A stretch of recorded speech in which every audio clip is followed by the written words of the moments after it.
Everybody, thanks for coming out to our joint Selma City Council and Selma Community Enhancement Corporation meeting tonight. It's March 18th, 2025 at 6 p.m. in the Selma City Council chambers at 1710 Tucker Street in Selma, California 93662. The teleconference phone number is 1301-715-8592. The webinar ID is 891-6864-5005. When on the phone, if you wish to address the council during the public comment portion of the agenda, press star 9 to raise your hand, and we will select you from the meeting queue. Press star 6 to unmute and mute yourself.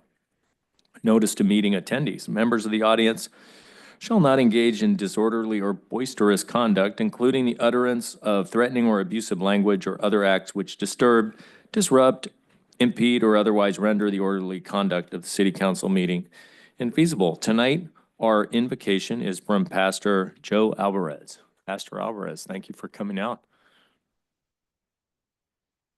We can see who you want to repeat in the World Series. You want to show his team colors, right? Anyways, let's pray and let's give God all the honor and all the glory. Heavenly Father, in the name of Jesus Christ, we just thank you.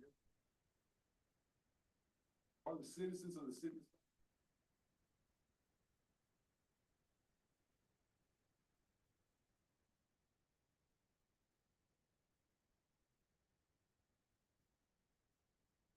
Christ, we thank you and we love you with all our heart. Amen. Amen. Please stand. Ready? Salute. I Pledge allegiance to the flag of the United States of America and to the republic for which it stands, one nation, under God, indivisible, with liberty and justice for all. Would you call the roll, please? Council Board Member Avalos, Here. Council Board Member Oseguera, Here. Council Board Member Trujillo, Here. Mayor Pro Tem Vice Chairperson Guerra, Here. Mayor Chairperson Robertson. Here, potential conflicts of interest. Any council member has a potential conflict of interest may now identify the item and recuse themselves from discussing and voting on the matter. Agenda changes or deletions to better accommodate members of the public or inconvenience in the order of presentation. Items on the agenda may not be presented or acted upon in the order listed. Additions to the agenda may be added only pursuant to California Government Code, Section 54954.2B. City Attorney, are there any changes to the agenda tonight? There is an addition to the agenda, Mr. Mayor, for just a presentation by Mid-Valley Disposal. That's a presentation, not an action item. It's something the presiding officer can act on alone. Thank you. And so we will add that to the special presentation item. We will add it as item 1-4 tonight. Okay. And are there any other items that can be added at this time? Any agenda items that I don't believe there's any that need to be added. The one I think you were concerned about is already an action item that has to do with the grant application requirements for the storefront improvements. Got it. Thank you. That will move on to oral communications. At this time, any member of the public may address the city council regarding any item on the special meeting agenda over which the council has jurisdiction. No action or discussion will be taken on any item not on the agenda. Issues raised will be referred to the city manager for review. Members of the public are asked to limit their remarks to 3 minutes. Do we have anybody who'd like to say anything during oral communications tonight? Come on up.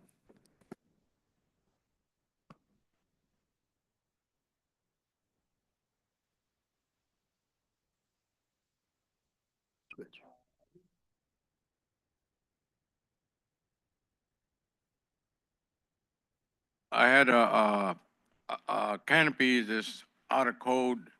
It's been up for over 10 years, and finally somebody decides that it's out of code. But I have that canopy up because my wife recently had an accident, and she has a neck brace that she's wearing. She will be going through a real serious surgery. We're just waiting for her to get scheduled. And she may be paralyzed from the neck down. We don't know what the outcome is going to be, but right now I have that canopy for protection of her So when I bring her out, I have to bring her out and make sure she gets in the car safely. And especially with this rain, I don't want to take a chance on her slipping or having an accident before she has the surgery. But, I don't know if anybody else has had these notices on these canopies, but if they're gonna be outlawed, they should start at the stores where they sell them at. Thank you. Thank you. We did address that comment at the last council meeting. We'll be returning to that in a future council meeting, correct, City Attorney? Correct. Thank you. Next. Hi, I'm Letitia Gallardo, 1349 Sarah Street, Selma. I just came into the meeting and I'm designated to pick up our Selma Healthcare District mail, and again, a piece of our mail is opened. I don't know who's opening it here, and they're putting it back in our mail slot. It's taped, as you can see right here. I sent an email prior to our mail being opened when I first addressed it, maybe a month ago, maybe a month and a half. And this is already the third piece of mail that's being opened here and taped. So if that could get looked into, I'd appreciate it.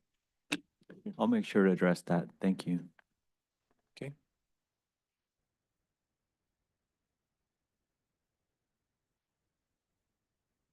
Good evening. My name is Joseph Pena.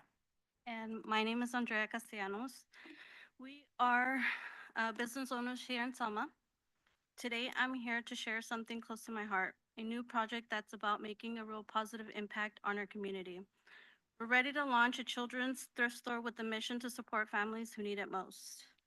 I'm honored to be joined today by some of my friends, family, and local business owners who believe in this vision. I also had the privilege of speaking with our mayor yesterday about our story. Our goal is simple but powerful. We want to provide affordable clothing and essentials for kids, especially for families facing tough times, whether due to fires, financial struggles, or other hardships. We've secured a location in downtown Selma and we're ready to open our doors. But we've run into an unexpected challenge. We recently learned that a conditional use permit is required for reselling used items, and unfortunately, this wasn't communicated to us from the start. This has caused a delay, and as a small business transitioning to a nonprofit, covering these additional costs has become a significant challenge. To make matters more urgent, our landlord is asking us to renew our lease. And if we don't move forward now, we risk losing our location. The store is so much more than just a place to buy clothes. It's meant to be a community hub, a space where families can donate items they no longer need or sell for some extra cash. It's about creating a cycle of giving that lifts everyone up and will benefit not just the families who rely on it, but the entire Selma community. As someone who already owns a business in Selma, I can tell you the store will bring more foot traffic to downtown and supporting not only our store, but other local businesses. Today, I'm asking for your help. I fully understand there's a process and we're committed to following it. If we had been informed about the conditional use permit requirement from the beginning, we would have addressed it in a timely manner. However, we're now on a tight timeline and we need to act quickly. I'm respectfully requesting that the City Council consider waiving or significantly reducing the cup fee to help us move forward. We already have the support of over 500 residents here in Selma, as well as many local business owners who have signed petitions backing this project. The store is about making a lasting positive impact, and with your support, we can make it reality. Thank you so much for your time and your consideration and your support. Thank you. Thank you.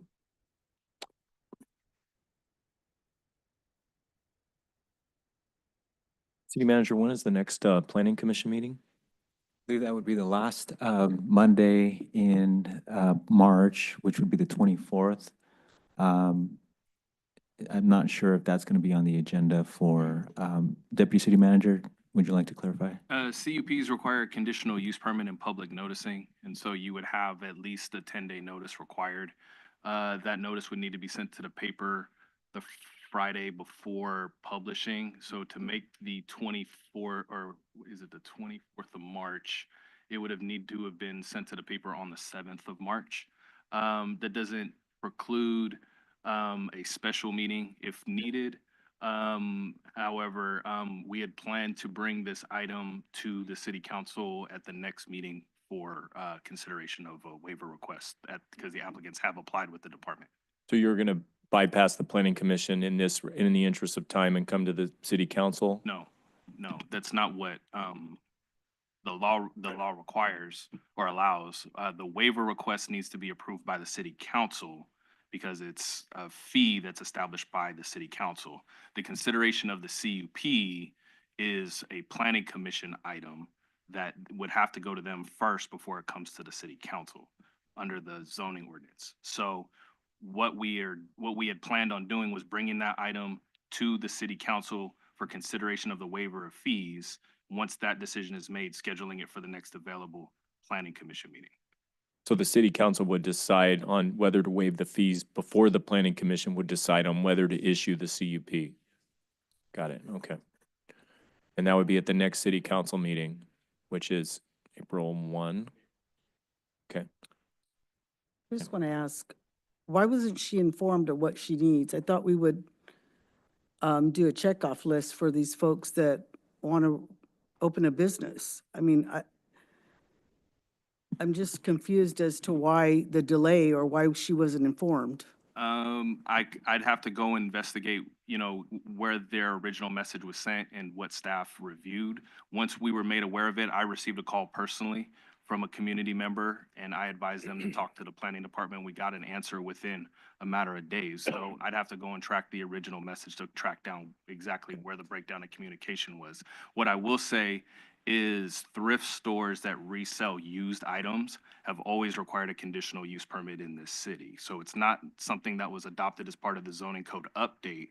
That has always been the requirement for the city of Selma since the zoning ordinance was revised, I think in the early 90s or late 80s. So that has been the requirement for used resale item establishments. Okay, but her complaint was she wasn't informed about that. I understand that. Okay. And once I was made aware of it, we got an answer to them in a matter of days. Okay, and I think they mentioned that their timeline is April 1 on their lease, so that'll have to be considered that night. Thank you. Teresa Salas. I'm coming in favor of what Andrea's talking about. I've known Andrea for years, since she was very young. I've known her to be very reliable, dependable, and very driven. I've seen her business grow immensely over the years. She has just moved into her 4th location, and each time a bigger location for her photography business, and every time has been located in the downtown area. This thrift store that she wants to open is also in the downtown area, which we want businesses, whether they're thrift stores or any other kind of business, that's what we're trying to bring into our downtown area. She's not content just to grow her business. She wants to give back to her community by opening this thrift store, making it available for low cost for people who can afford it, but for people who can't, she's trying to get her nonprofit status in order to be able to have access to grants, to be able to help people who are going through domestic violence, losing their home to fires, that kind of thing. That's what her ultimate goal is. Right now, I've seen the council bring things and put things on the agenda that night that they deem as an emergency. She's asking for a waiver of this fee that's over $4,000 that she can't come up with at this time in order to get the business going as quickly as possible. And as she mentioned, her landlord wants her to sign a lease. And if she can't get this business going immediately or as soon as possible, she could lose her lease. Or if she signs a lease and this doesn't come through, then she's stuck in a lease that's not going to do her any good either. To me, it may not be an emergency to the council, but it is an emergency to her to get this done as soon as possible. If the council could, I've seen you guys waive business license fees for people who come into the community for one day. She's paid her business licenses. She plans to pay business licenses for this business also.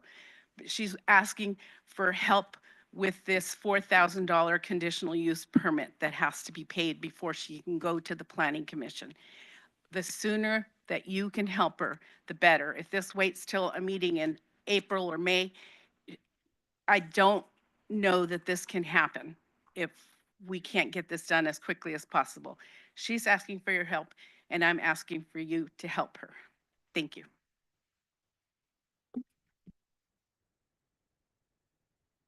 Once the bypass, then that means it doesn't go to planning. No, it would go to planning. It's just that this would be for a fee waiver. Is council amenable to adding this as voting to add this as an emergency item tonight? Sure.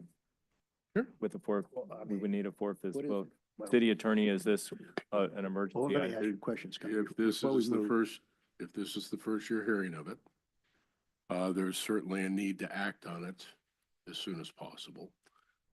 So you could add on a four-fifths vote, the waiver of the fee for the conditional use permit. Okay, and they did, as they mentioned, they did come to me at my office yesterday, and we discussed this urgent issue. And they told a very compelling story, and we're very grateful to have them in our community as great photographers as well as now retailers.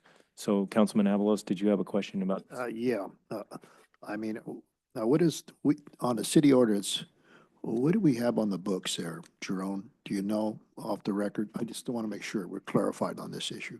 The zoning ordinance prior to the update, that was done, around August of last year, has always listed the resale of used items as a, conditional use permit in the commercial zone districts.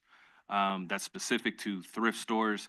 It would be something like Goodwill would have to comply with, because they do have drop-offs and pickups along the rear and things like that that could impact adjacent properties. So the conditional use permit process is to ensure compatibility with buildings or businesses that are in proximity to that type of use. So having deliveries at all hours, I can tell you, places like Goodwill, people just go and dump their stuff there behind there. And so having businesses that go through a review process that may have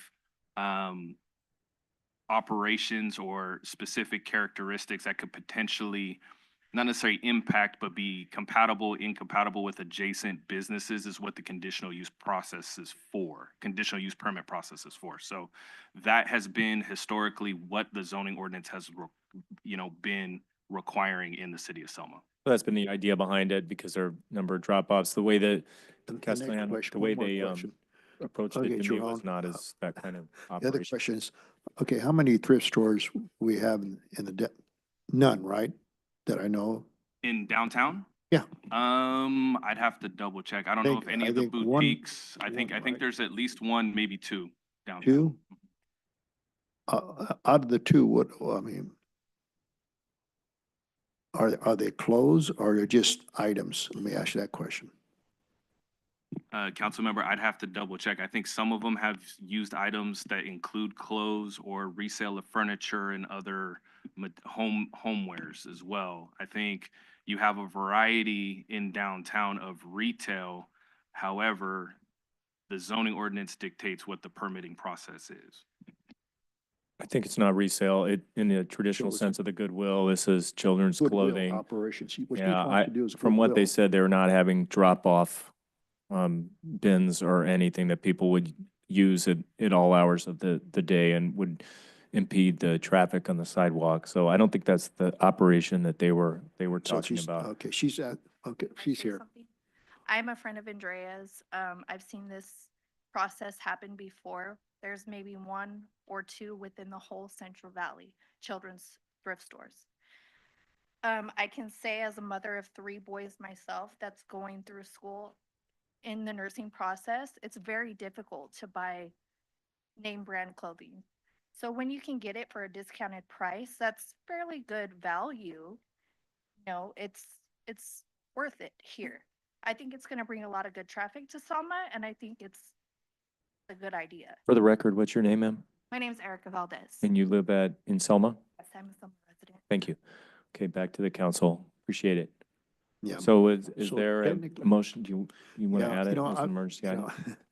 know, you know what, after listening, and analyzing the whole situation, what he said as well, and look at and I've been downtown area, so, and what's going to take place in this, I want to say in this era of the administration, it's going to be needed down the road for these people.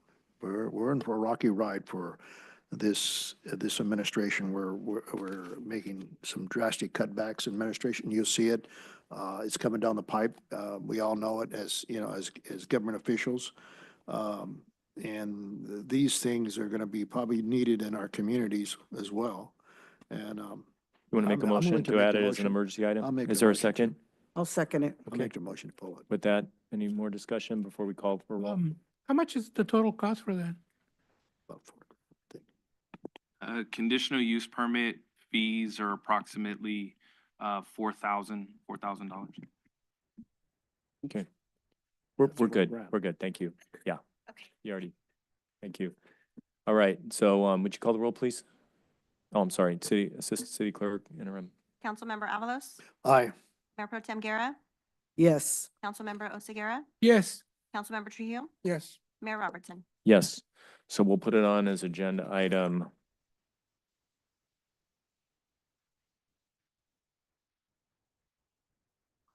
You want to put it first? Council want to put it first? Yeah. Yes. Since they're here? Okay, Mhm. we'll include it as item 41A.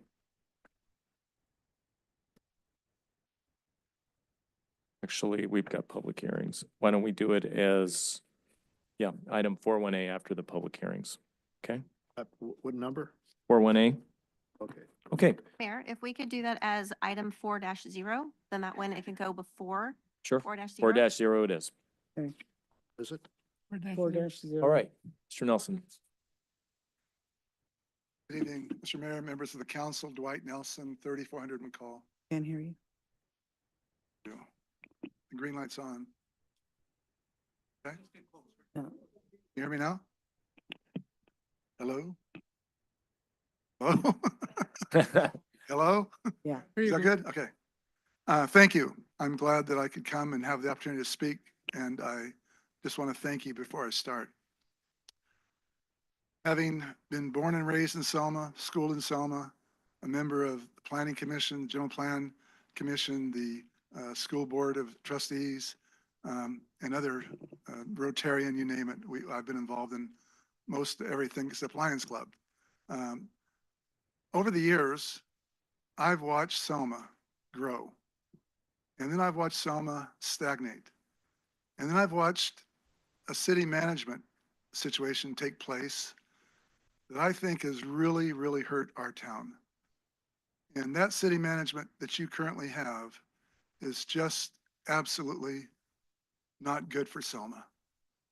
When someone like myself that has spent every dollar that I made back into this community to support this community, to provide money for the high school, for the junior high school, for the football teams, the kids' football teams, all these things that go on. And I, as a person that take great pride in what I've done for Selma, the things that I've built for Selma, I'm the largest taxpayer in the city of Selma. Example, my hotel. You take from me $24,000 every month for the city tax, hotel tax. At the end of the year, you've taken over $250,000 from me, from that hotel, leaving very, very little profit. I've asked to be able to come in and meet with your city manager or your assistant city manager about this, and I've been refused attendance. I've asked to come to speak to the city manager in writing, to the assistant city manager in writing, and I've been refused for not 1 year, not 2 years, but 3 years. Finally, I said, this is nuts. Something has to change. I'm not a Facebook person. But last week, talking to my assistant, she said, you should go on Facebook and tell Selma Cares what's going on. And so I did. And the response was overwhelming. On next Wednesday, the 26th of March, at 6:30 in the evening, I'm opening my restaurant, the Legends Restaurant, banquet room, to anyone and everyone that wants to come and talk about what's going on in Selma. What this council or the council before it has allowed to happen. And one of the big things I'm really upset about is how this council has allowed these two men to say, let's bring in 600 low-cost housing units to probably the only place in Selma where you can entice Costco to come. And just Thanks, Mr. ignore it. Nelson. Pardon? Thanks for the invitation. That's your 3 minutes. Thank you.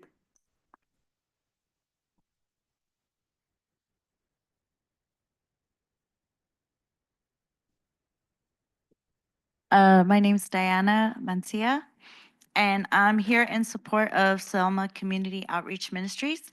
Let me see. I think you're on the agenda tonight. She's on the. Yeah, agenda. you want to wait till you're on the agenda? Oh, okay. Thank you.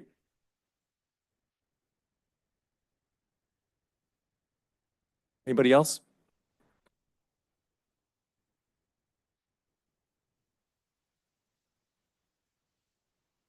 Anybody online or on the phone with a comment?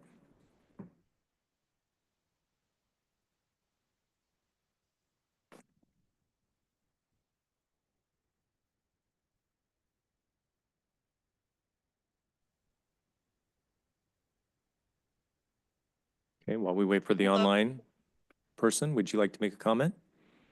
Yes, hi. Can you hear me? Sorry, Ms. Bencourt, can you wait just a sec? We have someone in the public here who'd like to make a comment. We'll get right to you, okay? Absolutely. I would just like to rise in agreement with Mr. Nelson and for everything that he put on his Facebook page. I agreed with everything he said. I appreciate everything he's done for this community and hope that he continues to look at us favorably, no matter how he's treated by these people. Because the rest of us do appreciate him and what he does for Selma.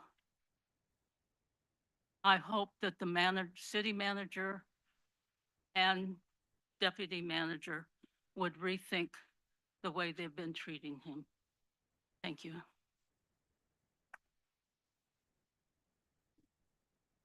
Okay, can we go to the caller online, Arena? Then we'll come back.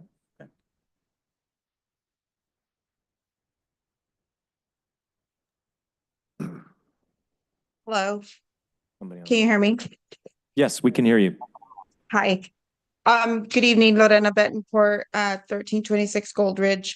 I also want to say that I fully support Mr. Nelson and what he is doing and what he is trying to do for the community. I agree, we haven't done anything here for retail and everything that is happening or the plans that the city is presenting is all about housing, low-income housing. Although I'm not opposed to that, I do think that we need retail and we need more. We need change here in Selma. So I hope that we can get a meeting set with the city manager. I know that Mr. Nelson has been requesting that because I've been at the meetings where he's requested it. So I want to ask, is there a way that he can commit at least or he could share his calendar during this meeting so we know when that meeting can happen and just invite the community to the meeting that Mr. Nelson's putting on. On a different note, I also want to ask what is happening with the shelter and the after hours pickup or the emergency services for the animals, because we are still continuing to see a lot of animals out in the street and a lot of animals being dumped. And and I say we because I am one of the people that are out there picking up, feeding, trying to do what we can to help these animals. We are the ones that are getting called. Second Chance continues to get calls, and just a lot of other members of the community that are willing to help because the shelter's still not responding, still not available, still not picking up. What are we doing? What is happening for those services and for those animals? And as a city, what are we doing to enforce laws or rules or something for the people that are dumping, because we have caught a lot of people on camera. I know people have posted license plates. They know who is dumping these animals and nothing is happening. There has to be some type of repercussion for these people because it's never going to stop. So can you please tell us what is happening, what the plan is, what we can do to make that happen? Because the city is not moving forward fast enough, I guess. I know that you guys, the new council came in, and I appreciate what you guys have been doing, but this has been an ongoing issue. We need to figure it out fast. So thank you. And again, the city manager, can you please share your calendar and share dates as to when you are available for this meeting with Mr. Nelson? Thank you. Thank you, Ms. Betancourt. I can tell you that the advisory committee set up by this council did go out and have an appointment at the shelter. They did an on-site survey, and I know we're all looking forward here in the public as well as on the council to their report. Mayor, I would also like to clarify that city staff, as well as myself and the deputy city manager, have met many times with Mr. Nelson. Mr. Nelson, we don't do two at a time. I'm sorry. I'm going to say one thing. That man has lied to me on the council chamber Mr. Nelson, dais before. He's lying again. Mr. Nelson, it's just protocol. Thank you. Since we were informed that March 26th, Wednesday, where Dwight Nelson was going to have the meeting at Legends at 6:30 has been changed to Tuesday, March 25th at 6:30, because that is confirmation night for many of us. So it was just changed at this point, and because he was already up, I was informed in a text, and it will be going viral again. So we will be changing that date for Dwight Nelson's meeting for all the citizens of Selma to be invited. And there will be more information on Facebook, and other people will be texting and sending the information so they could RSVP, so we could get a count on how many people will be attending. Again, it is Tuesday, March 25th at 6:30. Thank you.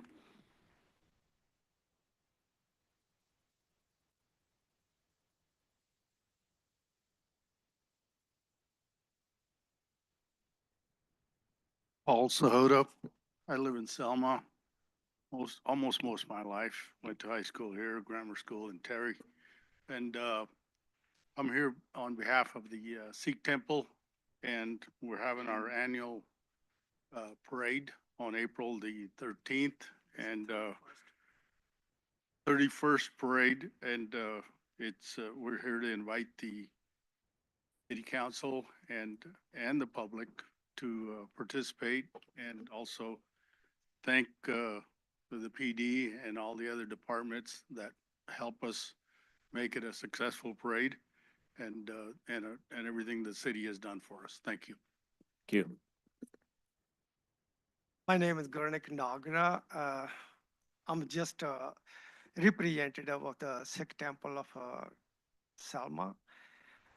I just wanted to clarify one thing. I know it been waived, all the fees been waived, but it's between me and Jerome, Deputy City Manager, a couple emails back and forth.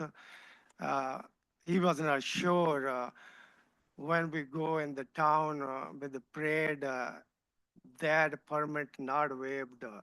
But when we go in the city, we don't have any vendor deliver any food. It's just voluntarily people from the Sikh temple. They just take the water, soda cans, and chips and candies, no food, but no vendor sell any food in that event over there. So I just wanted to clarify that they're not going to be issue for the permit. Thank you for your clarification. Yeah. Thank you. Appreciate it. Anybody else with a comment? Stella Ramirez, Selma, California. I just want to say that I watched the meeting last year where Mr. Nelson brought up about meeting with the city manager. And in that meeting, it was said that he walked out of that meeting. There was something that happened and walked out of that meeting. But I want to say, he also said, Mr. Nelson said, let's record the meeting. And city manager said, there was no recording of the meeting. So what I want to say is that if there is a future meeting, can it be recorded? Can the public attend to it? Attend that meeting? I agree with him, with Mr. Nelson, in regards to uh, wanting more for Selma. We don't, right now, it's just at a standstill. I haven't seen anything happen either here. And that lot across Walmart, that would be such a great place for a Costco, a Target, or whatever. I'm going back to that, yes. We need it in our city.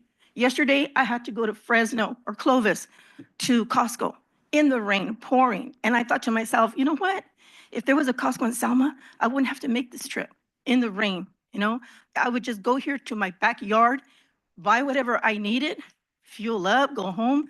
And it would be so convenient, not only for myself, for all our surrounding cities. Sanger, Fowler, Kingsburg, Reedley, Parlier, Freeway 99. Can you imagine the revenue that we would be bringing in?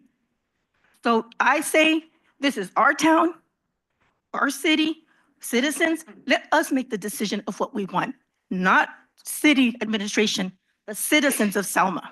Thank you.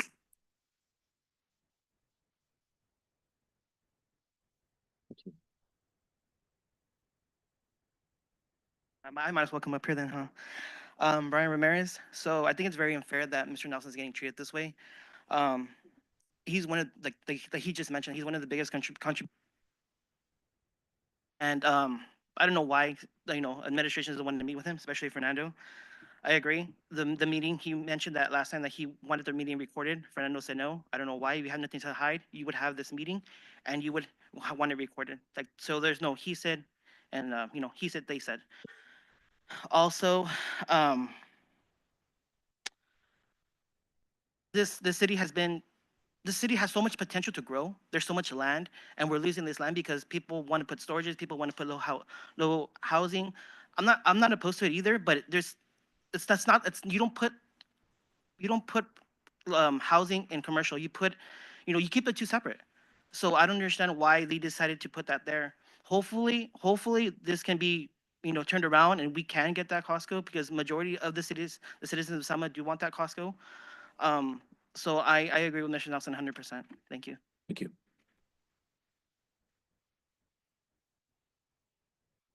Anybody else online or the public with a comment at this time before we move on?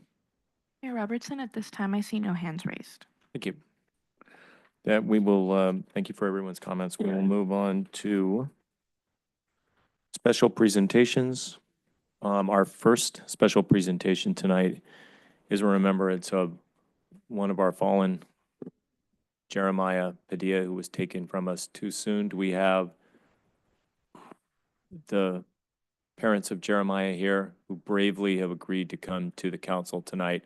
We just, as a background, there was a get-together assembly last week in front of the Selma Police Department, which the Padillas bravely attended and spoke at as well. And we asked them to come tonight just to tell Jeremiah's story. Thank you for coming out tonight, and we're so sorry for your loss. My name is Brittany Padilla. I'm Jeremiah's mom. This is my husband, Fabian Padilla, Jeremiah's dad, his aunt Mariah Rojas, his grandmother Rosie Rojas, and his great uncle Gary Shrum. Jeremiah Lawrence Padilla came into the world on August 5th, 2009, and left February 1st, 2025. He is the oldest of 5 children. He has 3 brothers and a sister. Can you just speak into the mic just a little more? Sure. Thank you. Jeremiah loves all of his siblings and took great pride in protecting them.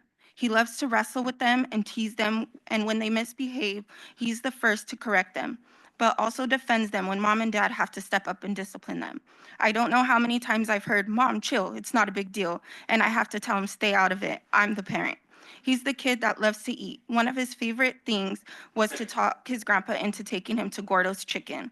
Jeremiah is the first grandchild, so he is definitely spoiled by his grandma and grandpa, and he loves them so much. Jeremiah has a heart of gold. He is the kid that opens the door and is the last to walk through it. The kid who thanks veterans for their service. The kid who always asks if you need any help or how's your day. A kid with a massive and contagious smile.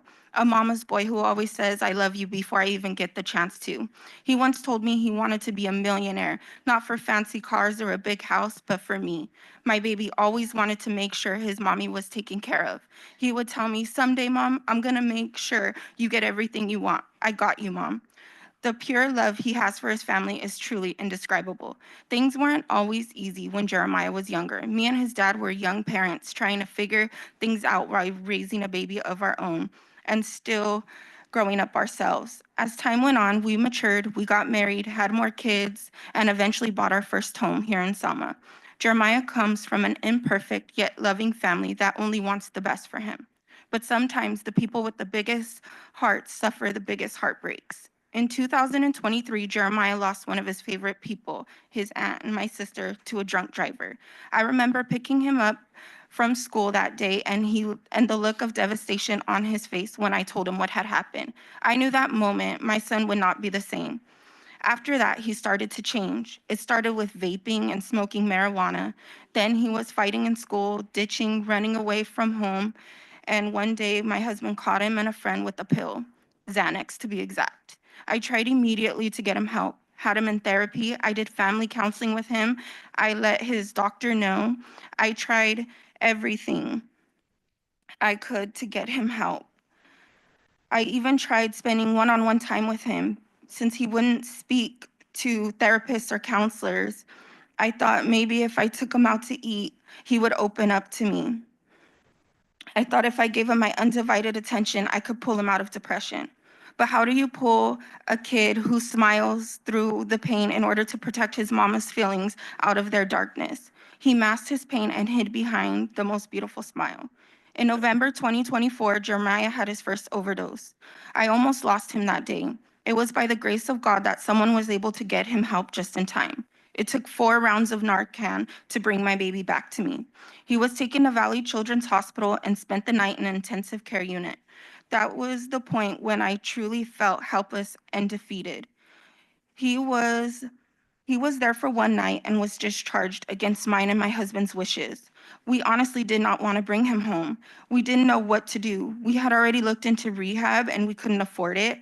And outpatient rehab treatment was voluntary and he refused to go. Even CPS couldn't help us. They told us that since we weren't neglectful parents, all they could do was provide us with resources. But one phone call to a resource always led to another phone call and another phone call. And Jer was so blinded by outside influences he could no longer see that as his parents, we were trying to save him from the most unfortunate fate. I am, of course, not proud that my son died as an addict at only 15, but living in shame won't bring him back. But talking about it and telling our story will hopefully save another family from the devastation we have endured. I am speaking up about this so that another family so that I can hopefully save another family from going through what we have gone through, and I can hopefully save another mother from having to see her child in a casket. I am speaking up to say it's okay to need help and ask for help. Looking back now, I wish I would have screamed it at the top of my lungs. Someone help me. My baby is not okay and we need help. I will always live with the woulda, coulda, shouldas, but I refuse to be stuck there and let my son's death be in vain. Selma is hurting, and there is a poison out there taking our kids from us. I have heard so many stories from people this past month going through similar situations that I have been through. While I am so grateful for the support from the community for my family, after the loss of my son, my hope is that we can come together for other families now before the experience of the loss that we have felt. Let's look out for each other and each other's children. Let's take away the power from these gangs, drugs, and other negative outside influences that affect our children.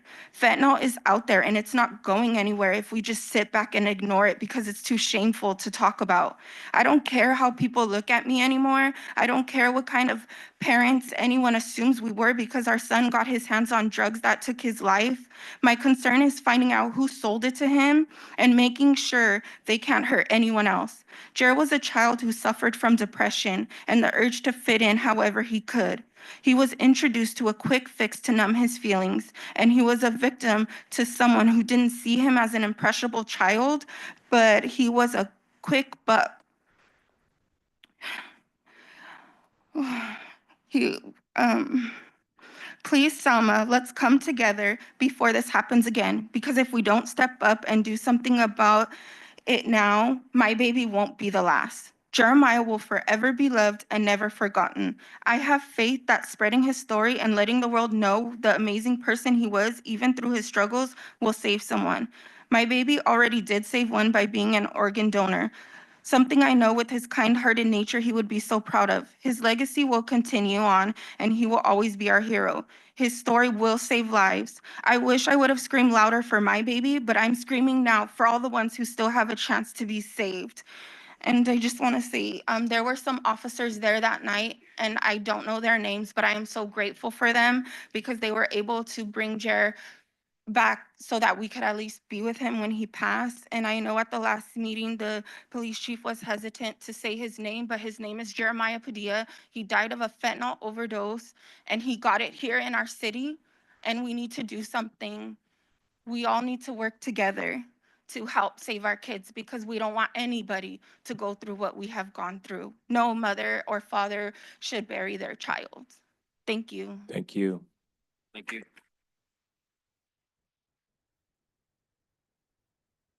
Just let it be noted, we asked the city administration to invite the sports teams to be honored tonight so they could hear that. They had other commitments according to the administration. They couldn't be here, but hopefully someone is listening. Hopefully folks are listening tonight, and hopefully lives will be saved by Jeremiah and by the bravery of his parents to tell his story. I did speak with the school administration, and they are looking to have a meeting, to have with the district attorney, with the police department, with the sheriff's department to talk about fentanyl, the dangers of fentanyl, and they're going to do it at the school level where these kids are getting it, so that hopefully that saves lives too, because this poison is killing our kids, and it needs to stop, and we need to stop it at every level. So again, thank you, Mr. and Mrs. Padilla. Thank you for your bravery. I know Jeremiah's looking down, smiling on both of you and on our town tonight. Thank you. God bless you. God bless you. Our next item is going to be recognition of outgoing employees.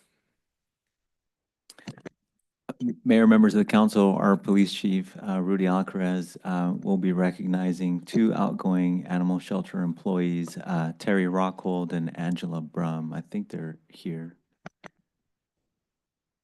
I'm not sure if they're here, but if they're not, I just wanted to recognize Terry and Angela, who truly kind of saved us just over 15 months ago when we facilitated the new animal services program. The job that they did, getting the facilities operational, getting the program operational, setting written procedures and policies so that we could create a program that would be everlasting, something that is documented, creating statistics for us so that we can better serve our community as well as run the program appropriately. The job that they did, their professionalism, the care and compassion that they put into our animals in the community, and the character that they possessed, even though they many times were personally attacked. I think it just warrants mention of the great work that they did. Unfortunately, they'll be leaving us, but they've actually left us better than we found us, and we will continue to move forward. I wish Terry and Angela were here, but that's Probably out rescuing some animals at the moment. correct. But if I may say something, council, you know, as a new department at the Animal Services Division,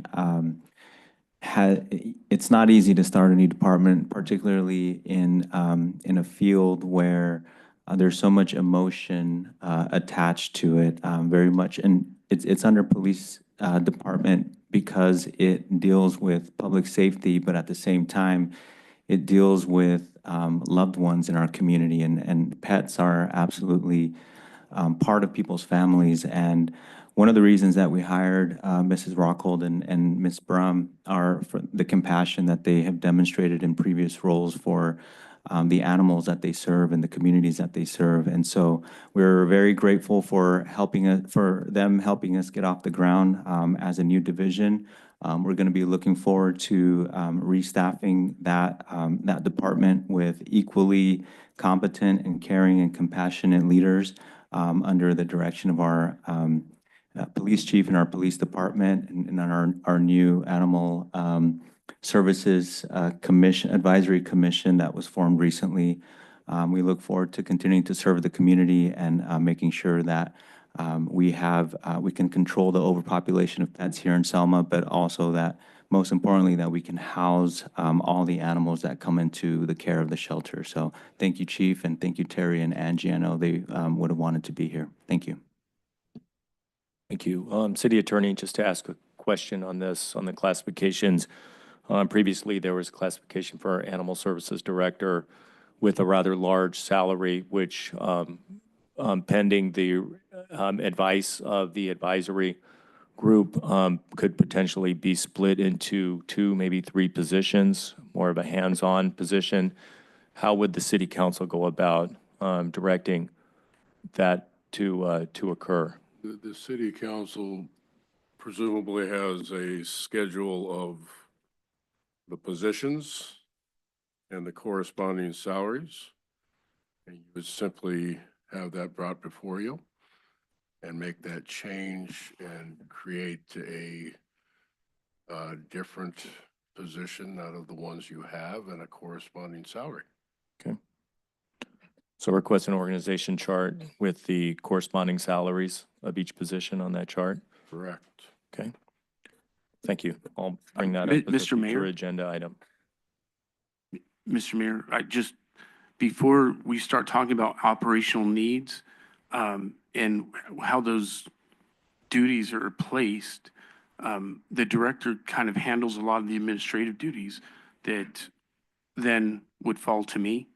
And I just wanted you to please take that in consideration when we start looking at creating positions and the redistribution of personnel. Right, so this will be in a those- future agenda item, Chief, which will be a discussion item where you can fully weigh in Okay, with thank you, any sir. of your thoughts or your input. Yeah, and that would, We move that, very fast, and that though. discussion, I think, that would come from me as the personnel officer for the city, as I am responsible for the operations and the hierarchy of the organization. So we'll be happy to bring that to the council for discussion. I think it's appropriate because we are going to be scheduling our budget workshops as well here pretty soon. And, I think that'd be a perfect time to talk about allocating more resources to the Animal Services Division to improve our service. Right, and the City Council is the agency which would actually authorize the disbursement of the funds, the actual funds, but release not the of the structure. funds Correct. for the employees on the organization chart. Thank Yep. you. Okay. Next item is new employee introduction. Yes, Mayor, members of the council, it is with great pleasure that I introduce our brand-new Finance Director, Mrs. Maggie Moreno. Maggie joins us from the city of Fowler. She has experience, however, in various cities as a Finance Director, including Dinuba, Sanger, and Kingsburg. She is also currently the chapter chair for the California Society of Municipal Finance Officers for the South San Joaquin chapter. Mrs. Moreno joined us as of yesterday, St. Patrick's Day. She was very warmly received by the staff, and I just can't tell you how, in the public, how happy and fortunate we are to have somebody of her caliber, of her expertise. She's already jumped in and started, doing what she does, and is a great fit for our executive management team. And I know she's joined tonight by her husband as well. So I'll go ahead and turn the mic over to her. Go ahead. Thank you, Fernando, for the introduction. Mayor Robinson and Mayor Pro Tem Guerra and members of council. As mentioned by the city manager, I come with 25 years of governmental finance experience. I'm happy to be part of the City of Selma and also be part of a great executive and finance team. So I'm ready to get started. Thank you. Great, thank you. Welcome to the City of Selma. Thank you. And we'll give you your first job. How about that? City Manager, would you please ask the Finance Director to prepare current financials for our City Council? I don't know how many times I've asked for this and they're pending. So now that we have a Finance Director, we're looking for a current financial showing our debt, our bond debt, so we can take a look at all that good stuff as of fiscal year 24 to 25. Sure, and that, some of it was provided during the mid-year budget revise. I know the city attorney has been in contact with our auditor for a future agenda item, at which point, during our audit, those items will be provided. Our previous year's audit has also been provided to the council, so those are definitely items that the council has seen, but going forward, we do plan on bringing regular updates to the council on an ongoing basis with regard to Great, financials. looking for that current financial as soon as possible. Sure. Thank you very much. With that, we'll move on to the consent calendar. All items listed under the consent calendar category. Hold on. We have Mid-Valley. Mid-Valley presentation. Item Valley. 1. Special presentation, item 1-4, Mid-Valley. Come on up.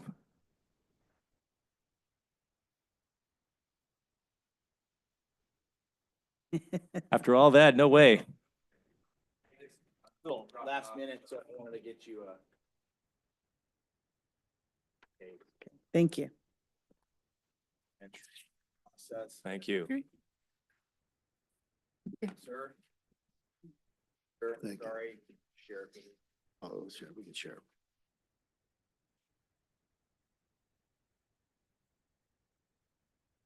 Here we go. Good evening, Mayor, council members, staff, Joseph Kalpikoff, President of Mid-Valley Disposal. With me tonight, I have Pete Rangel, an operations manager, Peter Rangel, I'm sorry, Peter, and Isaac Kulikoff, our district operations manager.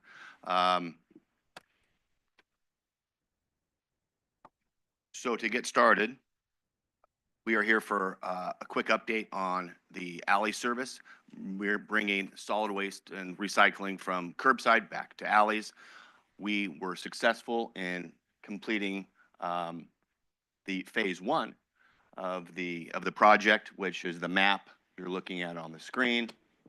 Those are the green highlighted alleys. So we went out a couple weeks before the March 3rd go day. That was when we switched the carts back into the alleys. Our staff presented door hangers to each individual house that was affected by the change. We went out and labeled each individual cart with the address. So if they don't, most homes don't have alley addresses, they have front curbside addresses. Right. So we labeled each cart with a paint pen, so we can identify whose carts they were in the alley when we go do the collection. That's part of a requirement of 1383, the Assembly Bill for the contamination. We went through the first week. There was about 90% perfect participation. We sent route crews and scout trucks out to dump the ones that weren't put back in the alley, and we removed them back in the alley for the customer at that time and left another door hanger for them. It was a 2-week grace period that we kind of gave them to get on board. Successful invitation. Nothing to report, no issues to report today. Phase 2, we've identified, we went out and looked through the alleys in the city. We have a plan for phase 2. Phase 2 are the highlighted yellow alleys within these 2 maps. I do want to note that, I know this is a Mid-Valley update, but I want to mention that that city staff has been an integral part of making this happen. They are introducing code back into the alleys for shrubbery, things that prevented some of the alley collections to begin with. They have a full report on how many of those code infractions and that were fixed and repaired to give us the ability to go and make the phase 2 happen. And I think they may have another report coming on how many of those they've issued and the process of doing that. So thank you, staff. So this map, we have our tentative schedule right now. You're on it. Yeah. We are looking to go live on, I'm going to back into this, Monday, April 28th. So about 4.5, 5 weeks from now. We want to send letters out the 7th to the 11th to each customer affected on the new alleys on phase 2. We'll have door hangers. We want to go out and tag each cart with their address so we can remove them back in the alley. We know whose carts they belong to once they're in the alley. And then start that on the April 28th. Obviously, there'll be a 2-week grace period. Again, same thing we did with phase 1. It worked well. We're not going to change the system or the implementation plan unless it's directed by staff or council. And there are a few other small pieces to those alleys that do need to get some code work on, and they've been issued, so we're waiting to get those repaired and fixed. We don't see a problem happening on April 28th to make that happen for you guys. And the last slide, I'm sorry, my maps aren't as pretty as the city maps. These are garbage man maps, so they're There's a lot of red and there's red and yellows, and we kept it to 3 colors tonight. This is kind of an area that we have some issues with those alleys, the width of them, getting a garbage truck in there, and we can work through those in the future. But the two phase 1, phase 2 looks like phase 1 happened. Phase 2 is going to happen on April 28th. We're here for questions. Isaac has been intimately involved on walking through, taking videotapes of the alleys, pinpointing areas where low wires are, vegetation, uneven roads, and we have worked directly with your city staff and your city engineer to identify some of those low wires. So it was a big project, big process, and we're still going. Thanks a lot for working with us and with the people on this.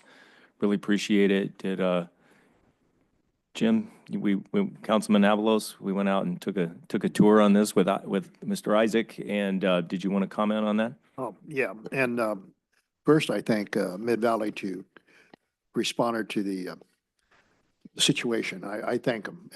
You know, me and the mayor drove out there with the Mid-Valley truck out there and identified certain areas. Isaac, identify yourself over here. Operations, and we looked at alleys that were he just talked about, areas that we needed to fix, and areas that doable. And I know it got back to you, Joseph. You have a good man there standing by next to you, doing very communicatable, and I appreciate that. I appreciate that Mid-Valley came out and extended the operation to actually come forward. And since I got you here, is there a date on the cleanup date, Jerome? Since we got you here on that spot, site.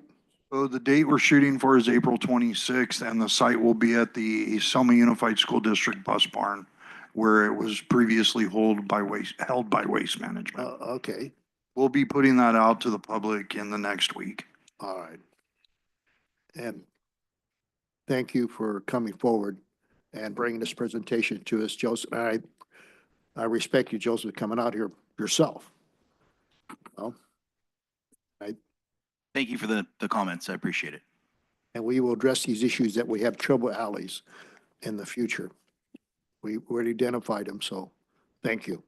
Any other questions or things that have come up? Oh, I just want to make a comment and say, I want to really appreciate Mid-Valley and thank you both, your host staff, for implementing the change. I received so many compliments, so many wonderful calls, that, not complaints, but calls that they really appreciate going back to the alleyways. So I want to thank you guys for working with our citizens. We really appreciate it.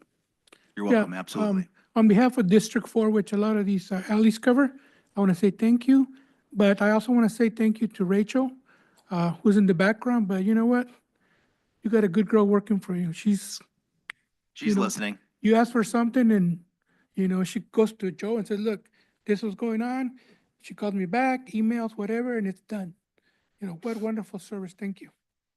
You're welcome.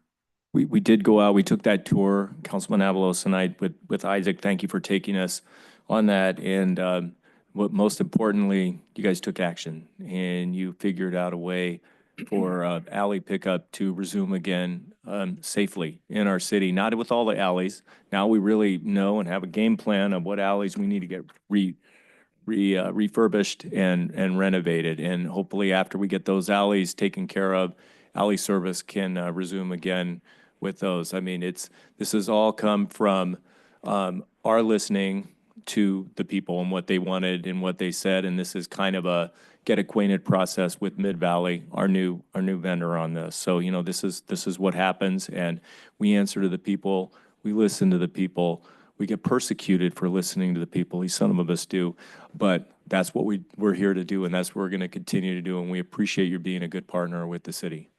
100%. Thank you for those comments, Mr. Mayor. Last question, the Wednesday meetings at 1 or 1:30, could we start opening those to the city council? Could we start potentially opening those to a member of the public in the future, just to make the a little more responsive?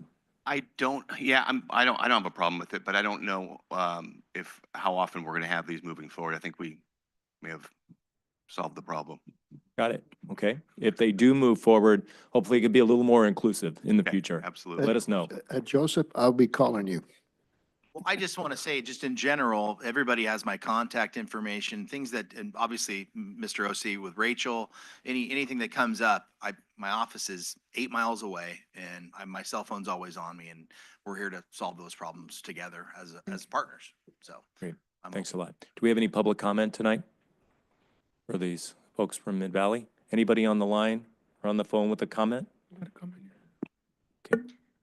I do want to say, Rose Robertson, do want to say Mid-Valley has been coming around, listening to the citizens of Selma. Rachel's been doing an awesome job. I want to echo that as well. Isaac came over to help with the event we were going to have that's going to be postponed, and they were happy to, postpone the date with us and be involved as well still. So I really do appreciate it. This is what it's about. It's about our city. It's about what our citizens need and want to benefit them, and really appreciate to see how they're working for the citizens. So we do appreciate that very much. Thank you guys. Thank you, Mid-Valley. Anybody online or on the phone? Sir? It's John here, 2529 Rodeo Street. Just on Mr. Avalos's comment on the free trash day. Waste Management used to have it for 6 days out of the week, from a Monday through Saturday. And I believe Mid-Valley only has it 1 day out of the week. So I'm pretty sure. So maybe somehow we can have apples to apples from what we had with Waste Management to what we have with Mid-Valley. Right. Maybe that we can consider that, because not everybody can make it on the 1 day that they have it. Thank you. I know they're here and I know they're listening, so that's a potential topic for the future. Thank you, Mr. Zapata. Anybody else with a comment? Okay, bring that back to council, and now we will move on to our consent calendar. All items listed under the consent calendar category are considered routine. The complete consent calendar will be enacted by one motion by roll call vote. For purposes of discussion, any council member may have an item removed from the consent calendar and made part of the regular agenda. The council can then approve the remainder of the consent calendar. Does anybody have an item they'd like removed? Yeah, I'd like to move, Scott. Yes, sir. I'd like to remove, actually, 2.3 and 2.4. Okay. Discussion on that. I'll remove item 2.2, 2-2. Is there a motion to approve items 2-1? I'll make a motion. Second. Okay. Would you call the roll, please? Mayor Pro Tem Guerra, Yes. Councilmember Avalos, Yes. Councilmember Oseguera, Yes. Councilmember Trujillo, Yes. Mayor Robertson. Yes. Okay. 2.2 is the first item, the check register. Then we'll get to your items. Councilman Avalos. Yes, the reason why I pulled it is this issue with the CPR class on the grant funded. You want to just wait just a quick sec, Jim? I did the check register first. Sorry. You're Okay. doing your 2.3. I'm going to do 2.2. Okay. Okay, I'm We'll be sorry. right back to you. All right. The first one I had is 86406, governmentjobs.com, year 2 payment. It's just a huge payment. What's that all about? This is our NeoGov. We are transitioning to NeoGov we have recruitments, we have payroll, time and attendance. We also have a perform application and a e-documents, I believe it is. Got So it. So those they're are several- providing services to the There's city. several modules that we have, that we have actually, and also I forgot to mention that we also have a human resources module as well. So we currently have, many Excel spreadsheets that that's how we have been tracking things. However, we're able to move over to an actual module that will be able to not only start with recruitment, that rolls into the human resources, which rolls into payroll, which rolls into time and attendance. So it's all inclusive, which we have not. This is had like in a the past. software licensing. It's, for yeah, these it's an modules. HR software license that includes all the items that Ms. Benegas mentioned, but essentially it's a software that assists with payroll, recruiting, onboarding, all of that kind of Is this stuff. an annual fee or is this just a one-time? This is an annual fee. Got it. It Okay. says a two-year payment. Second year, year two. Oh, year. Yeah, two, we're in okay. year 2 of the contract. Yep. Got it. Okay, and then the next item I have is the CAL card. It's page 14. I'm looking at the ICSC registration specifically. I've got one by the city manager, and then I've got 4 by the deputy city manager for the International Council of Shopping Centers in Las Vegas, where the council members will be going in May to drum up business, and hopefully there'll be other developers like Mr. Nelson who are also in Vegas at that time for that show. We'll see. But that's where you can meet a lot of good businesses that we hope to bring to Selma. My question, city manager, is we know who's going from the council, I believe. Who's going from the city? Who's going to be there from the city? That would be myself and our economic development manager, Alicia Aguirre. And do we have, in terms of appointments, are we moving forward with progress on appointments with the vendors? I do have an update on that that I can deliver during my department update directly from Ms. Aguirre. Got it. Thank you. Sure. Anybody else with an Yeah, item? Actually, Ryan's. you check register, believe it or not. Mhm. Okay, check register, actually, 863664. I'm sorry, it's 863663. It's the AT&T phone bill, $1,740.20. And also we come back on the 8637-1, and we come back with $1,781.22. In a short time, it's almost over $3,000.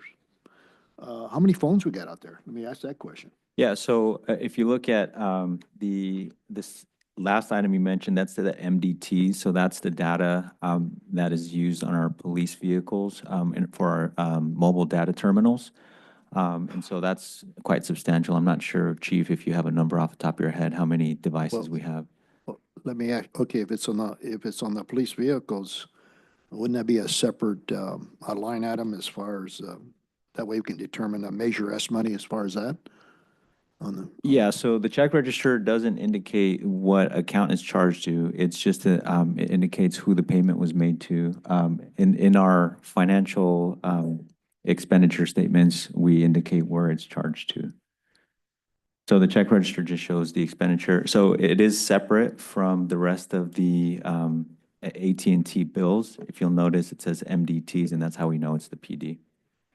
And then also, I'm going to pull another one here. This is check register 86359, homeless encampment. This time it's $7,202. What, all of a sudden the price is going up on this thing. Last time it was 5,000, now it's 7,000. And that's in the, by Rockwell Pond. We have another one coming up at Schaefer. That's not on here, but I know that. I was look at the site when they were doing that. Let me ask you a question. On that issue, I mean, on the homeless encampment, are we being more visually, are we waiting till they create a mess and then we go in there, or we just got to go in there before they create the mess? That's the question I'm asking to try to save money here. So we try to stay on top of our homeless encampments or setting up in areas that are public spaces. It doesn't take long for them to set up camp, if you will. If you notice, you'll see a lot of unhoused of our unhoused community walking around with large amounts of property or items. Once we see that they've started to set up in a public location, we'll then give notice, but we have to wait 24 to 48 hours for them to be able to, before we can move forward on cleaning up. And then it takes a little bit of time to be able to have American Integrated come out, give us a quote or estimate, and then come back and facilitate the work. So there are reporting requirements that we have to abide by. That's, I'm asking that, Chief, because, this is look like it's escalating instead of getting better, I mean, we gotta find a way to divert these situations, I mean, on the homeless, if we, we'll discuss it down the road, but I have another item I need to pull too. Check number 86391, which is the rent, which is the fire department on Rose Avenue, which is $15,534. Is that for the year, or what is that? That payment is for 6 months. That's 6 months? Wow, that's quite a bit. Yeah. And then one more here, by golly. Okay, 86406, government job. Year 2 payments, $45,000, $843. You already mentioned that one. What is that one about? That's government Councilman jobs. Avalos, that's the same item that Yeah. was asked about earlier, That the other- the HR software. HR part? Mhm. Okay, HR, okay, that's eight, okay, dollar wise, okay. And then I noticed we have the Page Page accounting firm, that's 86453, which is about $18,000. And that was for, that, and then we have another one that, yeah, I don't want to go into more, but I know we have a lot, now we have a finance person now. I guess we don't have to pay Page no more. Page no more.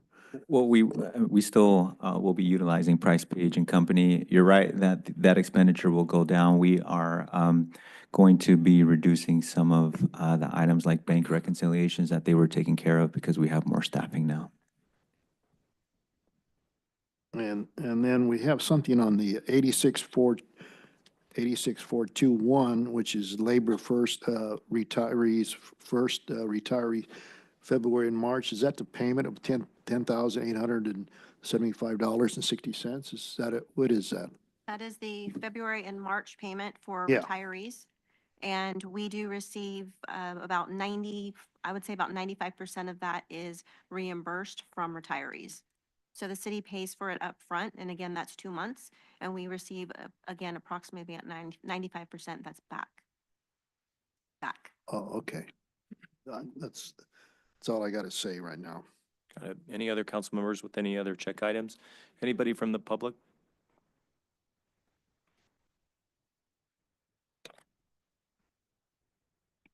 Stellar Marisol, California.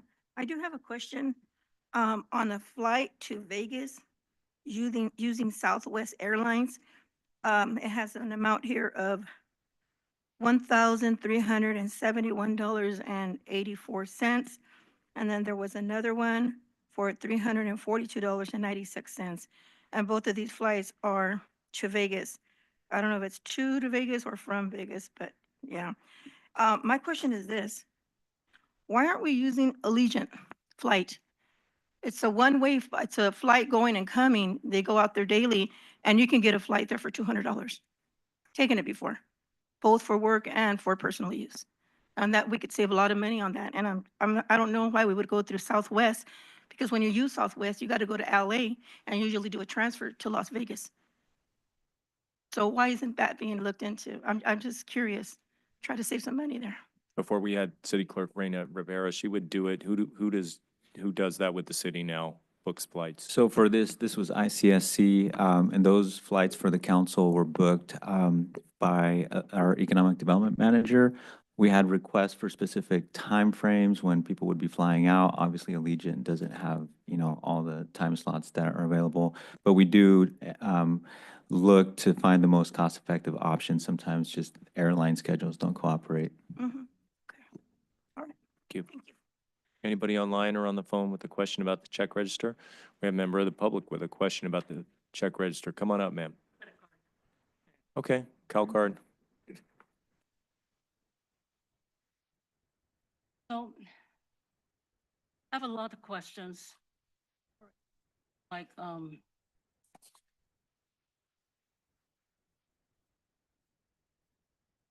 why do we go to so many conferences? Do we not hire people who have the ability to do their jobs? They have to be taught constantly. Or are they just going to enhance their resumes for their next job? Is Selma paying for them to enhance their resume? I mean, these credit cards are full of conferences for all kinds of things, for all these departments. And does anybody check? I'd like to know, is there a certain amount that they can spend per diem on their room and how much Selma will pay for their food? Some of these are pretty expensive. This is a comment part on a specific check with a specific amount. What you're asking about is more of a program level, which is well worth having a discussion for an agenda item. Thank you for giving us guidance on that, but we're not going to have an at-large discussion. We're just talking about particular agenda items, but we can certainly bring that up as an agenda item to discuss the fees and the purchasing limits by the city in the future. Did you have any specific items you wanted to bring out in this case? American Airlines, $928. Twice for the police department. That was February. And then we have somebody eating at Gillies for the World of Concrete Expo.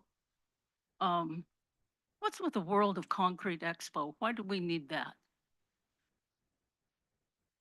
Again, it's something I that, understand, yeah. Okay. And then we have city manager stayed at the Westin Hotel on 2/7 for a conference. It doesn't say what kind of conference. It was the League of City Managers Conference. Okay, thank you. You see, sometimes we just need to know these things. I'm not trying to accuse you of anything, but if you guys would give us reports and tell us what you did, where you went, how you represented us, then we wouldn't have all these questions. okay. Any other questions on the check register? Mr. Mayor, if you look at the $928 expenditure to American Airlines, 2 rows down, there's a credit for that. So it kind of canceled itself out just because it was asked about. Thank you. Any other questions from the public about specific items on the check register? Anybody online or on the phone with questions about the check register? Mayor Robertson, at this time, I see no hands raised. Is there a motion to approve item 2.2, the check register? So moved. Is there a second? Second. Call the roll, please. Councilmember Oseguera? Yes. Councilmember Avalos? Yes. Councilmember Trujillo? Yes. Mayor Pro Tem Guerra? Yes. Mayor Robertson? Yes. Okay, item 2.3. This is My your turn. turn. Chief Webster? Okay, Oh. okay. I pulled this item here because it says approving the healthcare on the grants for the CPR class, and fund and transferring funds in the matter required by the grant agreement. And also pull I guess if I can combine the two, because it involves the two, basically.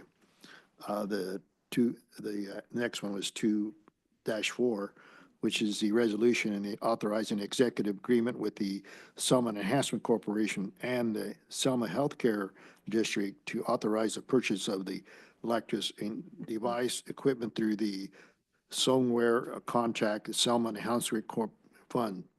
So I'm trying to get a grasp. Now, this Selma Enhancement Corporation Fund, in the past, when the Selma Healthcare came forward and gave stuff to the police department and fire in the past, they had the 501c3 requirement, and they produced the receipt and they paid it directly to the vendor. So I want some more clarification on this issue, on the two items. And I think we have some healthcare, some healthcare people who are here. Maybe they can give us a little more, shed more light on this issue. I think I could probably answer that for you, Councilman. The reason it's set up this way is we were specifically requested by the healthcare district that the payment be made to a nonprofit corporation as opposed to the city, as opposed to the vendor. And I'm guessing the reason for that is they think that there's some taxable consequence if they pay it to someone other than a nonprofit corporation.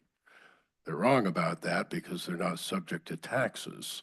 But rather than look a gift horse in the mouth, we decided, the chief, fire chief and I decided we would just set it up the way they want it and funnel the money through the Selma Enhancement Corporation. It's just basically acting as a conduit for the transfer of that money. So technically, that they're using the Selma Enhancement Corporation Fund is the nonprofit for the city. Correct. And Correct. And so it goes according to the direction of the executive officer, who is your city manager. So the city manager is required to send the money to wherever it needs to be sent according to the terms of the grant agreements that are attached to both of those resolutions that you're being asked to approve. Now, It's kind of a roundabout way of going about it, and it was kind of unusual, but we figured rather than dicker with the healthcare district about who they give us money to, we would just accommodate the request that they involve a nonprofit corporation. so the reason why I asked that question is on the Selma Healthcare people are out in the audience, and I want them to know what the Selma Enhancement Corporation Fund is. I want to make sure that this Selma Healthcare Fund Corporation goes directly to the people that ask for it, the fire department or police department, which is part of the process, that Ultimately, the money is them. going to go for the payment of those devices that are used for resuscitating people in an emergency and the other program they've got there that's training.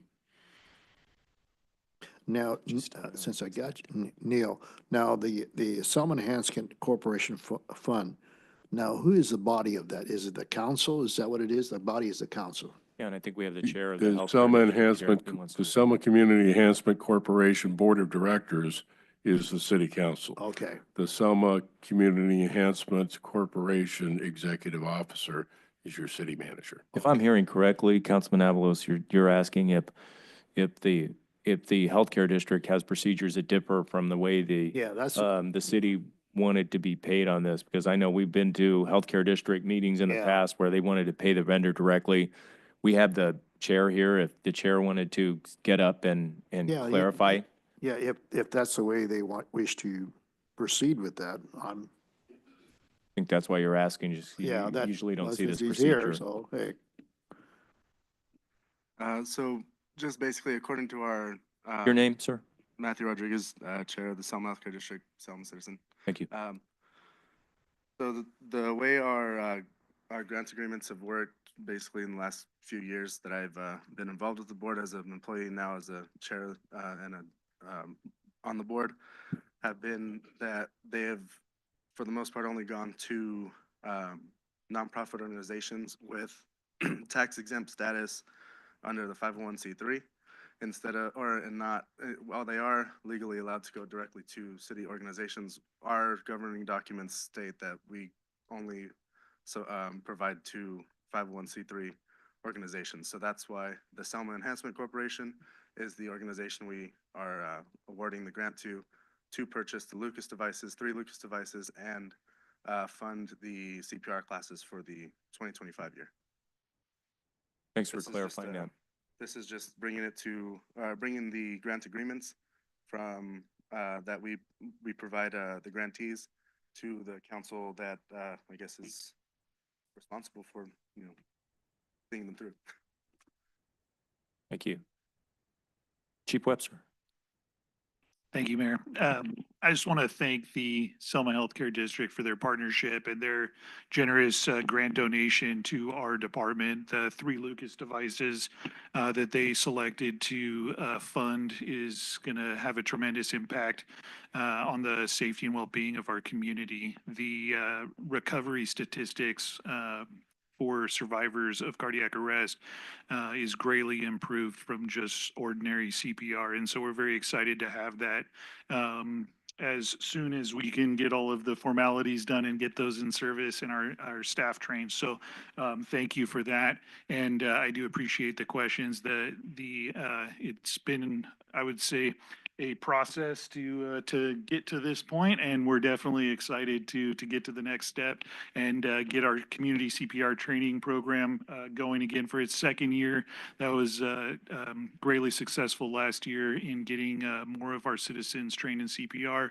And again, the Lucas devices are going to have a huge positive impact on the service that we provide. Thank you for that. Just different to have this approved by council. Usually they pay the vendor, so it's just a little bit of different process this year. So I just want to get our hands around that one. Sure, and with that, there were agreements that were brought from the healthcare district and for the bylaws of the Selma Enhancement Corporation. The board is the only body that can enter into agreements from that, and that's why you see them in front of you today for your consideration. Got it. Thank you. Okay, anybody with a question in the public about these 2 items? Did you want to take these as one item, Councilman, 2.3 and 2.4? If it's okay, is it okay, Yeah. Mr.? Yeah, they're Legal? pretty much the same. Yeah, I'll put these 2 items together, 2-3 and 2-4 as one item. Do you want to make a motion to approve I'll make a that? motion to approve these. Okay, would you call the That roll, way we please? can move on. Thank you. Councilmember Avalos, Aye. Councilmember Trujillo, Yes. Councilmember Oseguera, Yes. Mayor Pro Tem Guerra, Yes. Mayor Robertson. Yes, and with that, we will, before we move on to the public hearing, we'll take a brief 5-minute break since it's 7:30 and we'll come back at 7:37. Thank you, everybody.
Item is a public hearing. This is item 3.1, second reading and adoption of ordinance 2025-01, amending Selma Municipal Code, section 5719, adding the Tejano Festival and Dia de los Muertos to the list of legacy events and waiving the one-day business license requirement for vendors associated with legacy events.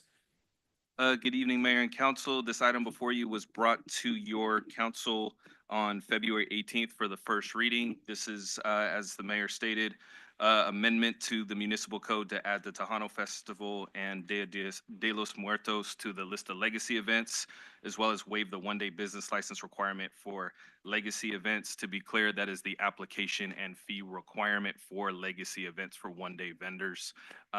Just to be clear as well, that doesn't preclude them from any outside agency requirements that they may need to comply with if they are food vendors, such as permitting through Fresno County. But for the fact of a legacy event, permitting and licensing through the city for one-day vendors for legacy events will be waived.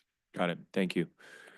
This is a public hearing item. Does council have any comments before we open the matter up to the public for their input? Hearing none, we will open the public hearing to the public now. Does the public have any input they would like to give for or against this item? Anybody on the phone or online with any questions or opposition or approval of this item tonight? Mayor Robertson, at this time, I see no hands raised. With that, we will close the public hearing and refer the matter back to council. This has been a well-traveled topic. We've had a lot of discussion about it. And I believe we had some clarification from the deputy city manager on the legacy with the respect to the Sikh parade. So thank you for that clarification. Is there a motion to approve this item tonight?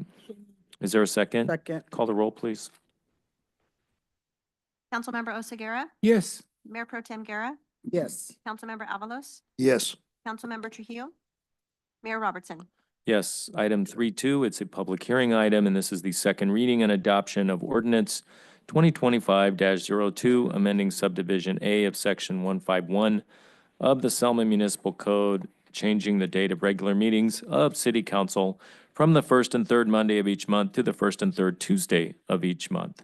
Mayor, members of council, this is just the public hearing on your ordinance that changes the date of your meetings from the first and third Monday to the first and third Tuesday of every month. Thank you for that. Does council have any comments before we open the public hearing to the public? Hearing no comments, we will now open the public hearing. Is there any opposition or support of this item from the public tonight? Is there anyone online or on the phone who would like to give their input at this time? Mayor Robertson, at this time, I see no hands raised. With that, we will close the public hearing and refer the item back to council. Does council have any input on this item, or is there a motion to approve? I'll make a Make a motion to motion. approve. Okay, call the roll. It's a tie. Councilmember Avalos, Yes. Mayor Pro Tem Guerra, Yes. Councilmember Oseguera, Yes. Councilmember Trujillo, Yes. Mayor Robertson. Yes, okay, the item passes. Item 3.3, first reading of ordinance 2025-03, amending municipal code section 11-2-3D of the Selma Municipal Code, adding development regulations for housing development projects listed under priority housing sites to fulfill housing elements program 7 objectives. Good evening, Mayor. Good evening, councilors. My name is Kamar Biwogi, City Planner for the City of Selma. This item is to conduct the first reading of Ordinance 2025-03, amending Section 11-2-3, subsection D of the Selma Municipal Code. A little bit of background here. The housing element is a state-mandated 8-year policy document that is a component of the Selma General Plan. The overall purpose of the housing element is to identify current and projected housing needs, show locations where housing can be built, and set goals, policies, and programs to meet the community's housing needs. On November 18, 2024, City Council has already adopted the 2023-2031 housing element, and on December 4th, the adopted draft was submitted to HCD for their final certification review. Now, these amendments were triggered a response by the letter received from HCD on January 29th. We received that letter. HCD mandated certain zoning text amendments to be adopted before final certification of the document, and this is what you guys have been presented here on the staff report.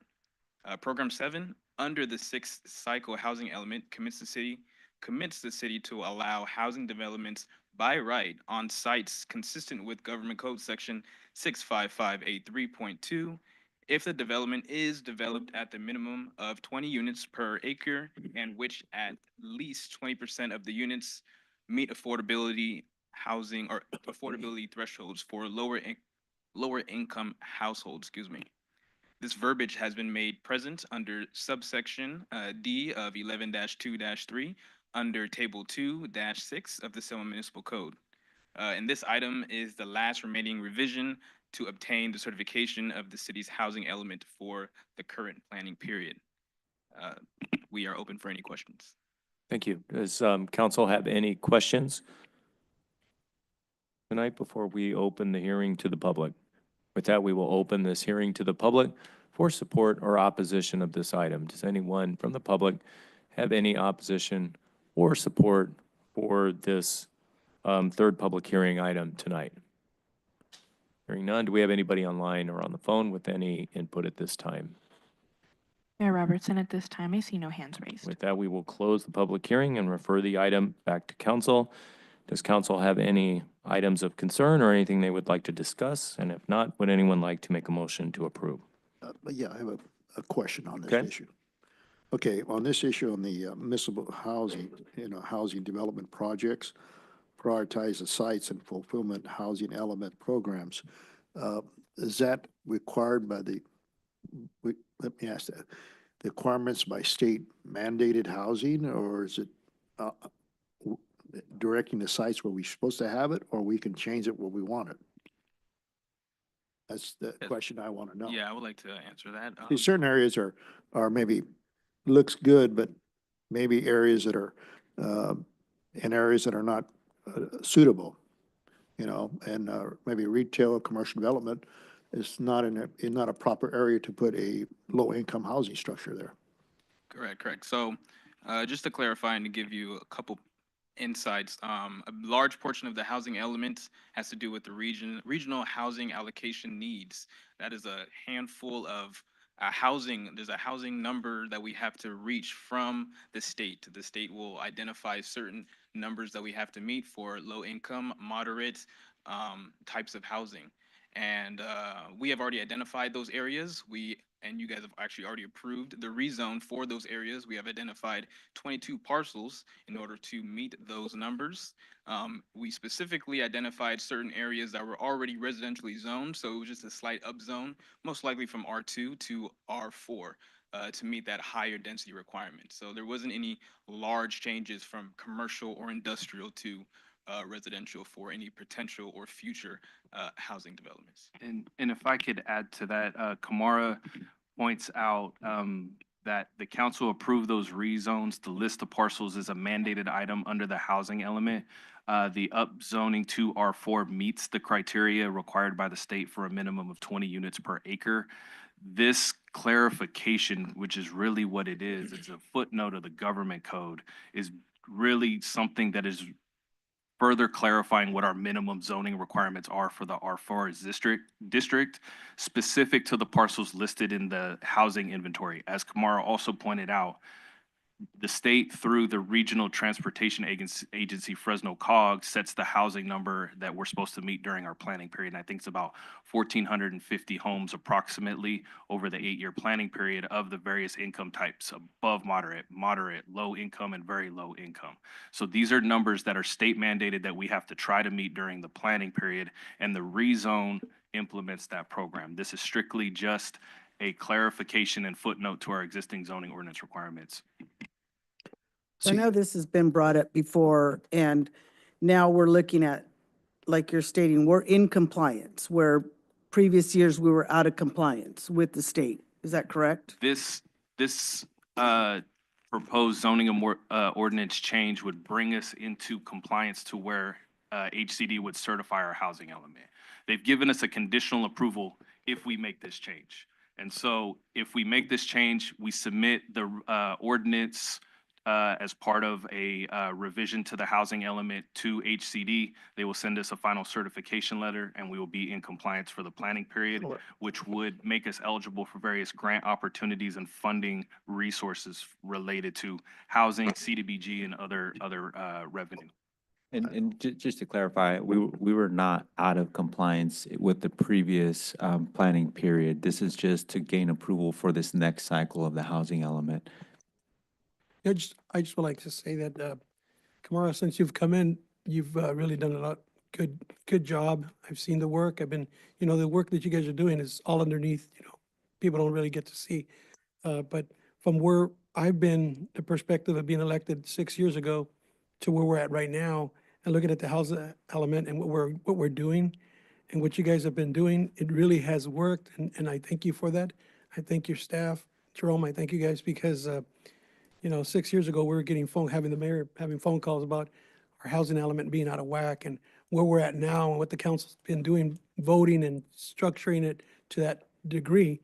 It's a good step and we're doing better. So thank you for that. And if I could piggyback on that, I want to praise Kamara and our assistant planner, Lupe Macias, as well.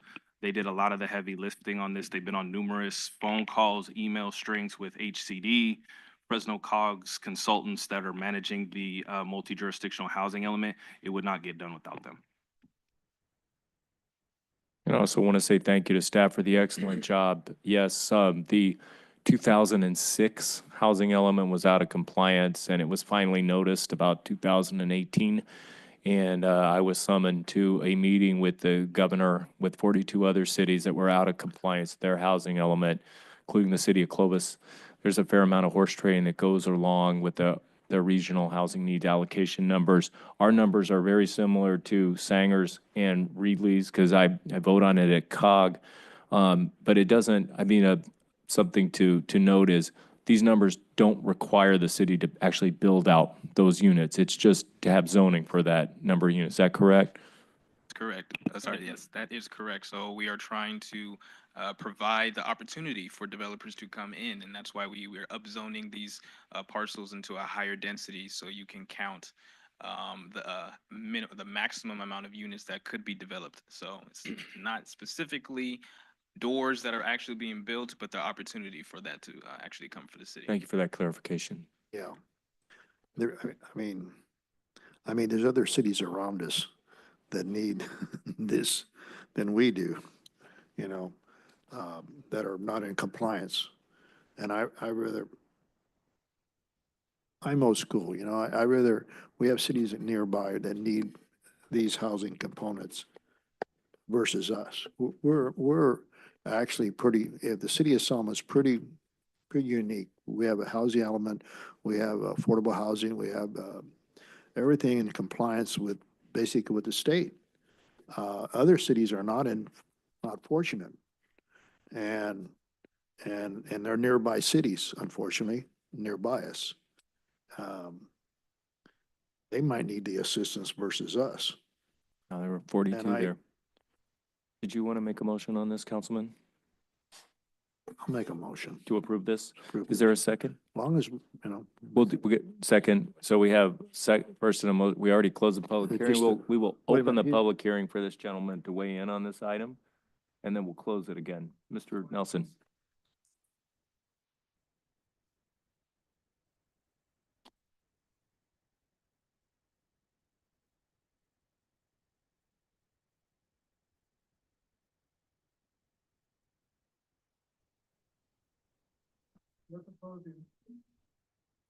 If they're proposing that the 36 acres directly south of Walmart is to have that same type of designation, you have killed any chance of bringing Costco to Selma. 2,150 square feet. Just imagine a normal house lot is 6,000 to 7,000 square feet. Can you imagine trying to put a house on 2,150 square feet? It's impossible. So all you can do with that is build apartments. And if they've got 20-some parcels that they've identified for apartment building, there's probably a lot of people in Selma that don't realize that their single-family house is right next door to someplace where they can dump 3 or 4 apartments. And I think it's wrong. I don't think you folks really realize what they're doing because they're telling this story. It sounds great. But if you go look at each one of those properties, you're going to find there's a problem. And people are going to wake up one day in Selma and say, wait a minute, what did they do? And then it's too late. Please do not approve apartments for that property, 36 acres across from Walmart, please. Got that. Thank you. And that's Yeah. another issue than this, but.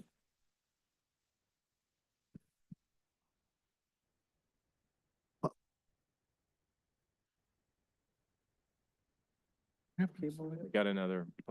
Stella Ramirez, Hearing Southern is open. California. I totally agree with Mr. Nelson. If we built apartments there, we're not going to see Costco happen or any other major store. We don't have that much land in Selma, big enough for something commercial to come in like that. So yeah, you're basically going to kill that opportunity. So I would definitely not vote on this for any housing there.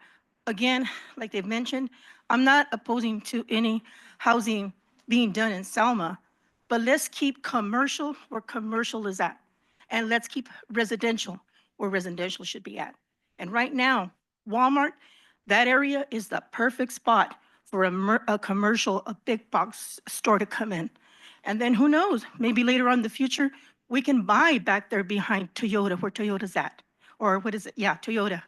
There's plenty of land to move west of Selma for more commercial. But think about it. Let's not just look at the picture. Let's look at the bigger picture. All right. Thank you. Thank you. And then with that, we will close the public hearing, bring the item back because this is not about the item south of Walmart. This is just a bump like our residential to a little higher capacity of existing residential, not commercial. So we've got a first and a second on this. Would you call the roll, please? Councilmember Avalos? Yes. Councilmember Trujillo? Yes. Councilmember Oseguera? Yes. Mayor Pro Tem Guerra? Just a clarification, Attorney, this is not approving any apartments, anything at that lot. This is just approving the My numbers. understanding is there is no commercially zoned property that is being transformed to residential property. My understanding is that 36 acres is commercially zoned right now. So no, it does not allow the construction of those apartments on that 36 acres. Thank you. Thank you. Your vote? Yes. Mayor Robertson? Yes. Then we will close our public hearings for the evening and move on to our first new business item, which is the thrift store. And we have added this as 4-0, and this is for the thrift store PUC, CUP, conditional use permit waiver. So with that, we will move forward on this item. Yeah, fee waiver that the Planning Commission was going to consider. This is an emergency item that was added, so we're adding it at this time. To clarify, it's the CUP application fee waiver. Great. Okay. Did council have any further questions for these folks tonight who want to open a thrift store, Children's thrift store. specifically reselling resale items for children's item? Is that correct? New and gently used clothes, New and gently used clothes for children. children. And what are the ages? From newborn all the way up to 12 to 14 in kids. So this would be 8, 9-year-olds, 10-year-olds. So just my question is, the PUC application fee is $400 to $4,500. This will enable you to sign your lease for your new location. This doesn't guarantee that the Planning Commission will approve your conditional use permit application. Tonight is just the first step in the process. Yes. Will this still enable you to move forward with that lease for your store? Will you feel comfortable financially to do so? Yes. I feel like that's just the sign that I need to move forward and keep fighting to open the store. Did the council have any additional questions? And You own a photography studio as well, correct? I've been here for 6 years. For 6 years, okay. And have you operated previous businesses in Selma? Just my photography studio. Okay.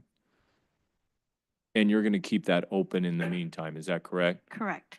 I Okay. got a new space, so this is my old photography studio that I'm trying to make into a thrift store. And it's ready to go, no additional, anything is needed to make it happen. And this will be close to EECU, is that correct? Correct, On High Street?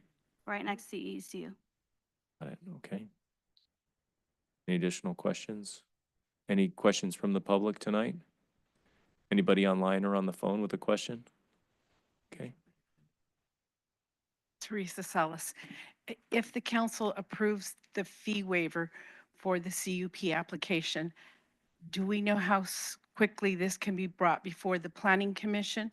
I know our next meeting is scheduled for the 24th, I believe, of March. And so I don't know if that's enough notice, if that gives us enough notice to put it, because would this be a public hearing? I believe it would be a public hearing, so it has to be noticed in a certain way. I don't know if it has to be in the paper, if it can just be posted. If you could clarify how soon Deputy we City could get Manager, that do you to have the some public. clarification on that one? Typical practice that we utilize is noticing in the paper.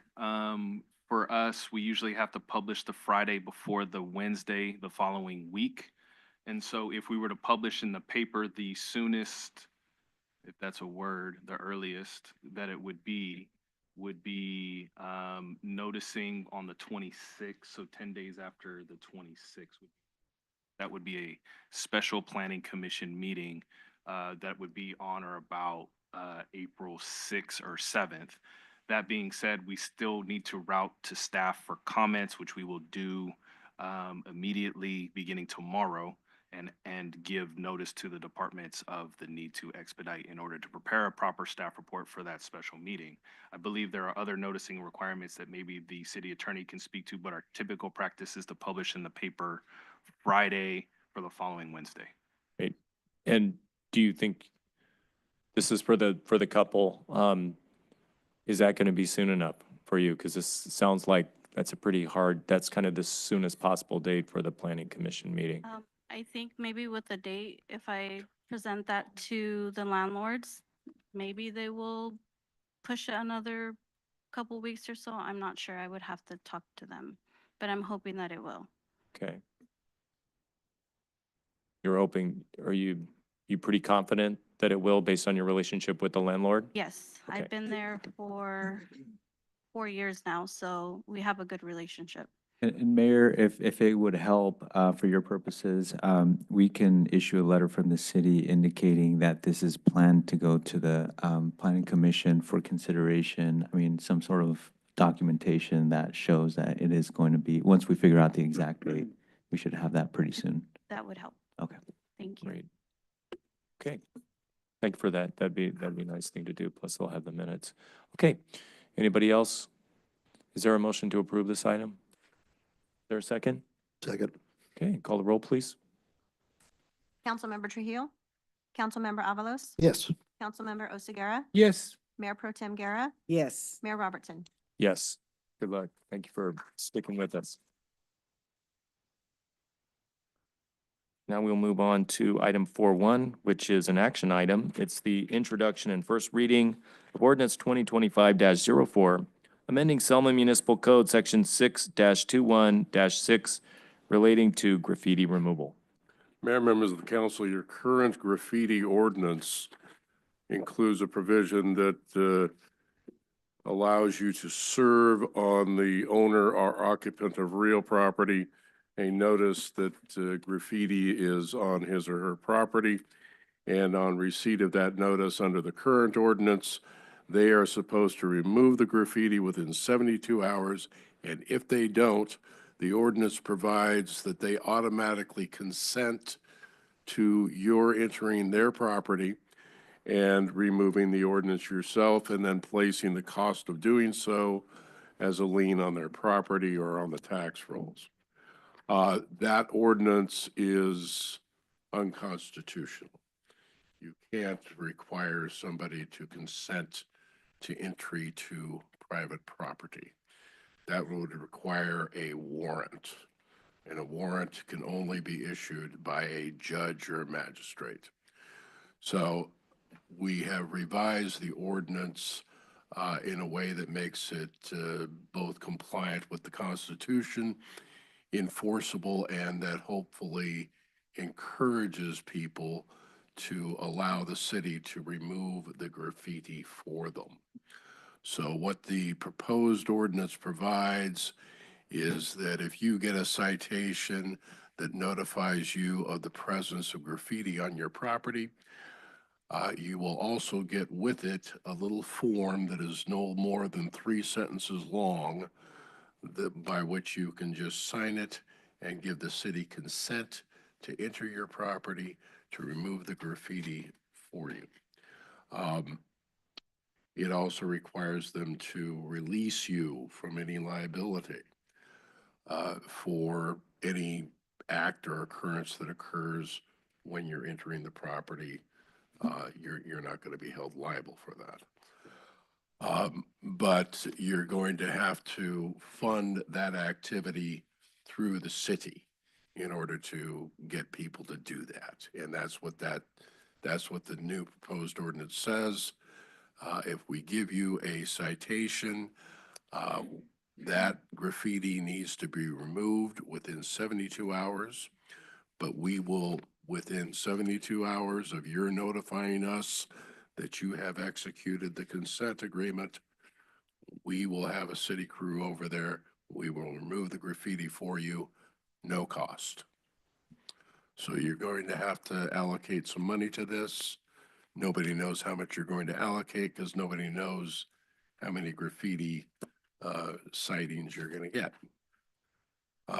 But that is really the only way that you can gain consent to enter somebody's property to remove graffiti. If they fail to consent to removing the graffiti or having you remove the graffiti or removing it themselves within that 72-hour period, then they get assessed a daily fine until it's removed. Once those fines reach at the level of $1,500, and you can adjust these levels as you see fit, the city attorney is automatically authorized to file in court for both a order requiring the payment of the fines and a order allowing the city to enter the property, which effectively functions as a warrant to allow you to enter the property and remove the graffiti. That is the only change to the graffiti ordinance that I've made.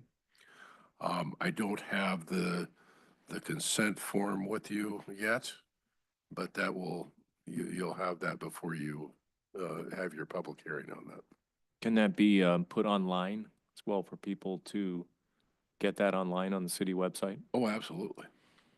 Absolutely. But it needs to be short, simple. You know, you don't want a long, drawn out, 3-page document that waives all their rights and everything else. Just a statement that we give the city consent to enter our property to remove the graffiti, and we will release the city from liability for any act or omission that occurs in connection with their entry. Clock starts ticking when? When does the clock start ticking on compliance? Well, I've set it at 72 hours because that is the From notice of the graffiti by a code enforcement officer or by the homeowner? they have to actually receive the notice that the graffiti is there, Okay. either by posting it physically on the property, personally serving them. But once they receive that notice, that the 72 hours starts ticking. And that notice will tell them, you can just call us up and say, hey, I want you to come over and pick up and clean up the graffiti. And I'll sign this document, and we just send out a crew, have them remove the graffiti, pick up the signed document, and it's done. If they don't do it, and they're gonna find out that it's a lot more expensive to leave it on their property than it's worth.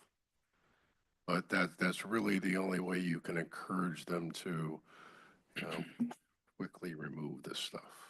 And the definition of graffiti is paint, lettering. I think of graffiti as something left on somebody's walls. There or are fence. sometimes I gather there are graffiti is on a cement surface or brick surface, maybe.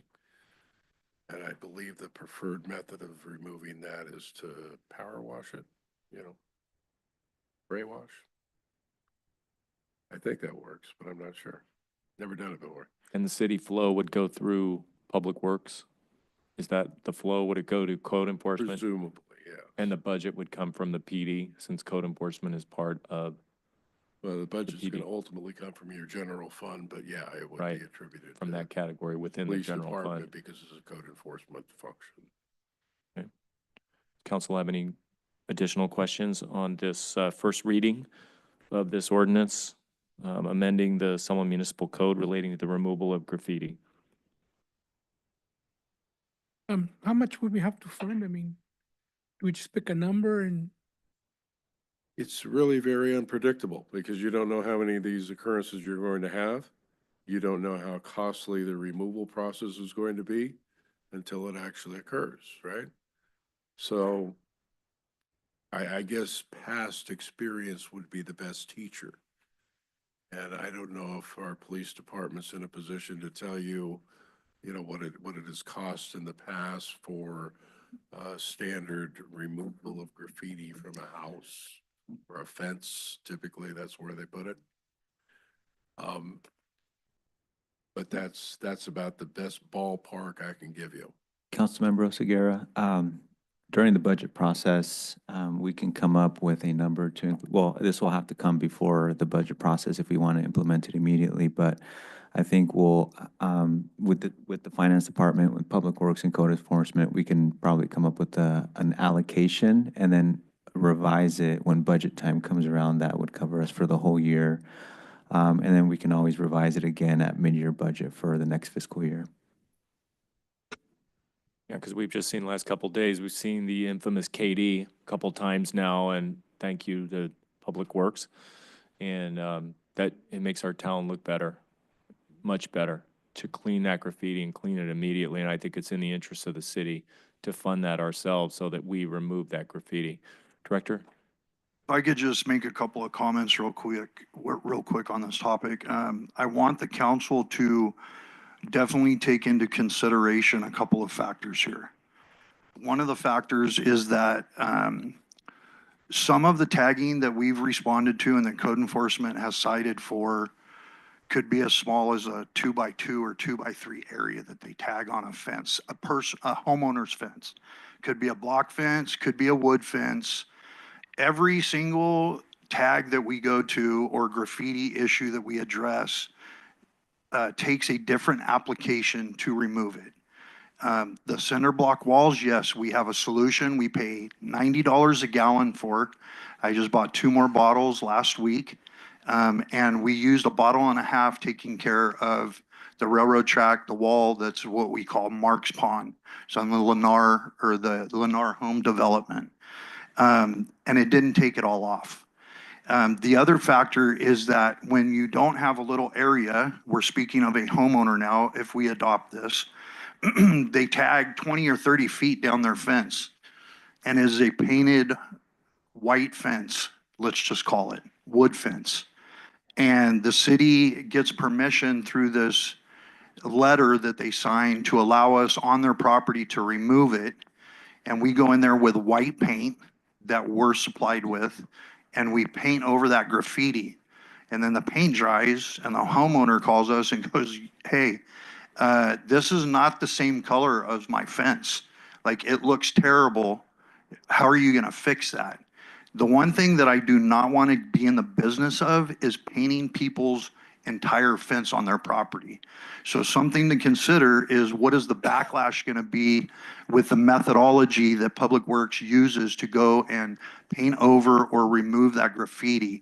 I see this as an opportunity for a lot of pushback from the homeowners that we're actually doing the work for. And I want that to be a real consideration of the council before they vote on this. To the city manager's point, I already made a note in here to go back historically and see what we can dig up for how many cases since July 1st of 2024 to currently that we've addressed, and try to get as much financial data put together for that as well. I can tell you this is a daily issue with Public Works. It is every day of the week we are getting code enforcement reports on graffiti removal. And so we can go down this road, and I will do as directed, but I think there's a lot of variables that need to be thought about very thoroughly and discussed before we actually put this ordinance into place. Thank you. Thanks for your input. Correct me if I'm wrong, city attorney, but the homeowner will have 3 days to correct the violation 3 days, themselves, 3 days, yes. paint over their fence. And I would imagine if they ask for more time, if they're responsive and ask the city for more time, they might even potentially get an extension, maybe a one-time extension. I would think you should grant an extension, and I would think that you would They're gonna want do to it add themselves. to the proposed new ordinance the fact that if you call us and say, I can't do it within 3 days, we'll give you an extension of up to a week. Okay. I mean, I'm not sure how I would address in the ordinance itself, however, the obvious problem of mismatching paint. You know, because you're rarely going to be able to match the color of paint that somebody has on their fence, for example. And you sure don't want to paint the length of the fence when the graffiti is only taking up a few feet. No. So I suppose what you could do is you could point out to them in the notice that would go with the notice that there's graffiti present on their property, that, we'll make every effort to do our best to make it a suitable removal job and to match your paint or whatever, but by signing this, you're agreeing that those kinds of problems are just par for the course, and it's just something you're going to have to deal with. And if you don't want to have that problem, then you should hire a professional painter, have them come out there and paint your entire fence. Okay. Got it. I have a quick question for you, Director. Just curious. I mean, you say you get a call every day and you go out and fix or repaint these fences. How many of them come back at you and tell you, well, I don't like this paint job. You guys did a terrible job. I wanted repainted. How many of those complaints have you received? So the cases that I'm referring to are on public property. They're not on homeowners' properties. So we've had one case that I did mention last year during a staff report when we discussed the graffiti removal. One of the first citizens that came to us and said, hey, I can't afford this. We went and got paint donated. Thank you to Alex from Code Enforcement. Got paint donated from Home Depot, and the guy's fence was painted olive green. And that's not a common color. So Home Depot was willing to mix him a color match in 1 gallon, and the guy painted his fence himself. I can tell you, since I made the comment a minute ago, thank you, Assistant City Manager Keene, he's already looked in OpenGov. We've had 98 graffiti cases since July 1 of 2024. So the cases I'm referring to are mainly on public property right now. So when we That's add in public property. or the private, public property, not private property, but when you add in, you factor in the people that are getting tagged on private property, that number is going to significantly go up. So. It's a huge problem, and that's why we're addressing it at the council level, because it hasn't been addressed so far. And just looking at the loss runs that the the administrative director kindly provided us with from the RMA, I don't see a single type of that claim where there was a liability claim made against the city for failure to paint to replace the paint on a fence that was damaged or disfigured by graffiti. Now, the program hasn't started yet, so we don't really have historical data on that, a 3-year background of claims or occurrences. But, you know, in the future, we'll be able to get that data, those data points, and have that history and be able to do that lost triangle, as they say in the biz, and, you know, move forward on that and see what historical is.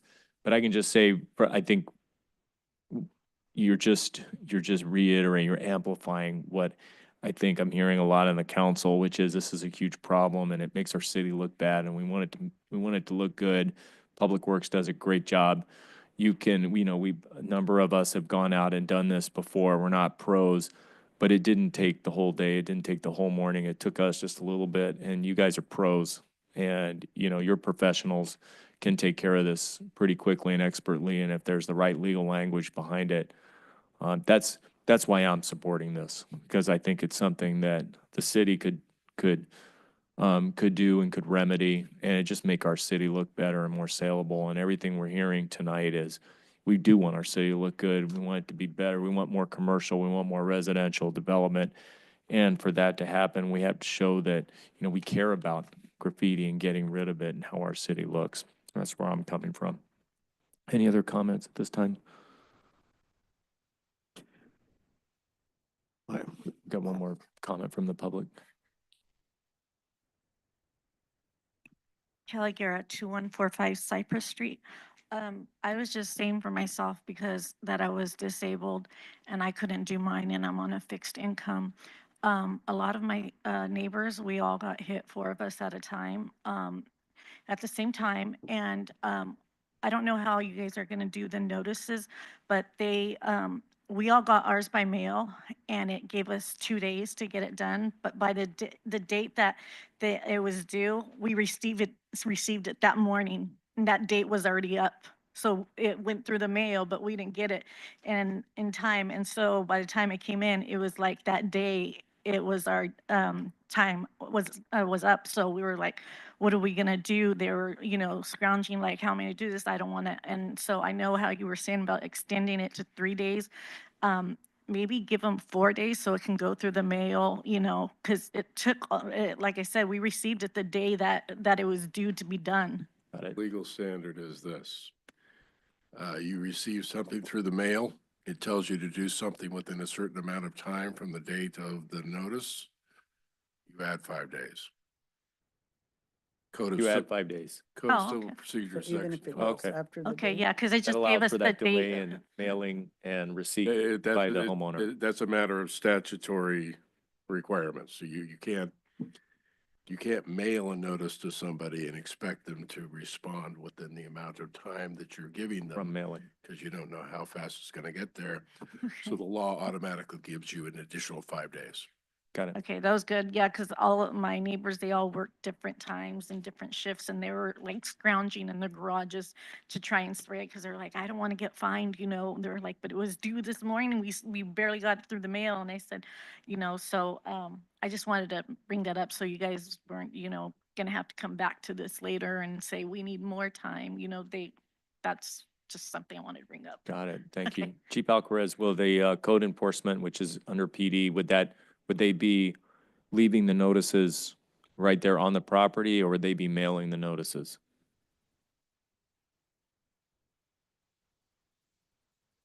Typically, they would leave it on the property and then mail it out as well to the tenant and to the property owner, because not every property owner is residing at that property. Would that give them an extra 5 days once Gives if them the an mailing extra 5 happens? days immediately. What I'm going to need to do is I'm going to have to get a copy of whatever citation or notice they're using at your police department. I will add in there the provision that says if you're receiving this through the mail, you have an additional 5 days. And I may be able to add on to that, the form they're using, other things that For example, the consent form, I may be able to include that just on the Hmm.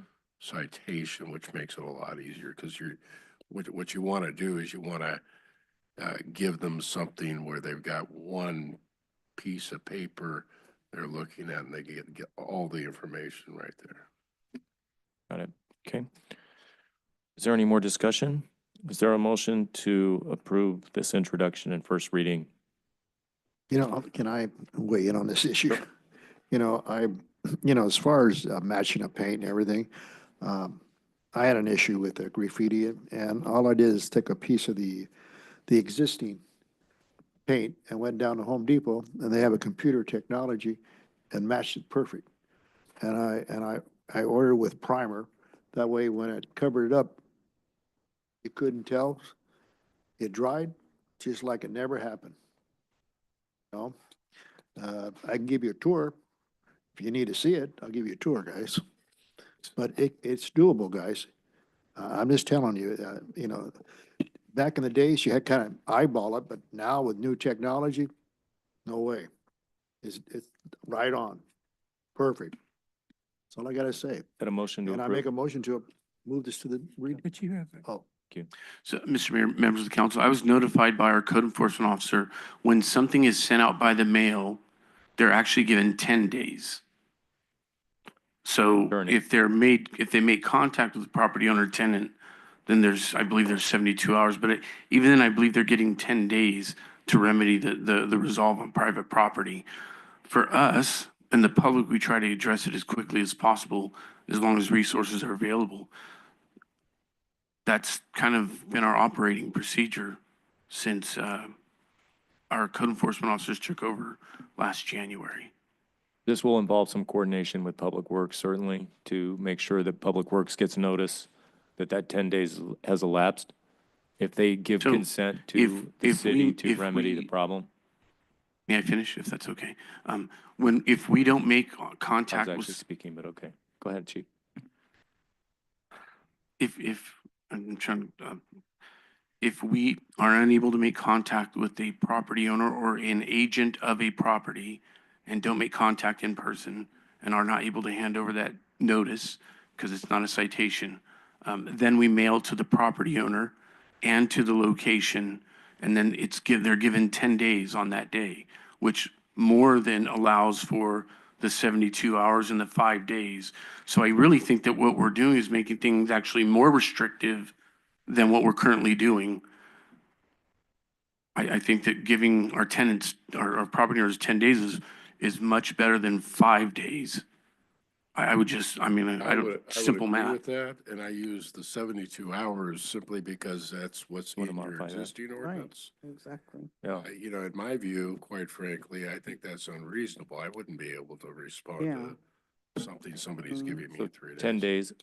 What we're adding, Chief, just to be clear, is the city's going to be responsible if the property owner gives consent for the city to remove that graffiti from private property. So we are adding that component tonight. That's what we're deciding. I get that you've done things differently in the past, but we're just adding that extra level of service from the city to remove that graffiti for the greater good and the bigger picture of a clean city and a blight-free city. Yeah, so I would propose to the council that we adjust the 72-hour date in there. Okay. Want to make it 10 days? Let's make it 10 days. You know, that's perfectly reasonable. You can expect somebody to remove the graffiti from their property on 10 days' notice. Got it. 3 days' notice, that's tough. Okay. So, Councilman, did you want to amend your motion? yeah, I'll make my motion to the 10-day, like he requested over there. You know, like he's right. By the time you get to notice, and she made a comment over here, by the time she got it, it was on that day. You know what I mean? So it wasn't fair for the individual. So the 10-day is probably The point is to make our city graffiti-free yeah. and to And after that, make our city interested in that more- graffiti, we want to that clean our freedom city. from graffiti. Yeah, the only, like us, if it's on city property, we jump on it anyhow. I noticed So that we that's a did. motion with 10 days. I make motion 10 days. Okay, is there a second? I'll second. Call the roll, please. Councilmember Avalos, Yes. Mayor Pro Tem Guerra, Yes. Councilmember Oseguera, Yes. Councilmember Trujillo, Mayor Robertson. Yes. Okay, we'll move on to item 4.2, which is an action item, storefront improvement grant application requirements. Good evening again, Mayor and Council. Before you is a review of the storefront improvement grant application that is administered through the Downtown Business Improvement District. That program was budgeted for $100,000 at $10,000 per project. It's a matching grant, so any eligible applicant would be required to put up a maximum of $10,000 to be matched by the city for a total of $20,000 for improvements to storefronts in the downtown. The eligible improvements are listed in the staff report. At the bid meeting last Monday, there was a discussion about expanding the eligible items, which staff agrees could increase interest as there's been no applications submitted for the storefront improvement grant. Some of those eligible improvements discussed to be added were, paint, awnings, and other items that haven't necessarily been adopted as part of the downtown design guidelines. And for that reason, staff would support maybe expanding the grant program, but following some of the workshopping of the design guidelines that's proposed for mid-May, which is the next item kind of to be discussed on your agenda currently. With regard to increasing the eligible applicants, the prior city attorney had advised that there could be a potential conflict of interest for government officials or appointed members of the bid who may be property owners or property managers to apply for that grant application. For that reason, staff is recommending that part of the grant application remain unchanged, but we support the expansion of the eligible items in the storefront improvement grant. Not barring, but until we adopt the formal design guidelines. So with that, staff's available for questions. Attorney, I have a question. The consideration, is that a possible conflict of interest if it is a building owner like Councilmember Trujillo and myself? As I understand the program, it is a 50% matching grant up to $10,000. And it is offered to everybody on the same terms who occupies or owns a building on 2, maybe 3 streets in Selma. Is that right? That's the bid territory, High Street and Front Street, plus a couple of. You have a conflict of interest if you have a financial interest that is a disqualifying financial interest. It's not a disqualifying financial interest if your financial interest or if what you're gaining financially is a result of an action taken by the city council that has the same effect on everybody in the public that is similarly situated. So in other words, if you're offered this grant opportunity on the same terms as every other occupant of every other building on those 2 streets in our downtown, there is no conflict of interest because the financial impact to you is not distinguishable from the financial impact for everybody else that participates in that program. In the staff report, they mentioned Government Code Section 1090. Certainly it doesn't violate that. Government Code Section 1090 is a crime, and it requires you to enter into a contract in your official capacity with your city that benefits you and only you financially. that's a crime. You go to prison for that. So it definitely doesn't violate that. The other section cited in the staff report was 87-100. That simply says if you have a financial impact, or if you have a financial interest in the outcome of a city council action, you're disqualified from participating in that decision. So the question is whether or not you have a financial interest, not that's just the general rule. So you got to drill down a little bit deeper to figure out whether or not you got a financial interest. And if what you're doing is simply offering money to people to encourage them to, I guess, make facade improvements only, is that correct? And you're just matching what they put out to do that, 50% of it. And you're making that offer to everybody who's on those two streets, there's no financial conflict of interest. Thank you for that. I think there's more than two streets, but, you know, and my question is for Jerome. In regards to this program, and I want to make it perfectly clear, the properties I own on High Street and Front Street, I'm not going to ask the city for any money, or we're going to just do it ourselves. But the questions I have for you are, when will we have the actual palettes of colors, the schemes, so then we could, I mean, I've been waiting for this since 2015.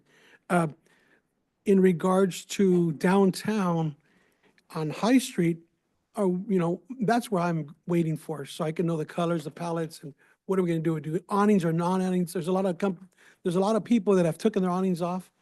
And so those are questions I've been waiting for on that part. Now, the one on Front Street where I'm at right now, again, there's just we have different scenarios. I've been noticing that we have different places of buildings that have different colors. So I'm just anxious to hear what we're gonna want to do to navigate so we can have a uniformity. And I'm not here to shed on what the city attorney did, but on me, ethically and morally for myself, I just feel that I just do it myself. But I want to understand what staff's going. I've been waiting for this for a long time, and I'd love to, you know, change our building, clean it up, paint it, change the you know, just the appearance and what have you. But there are some buildings with awnings and some with not. So if you could give me a more elaborate on that part where we're at. Absolutely, and actually, that's the next item. We're going to give an update on some of those downtown design guidelines. The goal is to, as the council member points out, to try and come up with design guidelines that provide a framework for consistency in the downtown with regard to street frontage aesthetics, features to be included, such as windows, recessed doors, and awnings. You do have multiple types of awnings downtown. If I recall, as part of the downtown strategic plan, there was a discussion that the city previously had a facade improvement grant where one of the awnings, I think it's on the corner of First and High, the southwest corner of First and High, was part of that program. So those type of items will be workshopped, and we'll get into that as part of the next presentation. Our plan to be workshopped with the design guidelines, hopefully coming within 30 to 60 days after the workshop. On top of that, let's just, you know, dive in a little. Let's say that, you know, I'm an owner of a building and I'm going to work on my building. I decided to forego from the city assistance and just do it myself. Will we have to do the prevailing wage job since we're doing it? Are we going to have to follow the guidelines the city will be implementing? No, as a private citizen, you're not subject to prevailing wage. Okay, thank you. City attorney, is prevailing wage a requirement that the city You would can be legally doing impose it? this, you would be doing this by virtue of a contract, the improvements. Right. You would be doing the improvements by virtue of a contract between you and a contractor. That's a private contract. That's not a public work. So That's, the that so the does not, prevailing wage that would not does apply. not require public or prevailing wages. If you look at 1720.2 So the public funds that they're given to that, of the labor code. 17, what is it, 17 point? 1720.2. There's only one situation in which prevailing wages are payable when it involves a contract between private persons.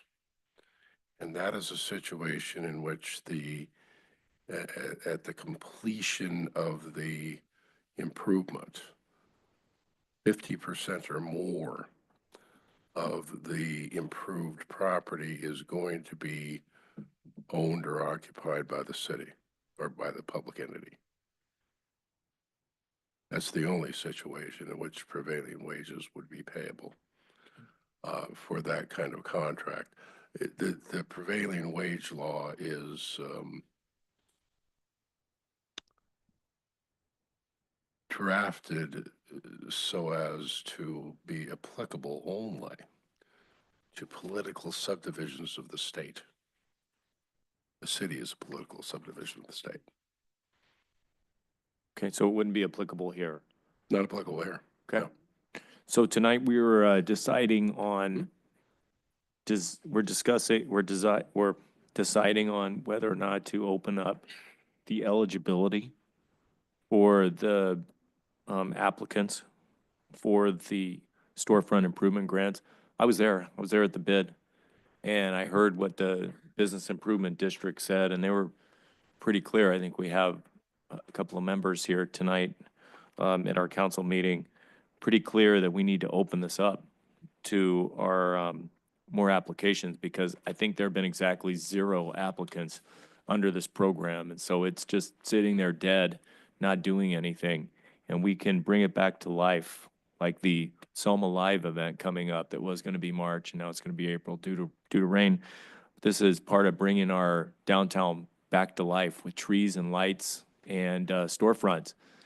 And increasing the eligibility will be able to have more people be able to apply for that.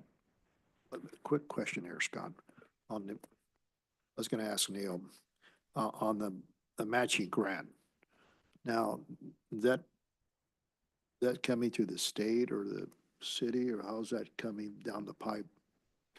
Well, it depends on how much your improvements are going to be. They're If looking you at, well, replace your door and it costs you $2,000, the grant's going to match you 1, right? yeah, Way I understand that's, it, up to 10 grand. So 20 grand total so improvement 20 job. grand total per building? The city budgeted 100 grand to the bid The for city this grant, type of so program. basically, you're looking at, well, and no one's applied, right? No one. No one's No, not a applied, soul. okay. All right. Making a motion? So quick question, in terms of we're deciding on eligibility tonight. Are we just also deciding on the colors? Because the bid also mentioned the colors. I'm aware of the staff report, and I'm aware of the next agenda item, which will go into the color palette. But are we addressing that tonight, or are we just addressing the eligibility question of who is eligible to turn in an application and potentially receive a storefront grant tonight? Does the council want to restrict it to that? Can we do both? Do you want to, the colors are, That's on the next item. We should discuss them separately. the next time, and I think we're headed in the Aren't direction of a the, workshop isn't for the that. color scheme something that is decided by this commission that you appointed? It is their decision to make. Yeah, It so is the bid. I would leave that for them to decide. Yeah, They decide on who gets the grants, and they decide on what they get the grants for. I guess we're just kind of coming up with the program parameters. Another question is, do we add paint tonight? Because it doesn't apply to painting right now, so we could still add painting tonight and then decide on the colors later, right? As a potential item, as a potential grant item. Painting to one of the Eligibility. activities that is allowed for participation in the grant? Is that what you're saying? Right. Right. It's not included as an eligible activity under the grant. You can't get money to paint your building. Yeah, you could do that, sure.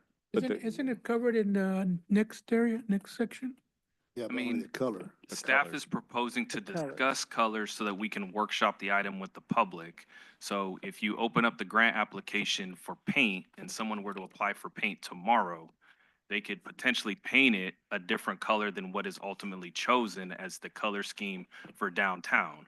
And so if that were the case, you would have just painted a building that now they don't have to paint for multiple years, and they would be out of compliance with the design guidelines that you would adopt in the future. So staff recommends not including that as part of an immediate update and workshopping the items so that we can identify a color scheme and then issue the paint accordingly so that any paint that is issued through the grant program is consistent with what the public wants and what the bid wants and what the council wants. And that's what I've been, and that's what I've been waiting for We'll just since prove on the grant. 2015, Grant 16. application. So I'd rather just wait so I get the real color and we can start painting. If you've already delegated that decision to your commission. Who gets a grant? So Deputy City Manager makes a valid point that the painting this could open up if we decide on the painting. However, from a practical matter, the Business Improvement District, which meets once a month, would have to look at that application and actually award that job for the storefront grant, because they're the one, not city administration. The bid is the one that approves that application. So no grant could be awarded, correct, Deputy City Manager, until the bid reviews that application and approves it. Is that correct? So it would be the next bid meeting before if painting were added as an eligible activity, that painting the front of the building could be an approved storefront grant item, correct? Correct. But it really couldn't, because the bid's, gonna watch this and they're gonna have the deputy city manager there to report on what the council said. And I would imagine a couple council members will be at the meeting to discuss what happened. And the colors haven't been decided yet. So painting could be added, but not until they can't actually approve the painting until the color scheme Yeah, we is already mean, approved the decided color on. scheme. Under the grant Did we? program, there's a specific rubric for scoring a grant. And so the criteria is meant to be equal across the board. So if they meet all the criteria of the grant under the scoring rubric and meet the terms of the scoring rubric, there's almost no opportunity to deny the application if they meet those parameters. So again, staff would advise just to hold off and include that's- those items, because if you start denying projects that are qualifying under the grant program, that could be prejudice to that applicant. And so to avoid any confusion, staff would recommend just holding off. We're going to workshop it. We're going to get the colors, and then we can issue the paint. So tonight, we can just approve the eligibility guidelines, approving Guidelines. bid board members, council members, and other business owners, building owners, as well as tenants with permission of the building owners Employees to of the qualify city. for this. If you Employees look of the at city. page 71 of the actual application, the verbiage is there already. It's a City of Selma employees, volunteers, committee, board members, Yeah, it or was on council yet. members are eligible to apply if they meet all other outline requirements listed below. It's already on there. I believe there's another section that would need to be stricken from that to remove the conflict of interest portion of it. I think that term assumes that the conflict of interest was applying. So we'll clean it up and make sure that it's clear of who's eligible. Thank you. Public have any input on this item? Weigh in? Mr. Nelson?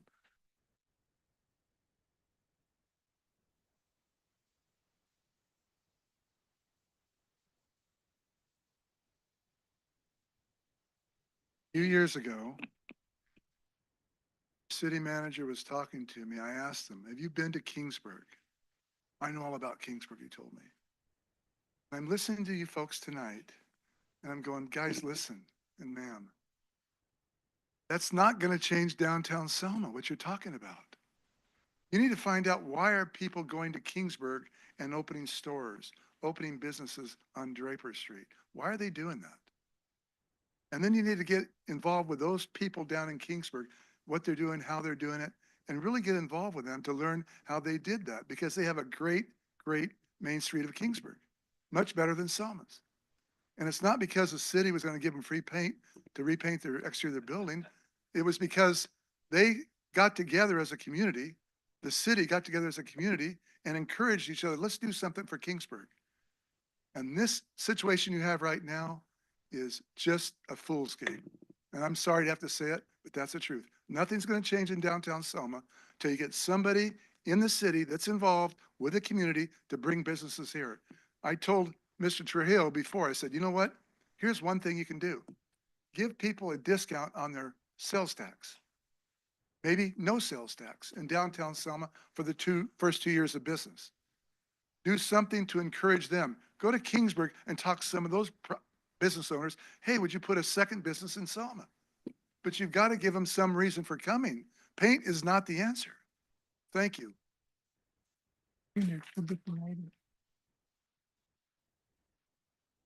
Any other comments?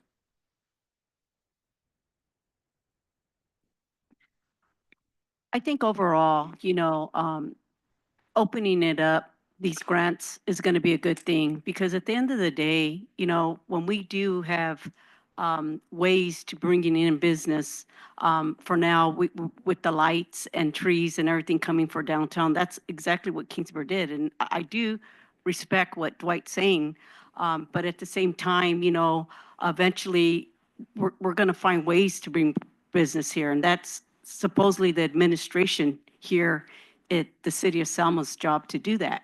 But for now, if it's going to help our buildings look nicer, and including, windows and other things that we also included in the bid meeting, and it was unanimous. It was unanimous to include everybody who are owners to these buildings. We put a lot of money into our buildings to keep it looking nice. And if there's grants out there offered to everyone, we should have the ability to make our buildings look even much nicer. It helps people, and it will possibly get more people to want to come into some of these empty buildings. But I think overall, I appreciate what Dwight's saying. And that would be, we do need to get businesses in here. And again, that's the administration's job. Thank you. Any other comments? Anybody online or on the phone with a comment? Good evening. This is Ramza Khoury, 1927 High Street. Can you hear me? Yes, we can. Okay, thank you for your time. I would like to comment. I sit on the bid. The reason why we've had virtually no applications because of how restrictive it is. I rent 1927 High Street. I don't own any buildings in downtown, so that's not the point of my comments. But it was so restrictive where we have 8 board members on the bid, and any affiliation to us limited a landlord if we managed their property, a tenant of a landlord that we manage. Anybody that is affiliated with us was prohibited from applying to this grant. The way it was done, it was too restrictive.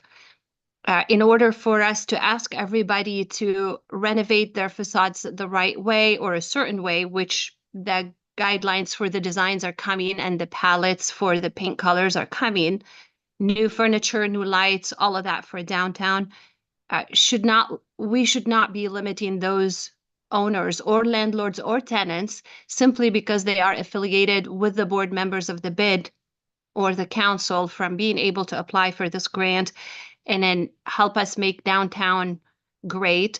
I don't think it should be a financial conflict. My property management fee doesn't change whether the facade of the building is a certain design or color. So we don't really benefit financially from public funds. That was my point and my comment during the bid meeting and tonight to the council.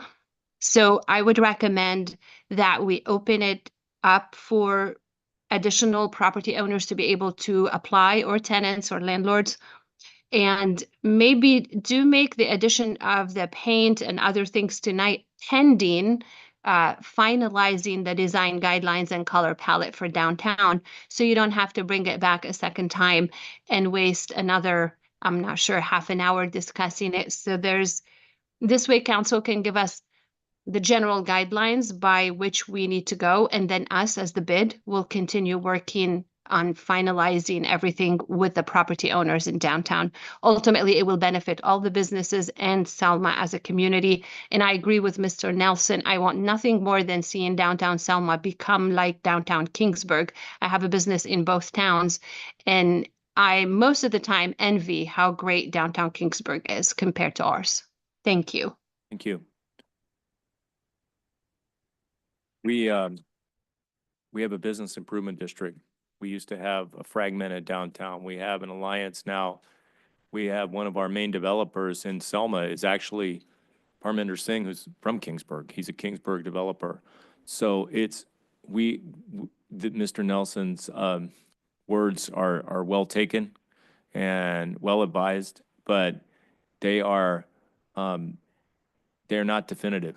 We are working towards improving our district right now. And the bid is one way of doing this, and improving the look of our downtown is another. Having a theme, a color scheme is another. You already talked, so you can't talk again, but I appreciate it. Thank you, though. Thank you. He's giving me his time. We can't transfer, sorry. We 30 can't. seconds. We can't do that. 30 seconds. Scott, 30 seconds. Let me explain something. Let me explain. Let me Yeah, explain rules. Please, this is really important for Selma. In 1995, I had an idea. And it was a big idea. Not a mall, hotel, a restaurant, gas station, a big idea. And I went to the city manager at that time, who lived in Selma. I went to Pete Israelian. I went to John Harden. These men all live in Selma. I said, look, here's my idea. I said, but I need a little bit of help. What can you guys do to help me?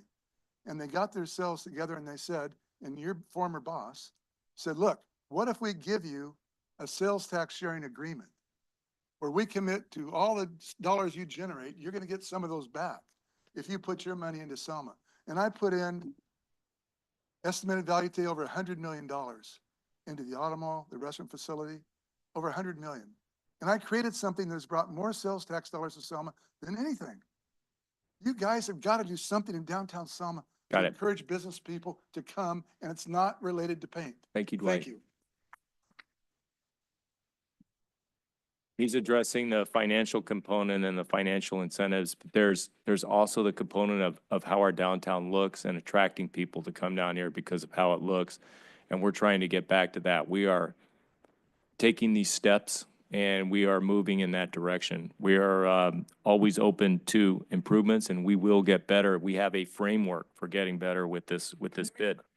Yeah, go ahead. And just so you know, Mr. Nelson, we do go to Kingsburg and look how nice they look, and some of the ideas that they've implemented, guess what? They is coming to Selma. We're gonna get trees, lights, we're gonna make it look better, and I tell you what, once it's done, we're gonna be competing with Kingsburg, and you'll see it. Just give us a little bit of time. Good point. Okay, is there a motion on this to open up the eligibility guidelines? Or When are we gonna get the actual verbiage, if we're gonna approve it? No, it's gonna be them. Well, I think what you want to do is you want to eliminate any language in there that restricts an application or grant of an award of a grant to any council person, employee, or Bid member. officer of the city or of any other public entity. The conflict of interest provisions, I haven't read the whole document, but I gather it's just a matter of eliminating that language. And I think Mr. Keene pointed out what that was. And he can eliminate that for you. The other thing the lady on the website was mentioning was Ms. Curry, she's a bid member. we don't allow applications by tenants. We do. They do, if the building owner signs off. Okay, yeah. Yep. This just opens up the eligibility tonight. Is there a motion to open up the eligibility so it allows bid board members? Is there a second? Anybody have a second for this? I'll second it. Okay, We'll call open the it roll, up, please. just to open it up and get the ball rolling a little Right, bit. and then we'll get to the We colors. can fine tune it as we go. And Dwight Mayor, made some good if I can points. just confirm, what I wrote down for the actual motion is to revise the eligibility guidelines for the storefront improvement grant to remove the conflict of interest stipulations. The current conflict of interest stipulations involving bid board members and city council members and property managers and anybody related to Conflict of them. interest stipulations would remove that section, and so it would allow everyone to apply. Great, thank you. Call the roll, please. Councilmember Oseguera, Yes. Councilmember Avalos, Yes, Councilmember Trujillo, I'll abstain. Mayor Pro Tem Guerra, Yes. Mayor Robertson. Yes. Okay, item passes. Item 4.3. Now we're going to talk about the colors. We are in luck. Our economic development manager is in attendance to give her presentation on the downtown commercial business district design guidelines. So we are lucky to have her. She is knowledgeable on the matter. I tried to give her presentation at the bid meeting. I did the best I can, but Alicia does a great job conveying the benefits of these features, designs, her research into why these things work in a downtown. I think she conveys it much better than I do. Take it away, Alicia. Alrighty, good evening, Mayor and council members. Tonight, I hope to just give you guys an overview of the presentation that was delivered to the bid at their last meeting. That would have been March 10th. Recap the bid's feedback and then determine a date for the design guideline workshop. Councilmember Trujillo, I was listening in on my way here and there's enthusiasm. There's a lot of anticipation. We're working as fast as we possibly can to get those in front of council. We can go forward one more slide. So just tonight, we are talking and we're kind of focusing the conversation on facade colors because that was council's request and it's been council's conversation. I think just a reminder here that facade colors are just a piece of a bigger conversation. We're talking design guidelines, which are comprehensive. They include signage and wayfinding guidelines, architectural and building design guidelines, facade color, of course, and then streetscape and public realm guidelines. The guidelines, as we're designing them, will encourage high quality building material. We want to avoid blank walls. We want transparent ground floors for public safety reasons, consistency in material selections, all the good things that have already been addressed and brought up in the previous conversation. And I want to go one more slide.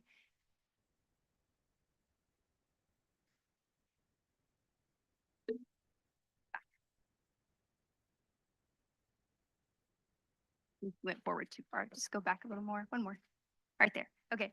I'd like to pause and just kind of do a reminder here that while creating a recognizable downtown, we want to be intentional about cultivating our desired theme that the council selected, the cultural arts district. But there is this fine balance between this uniformity that we're trying to achieve and then also the individual business's expression. Taking into account costs, we talked a lot about attracting investment into the downtown. We want our developers to not take on this costly burden when they're building in the downtown or making improvements to their existing building. So just being conscientious of kind of what's at stake. Kind of nailed this point down now for the last two items, but ultimately the design and guidelines and the facade colors matter because we're trying to create an experience out of downtown Selma. And okay, we can go right into the colors that the bid discussed. So they considered 3 different color palettes. Images will follow this slide, but they considered an earthy tone with muted reds, soft beiges. So that's what's on the screen now. Some example pictures included downtown Santa Barbara, downtown Santa Fe. So if you kind of just look at what's on the screen, very neutral tones. We're using the reds, leveraging the brick, and again, we're just talking colors. The next color that they considered were warm terracottas, similar, but using deeper greens to kind of create an accent color, some deeper colors. You see there's more contrast in these buildings. Downtown Tucson is an example, and downtown Savannah, Georgia. This was one of their preferred palettes. This and the next one, which will show the whites, the charcoals, and natural wood tones. It's a lot lighter use of colors. There is an argument to be made, whether you buy into it or not, that warm tone colors create a more inviting experience, but you can leverage cooler tone colors for a more modern experience. We looked into what some neighboring cities were doing in terms of not necessarily what colors they use, but what language they included in their design guidelines.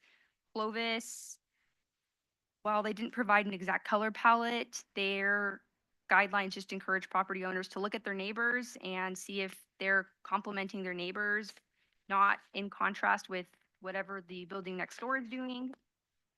It's not very objective in nature. It's a little more subjective.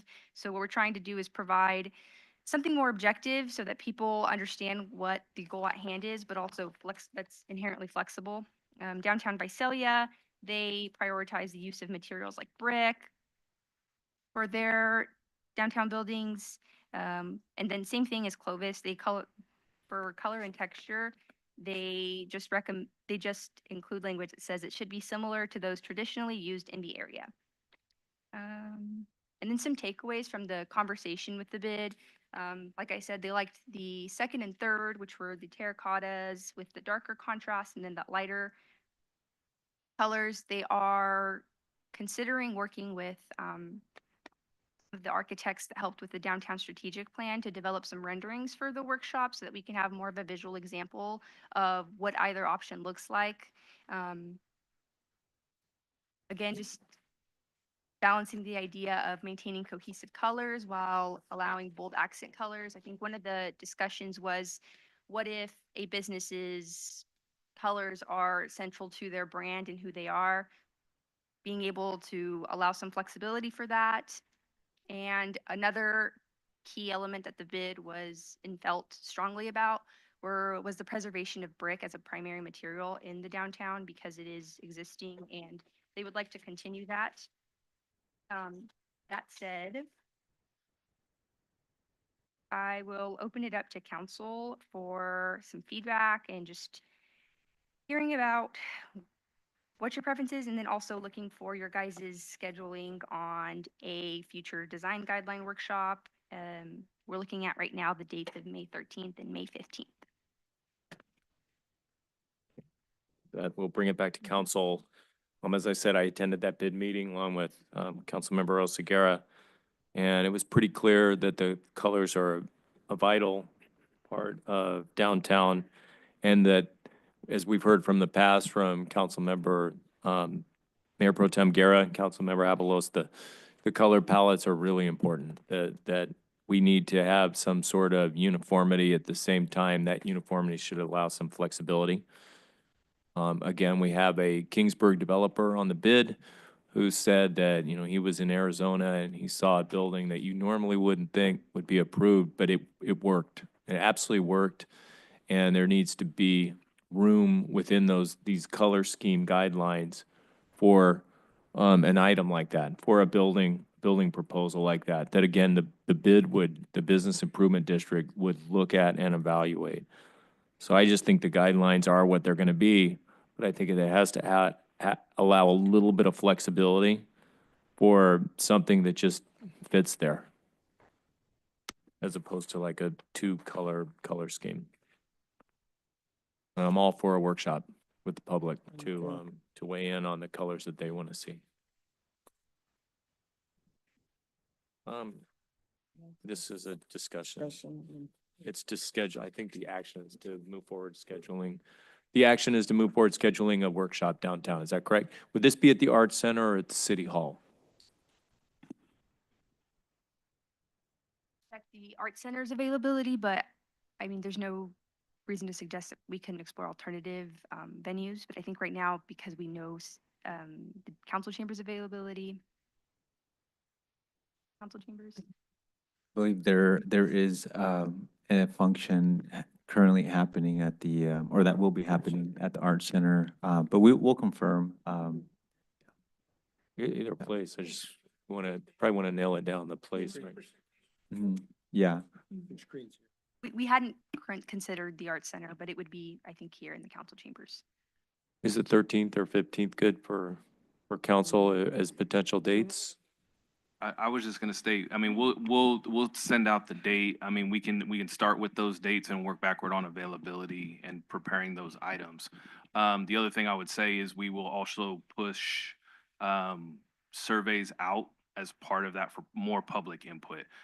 We understand public workshops are not, everybody's not able to attend, but this is, everybody's downtown and we want to solicit public feedback on this item and include public feedback as part of establishing these guidelines to ensure that the downtown resembles what the public is looking to enjoy for the long-term future of downtown. So I think we looked at the middle of May in or around the 13th, 15th area, and we'll work around that.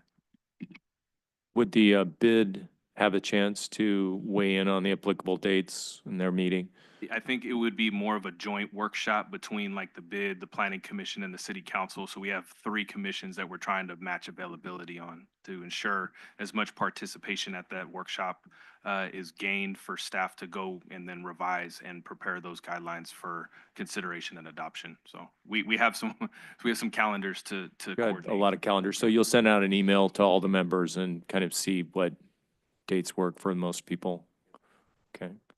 Is council good with that, scheduling a workshop around that time and going from there about the colors? Yes. Okay. Any input from the public on this item? Anybody online or on the phone? Hey, Robertson, at this time, I see no hands raised. Great.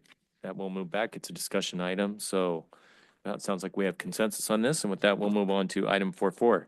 Discussion item, Selma Community Ministries, Selma Com, located on Whitson and First Street update.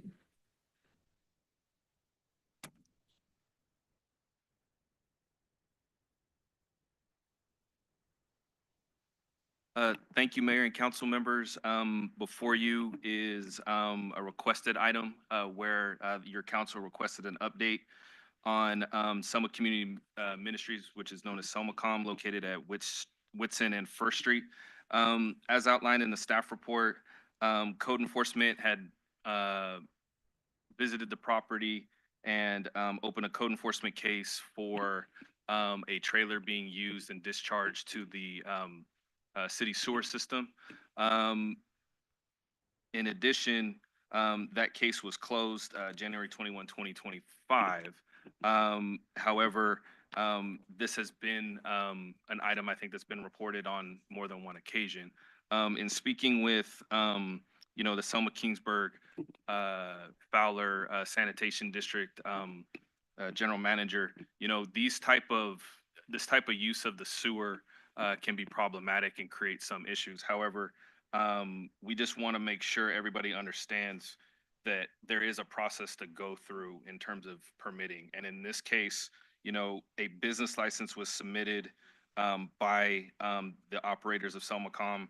It was reviewed by staff. Inspections were done to allow occupancy of that building. I will tell you that there were probably oversights as part of that approval process, including the need for probably a tenant improvement rather than just a building permit that was attached to the staff report. I can confirm that proper life and safety inspections were done by the fire department. I spoke to the fire marshal specifically. He noted that this project does not require fire sprinklers. However, it does require some semblance of an entitlement, such as a conditional use permit, to ensure compatibility with the neighborhood. And so from that standpoint, in 2022, staff reviewed this item and did not require the appropriate entitlements at that time. And so the occupancy of the building and the allowance to operate has been ongoing. Staff conferred with prior council and was advised to try and work with SelmaCom over time to try and get proper entitlement of this site and their proposed use. Because as laid out in the applications for business license and the associated documentation, it lists church. we believe that there's other activities occurring on site that go beyond just a church as listed in the business license. So we want to, work with a organization that provides services to the community. We appreciate the services that they provide to our citizens. However, there is a corresponding entitlement process, a conditional use permit that reviews specific uses and their compatibility with surrounding areas to minimize impacts if possible, right? And ensure compliance with other codes such as, obtaining appropriate permits for sewer discharge, because it could be a violation for sewer overflow if something were to occur due to an open, sewer sweep being utilized improperly. Apart from that, again, staff is available to work with Selmacom to properly identify the appropriate entitlement process, which would go before your planning commission for consideration. As in the C2 zone district, a conditional use permit is required for a church-like facility. So staff's available for any questions. Thank you. Any questions for the deputy city manager regarding the CUP guidelines and the guidelines for this ministry, which would be more aptly titled as, what would be a better description than a church? I believe we would work out what they fall under the zoning ordinance. It's difficult to quantify. I think in some cases a singular use that maybe they fall under. It could be. I don't think it's necessarily like a transitional supportive housing thing, which is only allowed in residential zones in our zoning ordinance. And so we would want to work with them to identify exactly what they're doing on site to see where they would fall in within our zoning ordinance. We don't know And perhaps exactly. part of their where they would presentation, fall. they'll give us more insight so we can work with them to identify what the definition of the use is. Great. Ready for our presentation? First of all, good evening. I gotta say to you guys, I have a whole new respect for you guys. You do this all the time. I'm trying to stay awake. Wow. After working all day. Yeah, I've gotta say, mis respetos for what you guys do here today. I want to say thank you. We do it as labor of love Yes. for our city. We Yes, love our yes. city. And to that point, that is why we do what we do, right? I want to say, first of all, thank you, Sarah, for helping me get this on the calendar, and Scott for meeting me and following through on what you guys said. That means a lot. That means a lot. In the perspective of a church, the church is actually called to feed the homeless, to take care of them, to house them, to do everything that we do within this ministry. So I'm going to get to share. I want to share with you right now, I'm going to take you to when Selmacom began. This is how I began in Selma. In 2014, I moved to Selma, and the calling that God gave me was feed the homeless. And I even asked God the question, is there homeless in Selma? And so as I began to fall into that journey, I began to meet people, and this is Randy. Randy was one of the first homeless that I actually met here in Selma. He was staying by Kettleman's, and he had a sofa for his bedroom. He tilted the couch over, and when I brought food, he crawled out from under the couch and he came to get his food. And so Randy, one of the first things that I realized wasn't just feeding them. Feeding them is a part of it. It's how you build a relationship with them. But you have to do more than just feed them. And with Randy, Randy was actually one of the very first people we housed. Randy, one of the things that was wrong with Randy, and the reason he was homeless, was because he had lost his Medi-Cal. And when he lost his Medi-Cal, he had to begin to self-medicate because he had schizophrenia, so he had no way of helping himself. Somebody needed to come and give him a hand up. And so when I realized what Randy needed, we got his Medi-Cal going, we got him back into medical, getting his medicine, and then we applied for his Social Security. Within 6 months, we housed Randy. And to this day, and that was in 2015, to this day, Randy is fully housed and has been housed and is a productive member of Selma. Next picture. So I just wanted you to see here, this is how I started in Selma, 2014 and 15. Keep going. Just feeding people out of the back of my car. Keep going. Keep going. And then here, right here, this is Brandy and Noe. And I know you guys know Brandy and Noe. Brandy and Noe, I met them in 2014. They were both meth addicts. And they were heavily addicted. They had been addicted for 2 years. They were staying behind Walmart. And so when I ran into Brandy and Noe, I began to feed them and pray for them. And Brandy and Noe eventually, one day they decided, you know what, we don't want this life. A year in of knowing them. And they decided to go into a rehab program where they went to Los Angeles, they got rehabbed, and when they came back to look for me. Why? Because they said, I extended the hand that nobody had ever done, and they wanted to now do what I was doing. So they began to help me feed the homeless, and this is a life that they live. Nobody had to tell them, right? So this is a picture right here of Brandy and Noe now.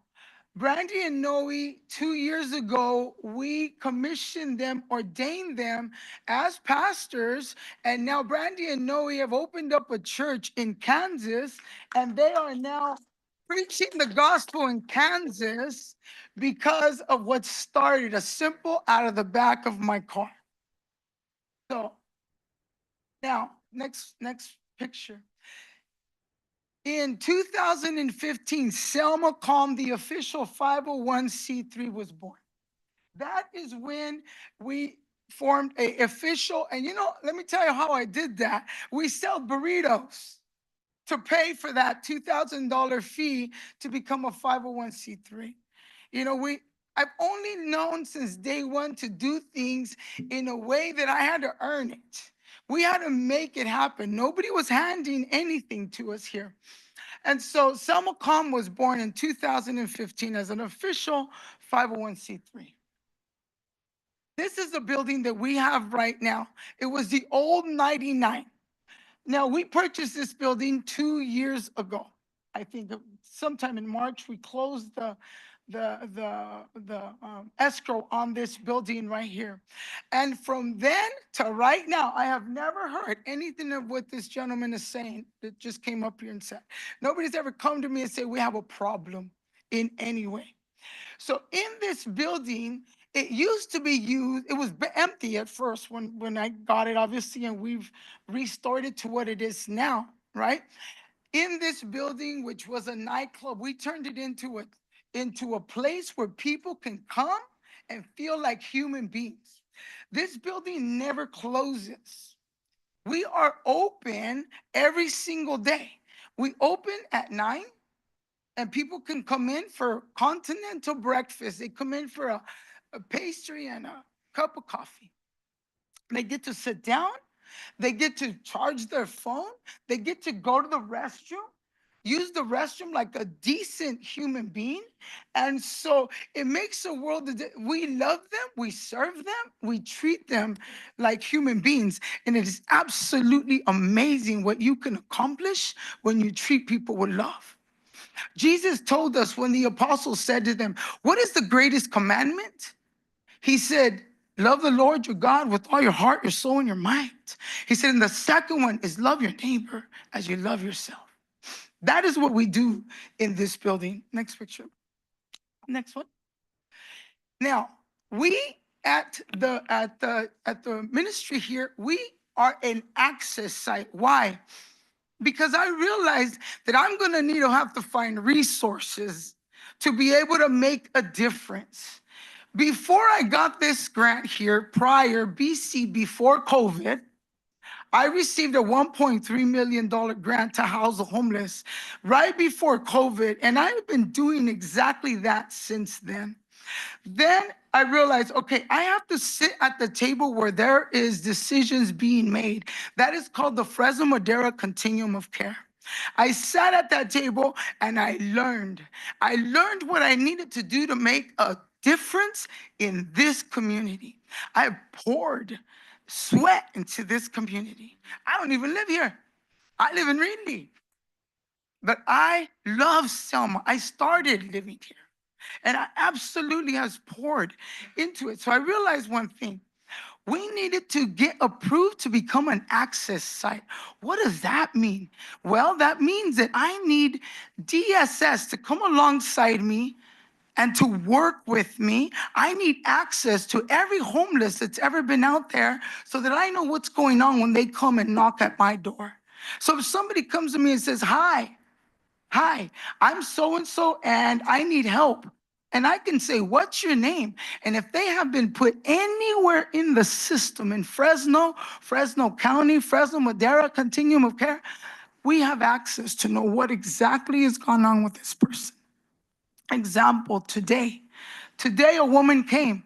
She was dropped off from Kingsburg here. She was in a shelter in Fresno, but she wanted to come and visit her family in Kingsburg. Well, she's homeless, and so they dropped her off in Selma, so she knocks at our back door. Now, if we weren't there, if we weren't the firewall of Selma, you would have another homeless in Selma. She would be sleeping in the park, prostituting, do what they do to survive. But because she knocked on our door and she said, listen, I need a ride to Selma. We used our diversion program. We put her in a car and dropped her off at the shelter in Selma. In Fresno. Because that is where she came from. And our goal is to do exactly that. Where did you come from? Let's give you a way to get back there. So under the access site, which we are, anybody in our community can come if they have a problem. And it's our job to help them find a solution. We connect the dots. In other words, if they say, listen, I am in trouble, I'm 4 months behind on my rent. Well, we know that, okay, that means we need to send them to a diversion program to see if we can get them help under the diversion program. We can link them to domestic violence, Margie Mason Center. If they need help with their PG&E bill, we can pay their PG&E bill right now. Right now, we pay up to $300 for anyone that has a PG&E bill, anyone has a PG&E bill, if they're about to get their bill disconnected. If a person gets their PG&E disconnected, now that makes them living in a house not meant for human habitation. So what are we doing? We're preventing people to live in homes not meant for human habitation because they don't have the money to pay the bills. So we're able to do that immediately when they show up at our place. We link them to shelter. We don't have shelter in Selma, so we send them to Fresno shelters. We send them where we need to get them sheltered. We link them to Selma Resource Center, to the MAP Point, or usually MAP Point links them back to me because we have the funding. MAP Point is linking. West Care, Turning Point, mental health. Listen, I can't tell you how many people are homeless. It's not because they're on drugs. It started because they lost their medical and they had to self-medicate. And so the voices in their head, they have to do something with them. So they begin to use drugs, meth, as a solution. What do? We relink them with Turning Point. We help them get their medicals. We help them reactivate these things so that they can get off the drug. So we have one of the things that Access does is any access within Fresno County and Fresno City. I can tell you there are 2 accesses in Selma. That's Man Point and us. And everything else is in Fresno. So are we making a difference? If we weren't here, we'd have a whole lot more homeless and a lot of people not able to meet these needs. Next one. We are also that diversion program. So if we see that we can't help them on access, we activate them into this diversion program, of which we have grants. I have been awarded a grant for diversion. What does diversion mean? Well, to divert them, to find a solution for them before they become homeless. We are the firewall. We have to help them. So many people can become homeless because they lost their job, because whatever the circumstances are, it increased so much after COVID. We have 4 case managers that get paid for doing what we do. Because of the grants that we have, we're able to hire 4 full-time people that work and help people. And they're there Monday through Friday at 9 to 5 to help people. So we help people prevent from becoming homeless. We help prevent from them being evicted. So if there's an eviction pending, they come with us. I've got a 3-day notice. What do? I don't have the money. What is the city of Selma going to say? I don't know what to tell you. But you can say, send them over to SelmaCom because you have us here. And many times the city has done that. They'll call me and say, is this something you can help them with? And I say, yes, and they send them right over.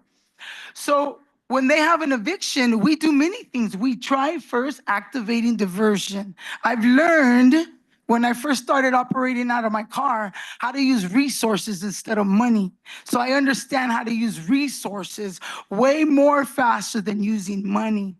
So I can operate in a lot less of a cost because I know where all the resources are. One, because I make it my job to know every program that exists so that we can link people to those programs. So under this diversion program, this person, as a matter of fact, the woman came to me today. She came into our office today, and she brought her 3 kids with her.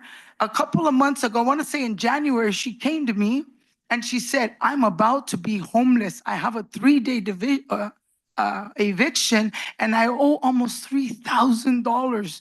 I'm on fixed income. What do I do? We called the manager. We were able to gather resources from different places, and we covered that bill, and now that woman is no longer at risk of becoming homeless. That is diversion.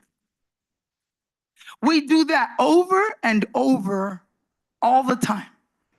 Under people that with their late rents, we help them with deposits. We link them to other resources. Like I said, we talk to the managers, we come up with strategies so that we can keep them from becoming homeless. Because it's not just a problem, Scott, that they're homeless in Selma. We got to plug the hole from both sides. And that is what we have been doing since 2014 when I started. I understand that you can't just house the homeless. You got to keep the other people from becoming homeless. And the people that are becoming homeless are not because they're addicts. It's because of financial problems that it came up, domestic violence. Husband ups and just leaves the women and children, and now they have no way to pay. So these are so many things that have to happen. You have to have a thing in place to prevent for the numbers that keep going up. Next one. So this woman right here, give me my water, please, right by your foot. This woman right here, a perfect example. Thank you, my brother. She is a 27-year-old woman right there.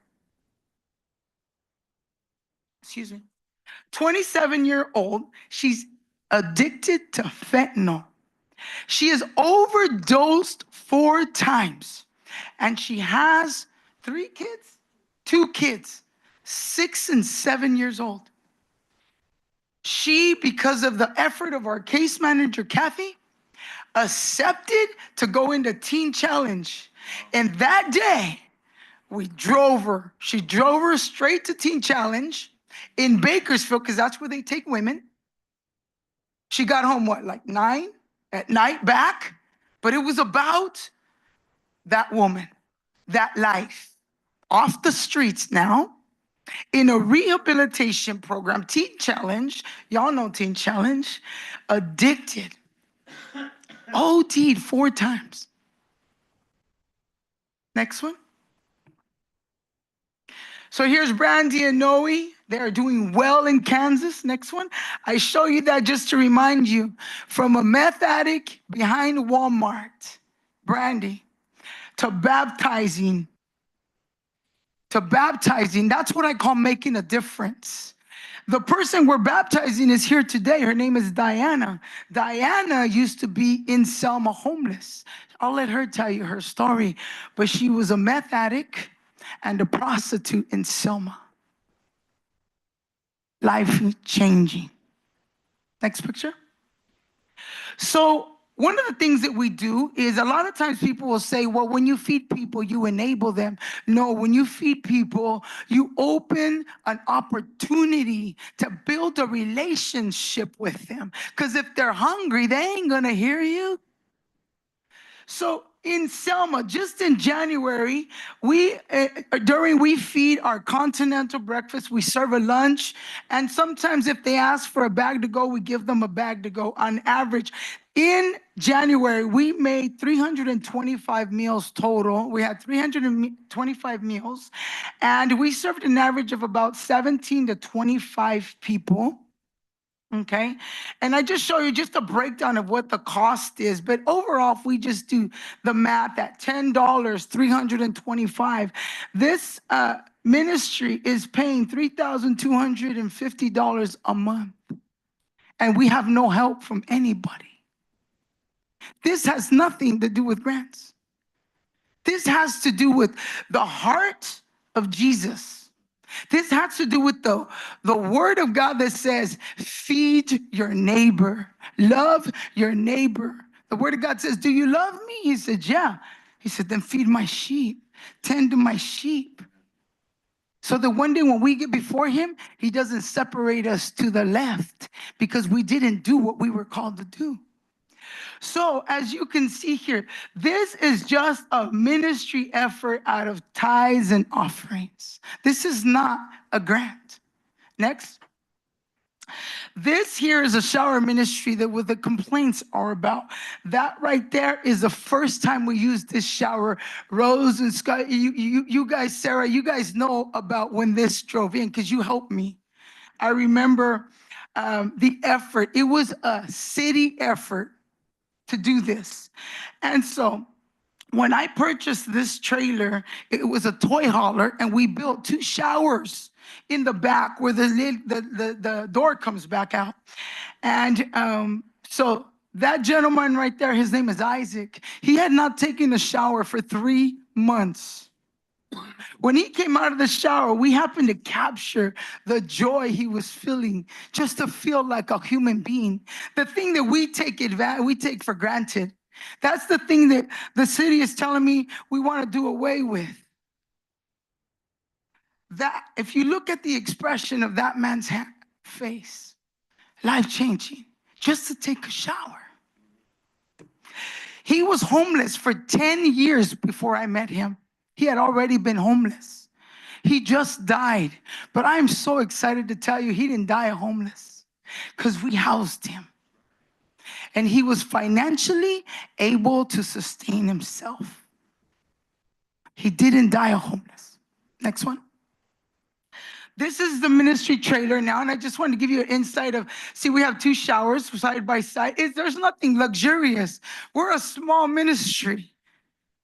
We pay things with tithes and offerings, and we don't have any big donors or people that donate to this ministry. It is the simple tithes and offerings of hardworking community members of Selma and Fresno, the people that come to our ministry. As you can see, we have the clothes for women on one side, the clothes for men on the other, and we make it happen every Monday, and every Friday they are offered to come and take a shower. Next picture. That's about what it costs us on average to run the shower ministry. Overall, we do it Mondays and Fridays. We do about 20 showers per week. That's 80 showers a month. It costs us about $1,500 average because we don't always give them a care packet. We give it to them once a week, not twice. We don't always give them a pair of shoes if we already gave it to them, but we'll give them what we need to give them. I cannot tell you how many people come to the church barefooted and raining, and they know where to go. And by some miracle, we always have their size. Next one. We also feed the community as a whole. We average about 1,500 families a month. We feed twice a month right now. And that right now, this is our second shift, as you can see here. We actually started feeding the feeding the community at 8 o'clock at night. And the reason for that is because you have a working class that also have a need. They have more month than money. And all the food distributions, not that there are many in Selma, but the ones that they're always in the morning. And so we'd get the working class that also need help. So we started doing it at 8 o'clock at night because I have an awesome team that is willing to work till 12 midnight after we clean up. See, it's not a one-team effort. It's not a one-man. God has given me a team of amazing people. They're sitting here right now. Because why? Because we love Jesus. Very simple. Very simple. And so we serve the community of Selma. The majority of the people that come to the food distributions are Hispanic. And this is what they say. Thank you for doing this at night because we didn't have any food. And if they need food during the day, come in. We always have a bag of food to give somebody. Next. So now let me tell you about our Hand Up Housing program. This is grant funded. Right now, I can tell you my goal is to house at least 12 people in this month. I'm underspent. I need to house more people, right? And here's what rapid rehousing is. It helps pay deposit. It helps pay a rent for somebody up to 12 months. You might say, well, now you're enabling them. I say no to you. You know why? Because during those 12 months, we take those people by the hand and we help them get jobs. One of the things that have really helped is to help them become IHSS providers. And we rent rooms, we do room rentals, and we partner them with somebody who's disabled and somebody who is able. So we give the IHSS provider somebody who's disabled. We rent both rooms. Now they can afford to pay their house. And the one that's disabled, we get them on Social Security income. And now we have two people that can sustain themselves. That is what we've been doing, and it works. It works. We help pay their utilities if we need to. One of the biggest things that we require of them is we begin to put into their mind, you gotta become a productive member of society. So we require them to come into the ministry and work. We have lots of work. It never ends. We have them go into rehab programs. We do life skills. We make sure they keep their appointments for those mental health problems. We assure that they get assigned to Social Security disability if they qualify. We have 4 case managers. It's a lot of work for 4 case managers, but we're still making it happen.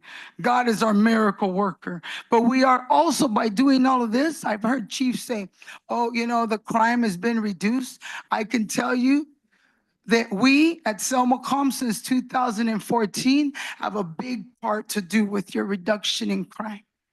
Because when you feed somebody, and when you take them by the hand, when you hold their hand and you love them and you help them into this program, and a lot of them, when they come to eat, they don't have to steal no more to eat.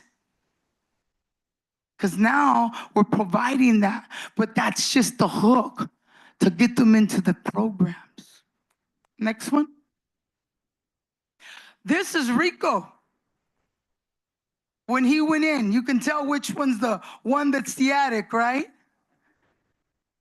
When we sent Rico into Teen Challenge, this is Rico while in Teen Challenge. You can see Rico did 3 years in Teen Challenge and he graduated. He graduated in Teen Challenge. What did he do when he got out of Teen Challenge? He came back now to the place that helped him, and now he wants to do the same for those that are here that need the help. Why? Because he knows. You don't have to tell him what you're going through. He's been there. What better person to help somebody else? Hope. Hope for the hopeless. Next.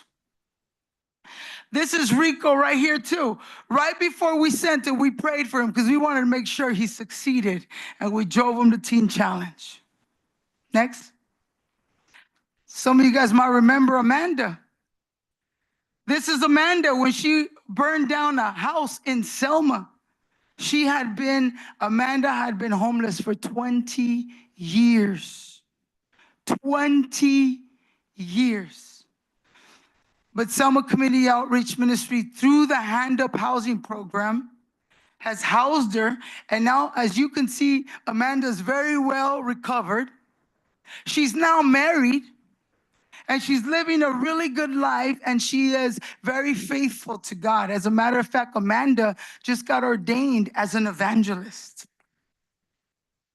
She is under our Hand Up Housing Program. She's now graduated from that. She pays her own rent.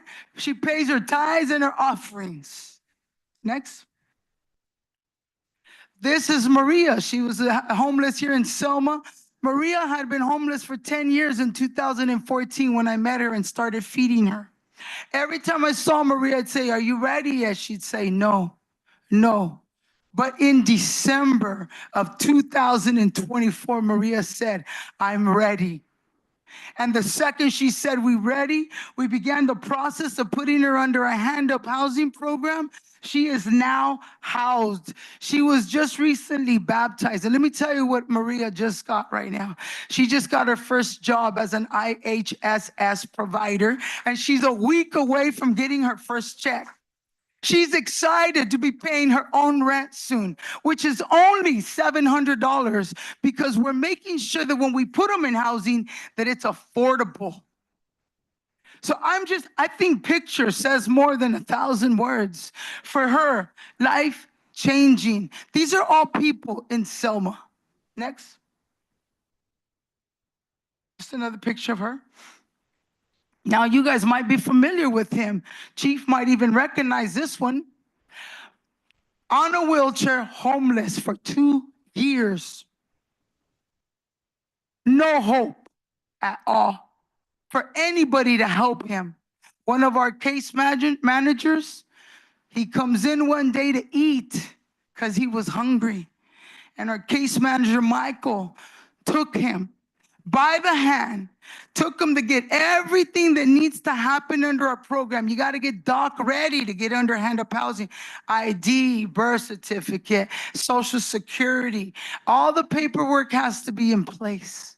Well, the nice thing about him is he had income. He had Social Security disability. But who's going to rent to him? Who's going to give him an opportunity? Who's going to give him a hand up? So Michael, our case manager, took him by the hand. And just a week ago, 2 weeks, Michael?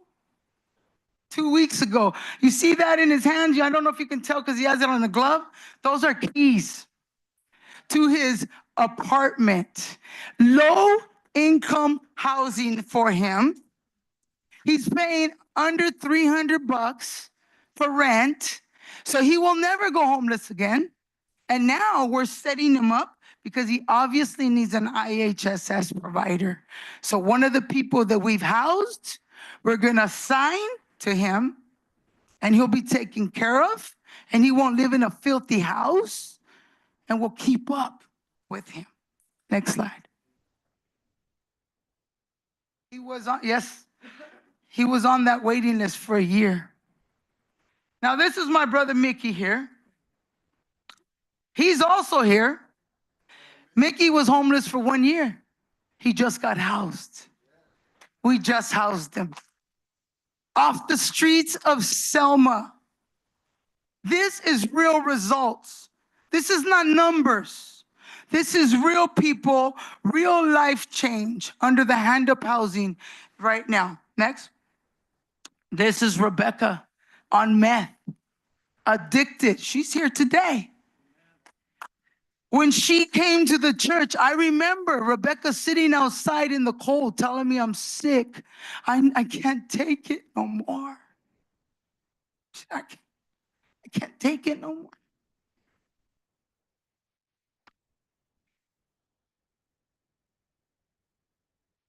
Rebecca is now housed, clean from meth,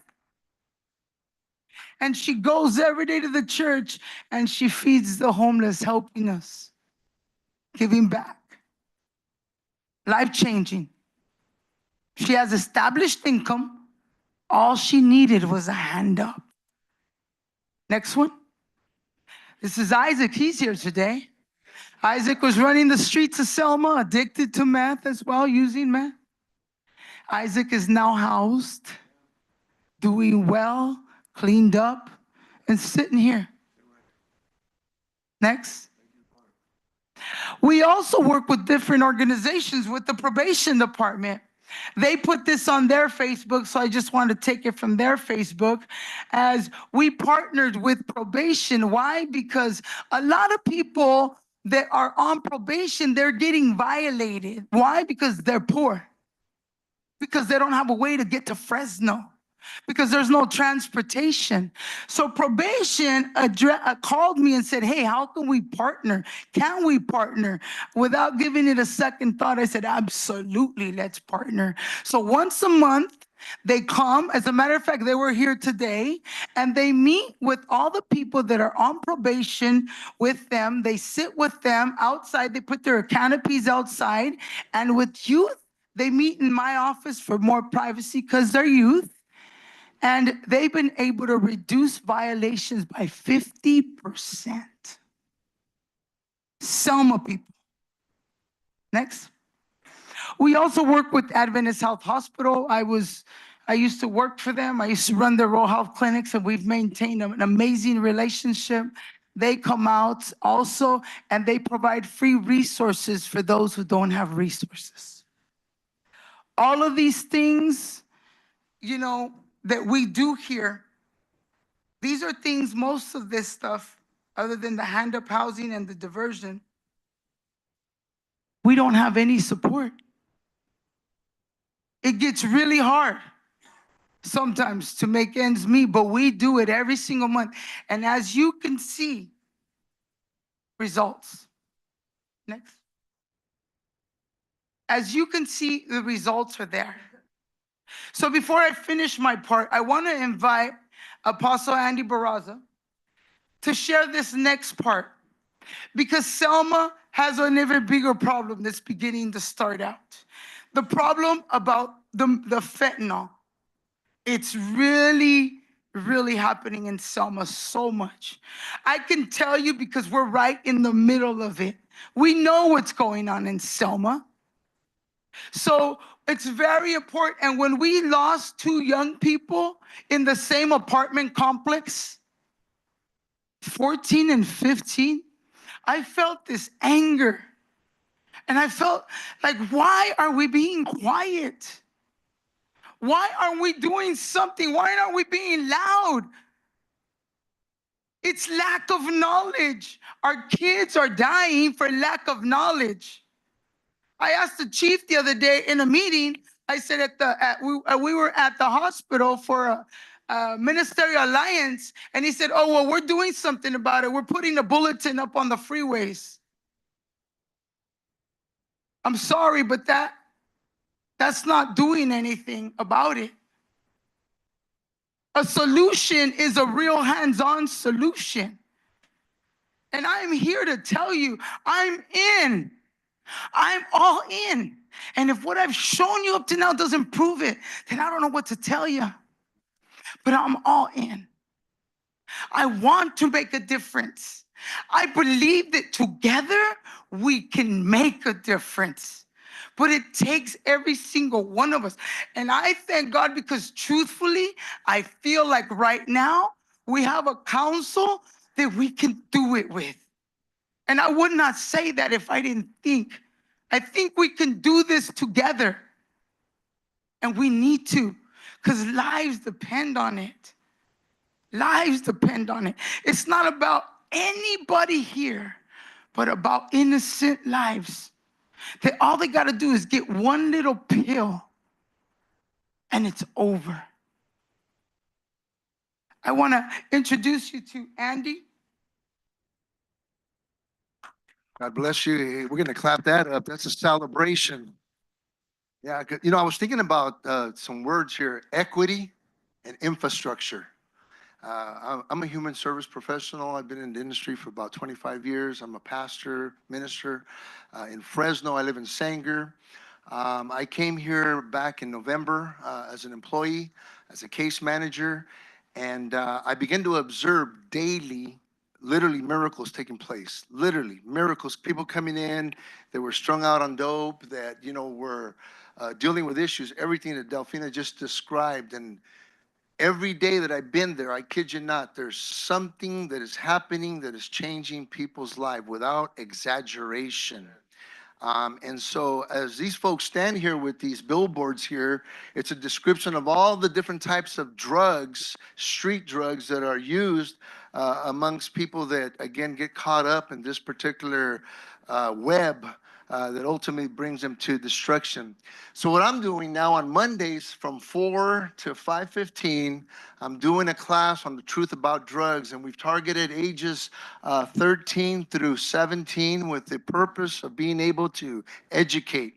We believe that education brings awareness. You don't do what you don't know. So we're creating opportunity to be able to educate young people on the dangers of drugs.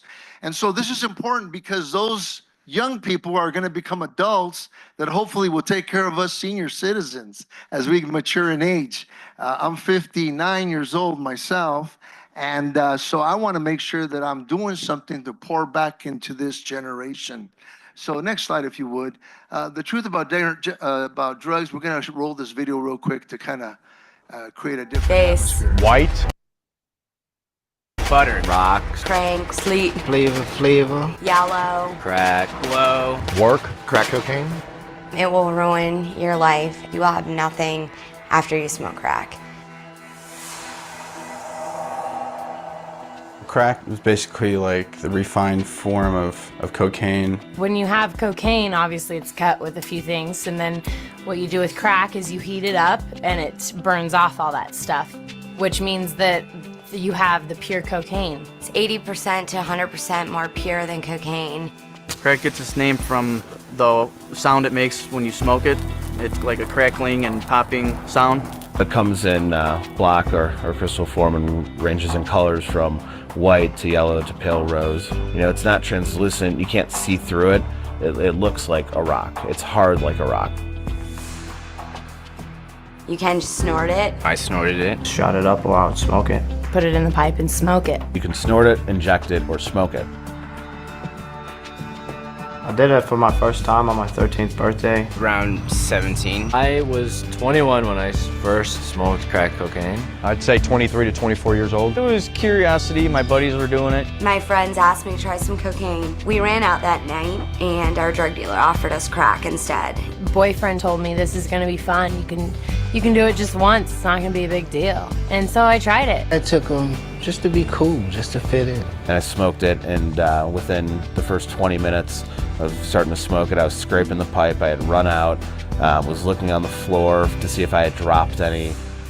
After about 10, 15 minutes afterwards, I really wanted it again. Right when you take the first hit and you blow out, you're like instantly high. And that's what you're reaching for every single time. Thought that, if I kept smoking it, I would get it, and I never did. That's what makes it addictive, is you never reach that same level of high that you did when you very first hit it. And you spend days and days and days chasing that same high. Started spending all my money on it, started skipping work. I would sit and smoke thousands of dollars, no problem.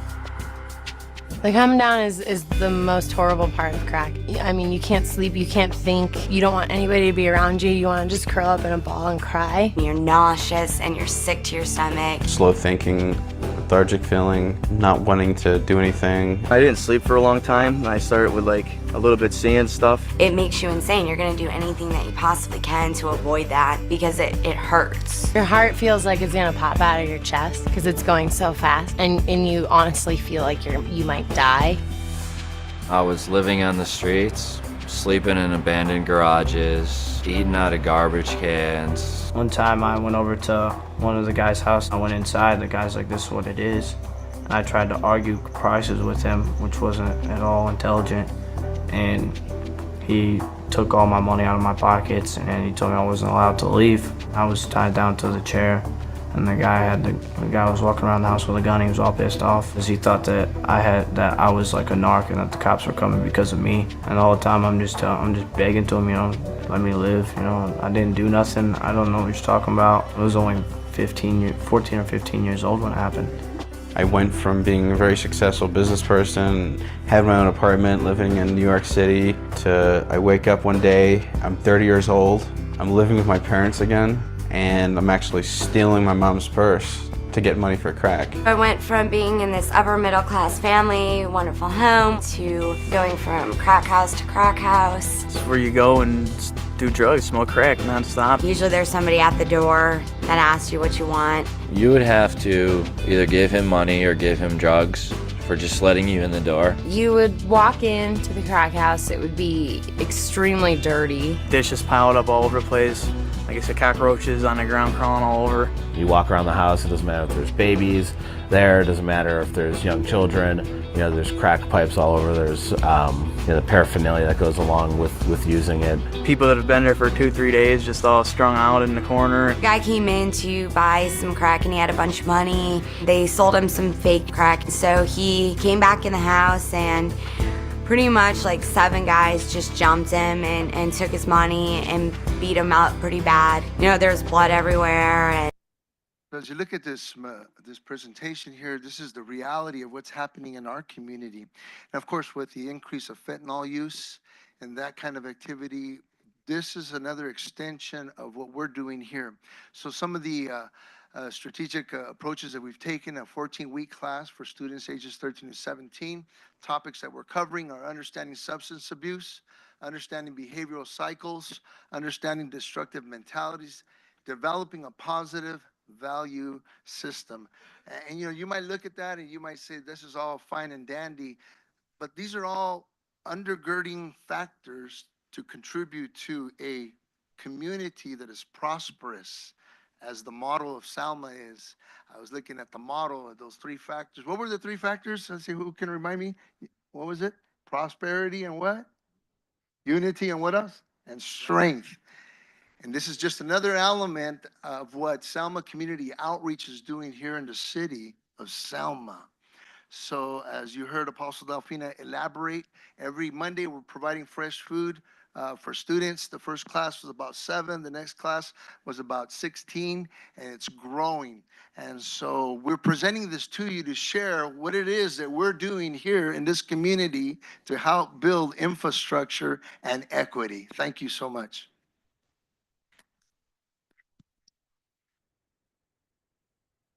So, as you guys can see, we are vested in Selma. But I believe, I want to go back really quick to the shower ministry, which would be tremendously impactful. I just want you just imagine one moment that you just came from the gym and you can't take a shower for a week. And feel like a human being. Selma provides absolutely nothing for the homeless other than the shower ministry where they can take a shower right there. It was my understanding, as far as I don't understand all your regulations, because I'm a pastor, not a code enforcer. I can tell you about Jesus. And I can tell you that I was told that because the building was as old as it was, we were grandfathered in a lot of situations. And that's why we were not required to do certain things. I was only going by what I was told by the code enforcers, because I'm not a code enforcer. I'm a pastor. But I can tell you that I will do whatever it is I need to do to continue to make sure that the people of Selma get help. Now, if you're looking at saying, well, we can't certify you, we can't close, you want to close this building, all the lives that you will be affecting, you will put to a dead stop. Because where would we go? We're a small ministry with a big punch. We were given a grant because I went and God had grace and mercy and he taught me how to write these grants, and I was able to get this next grant. But it's you, as you all know how grants work. You can't buy a pencil if it's not in the grant, right? So only what the grant is for can it be used. Everything else that we do, all the extras, that's tithes and offerings, and that's really getting hard. So this is one of the things that I want you guys to consider as you're budgeting, that you would consider everything that I've told you today. We can do so much more. I can tell you I need at least one more staff member to continue to make an impact. Just in January and February, we've removed 7 more homeless off the streets. Just in January and February. So when I did the pit count, and I came and I told you guys the numbers, -7. That's what I'm telling you. We're your firewall. We have been here. We have done it. We have just recently, thank God, had, Worship Center joined forces and has been helping me provide food. I thank God for Pastor Rod that has been helping me do that. Because otherwise, and truthfully, I get a lot of support with John Zapata here as well. Thank God for those people that God has sent. I can just tell you, I have said to many leaders, we're here. I have said to city managers, we're here. I have tried to meet with city managers and never even got a response. 4 times I requested, nada. I don't understand. And so now I'm listening to the counsel of a wise person that said, listen, you need to come and tell us what you're doing. You need to show us what you're doing. Put it in writing. And so that's what I'm doing. I'm showing you now with results what we're doing. I'd like to give you guys just it's an invoice spreadsheet, possible budget request. I have enough copies for everybody.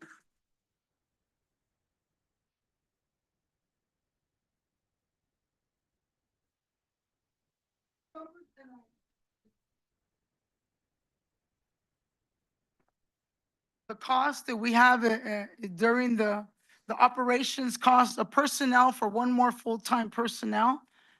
We need, if we're gonna make a bigger impact, Scott, believe me when I tell you that I'm gonna get it done. I've done it for free. I'm gonna get it done because I have this amazing team behind me that they bleed with me. So we need at least 1 more person in order to be able to do this. And I want the city to consider to fund this. Put the money into something where you actually see results. I believe that I have roots in this town. I believe that those roots are deep. I believe that I have established what we do here, and it's proven facts. So I gave you operation costs overall. These are numbers that we could work with. This is what I need. This is where I am right now and what I need. Even with those other grants, I have direct financial assistance. Under the direct financial assistance, I'm asking you to just prove me. Let me prove it to you. Give me $50,000 and let me show you what I'll do with it. Because I will be able to prevent people from becoming homeless. We will be able to help people from living in a place not meant for human habitation. Because the grant money that I have right now under diversion, it's already running out. I need to be able to continue until June when it comes in again. But I can do so much damage to the problem we have in Selma with way less than most people can spend. So I need you to look at, if you give me 50,000, I can apply that to preventing people from becoming homeless. That's one of our biggest problems. We got to stop the leak. We got to stop the leak. And it's happening a lot. Right now, today, I had Kathy enroll somebody in our hand-up housing program. I said, do it urgently because this woman, she owed $3,000 PG&E bill, and she's not gonna be able to pay that. She's got 3 little children. The only way I could pay that is if I put her on our hand-up housing program because she's at risk of becoming homeless. So we gotta stop the leak. Can you scroll up? There you go, thank you. It's just a number that we could work with. Maybe we can sit down and work this out. But if you help me, I believe I could reduce Selma's homeless by 50%. Yes. My contract for rapid rehousing, for diversion, I said, I can help 300 people. And they said, are you sure that nobody can? We did that in 2 months. We're serious about what we do. We believe in making changes. I'm not gonna just use this money. I have other resources, but I need someone to put some money, some skin in the game, is what I'm asking. Thank you. Thank you. Thank you for. If you guys have any questions for me? Council, have any questions for? I do. Go I for have some questions. I just want to confirm, I know we've talked about this, that the people that don't come from Selma, now just our Selma homeless people, do you have an exact count for those people? Oh, yeah. Is an exact count of what we've done? No, just the Selma homeless that we have, that are residents of Selma. Right now, I have 17 housed here in Selma. Oh, the actual overall count of homeless, we have 75. 75 minus 7 that we already housed. That was from the pit count. Do you remember when I came and gave you that number? Yeah. We've housed 7 since then. Okay. And again, you mentioned about the people that come from other towns, which I know it's happening. I know it is. Here's what they come for. Most people, they come for the REACH program from other towns. They come to get their PG&E bill paid.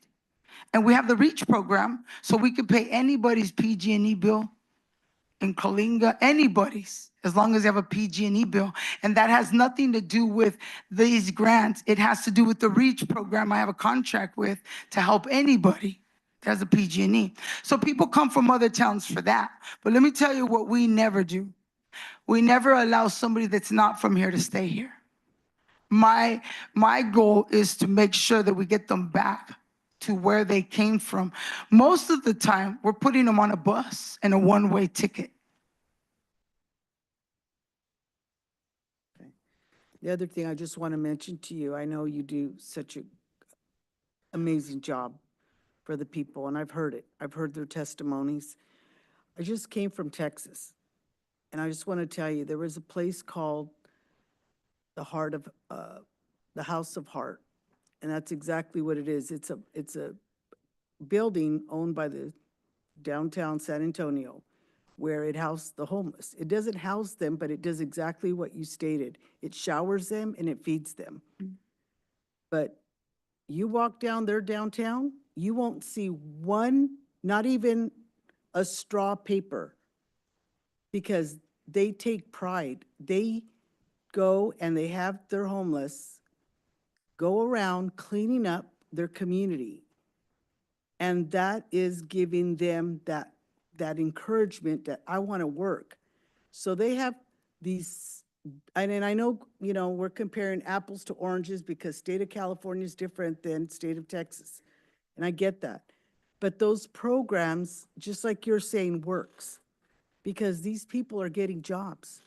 They're working for the state of they're working for the state.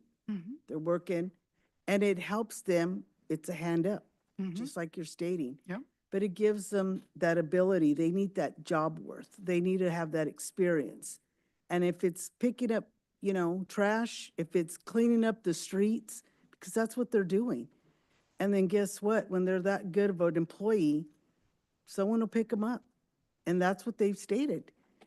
And they don't have people that just work during the day. They were cleaning at night. That's what they do, Yeah. So I'm just saying, I just looked, I was amazed by what they do and exactly what you're stating.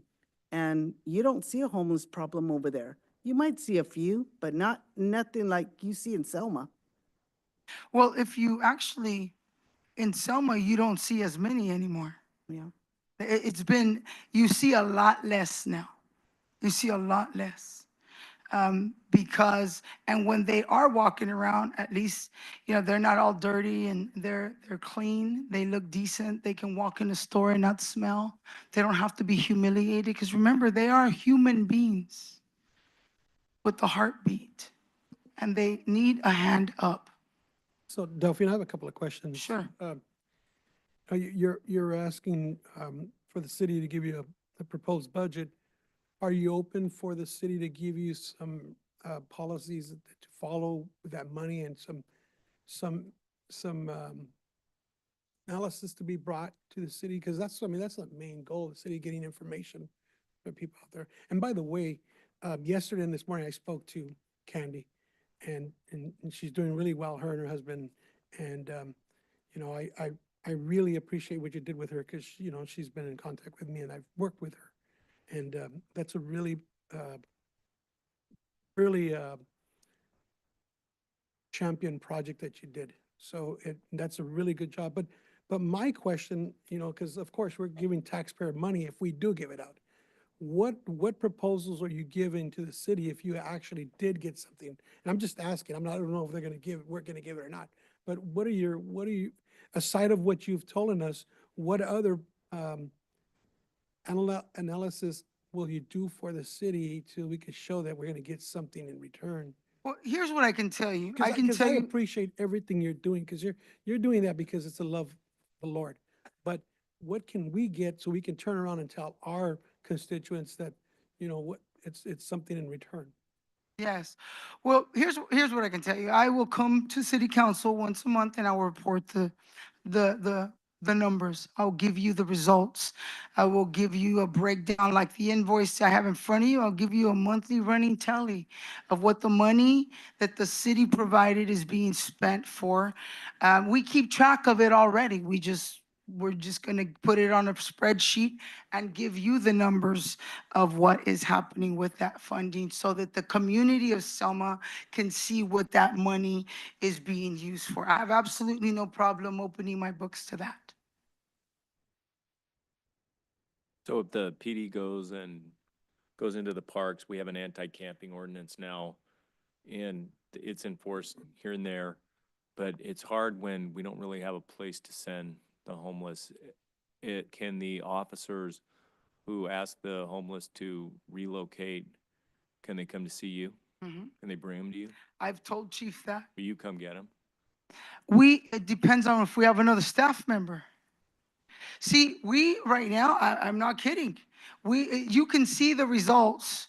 That's work. That's real work that we're pouring into it, but we need another body to, possibly put them on a night shift where they'll be, on call, or maybe we look at something like that. We can certainly work something out.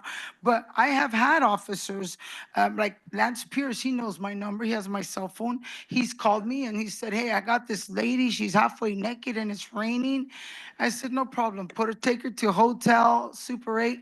I'll call them and I'll put her up for the night and deal with her in the morning.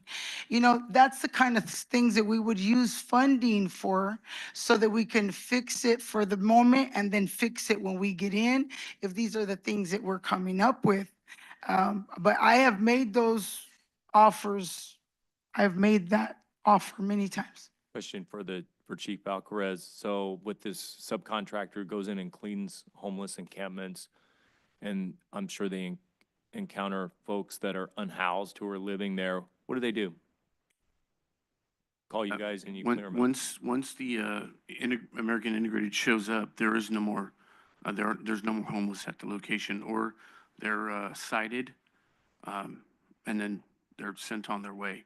They're not allowed to be there anymore at They're that time. sent on their way, And- so here, I'm sorry. sorry, I didn't mean to interrupt. I would just say that,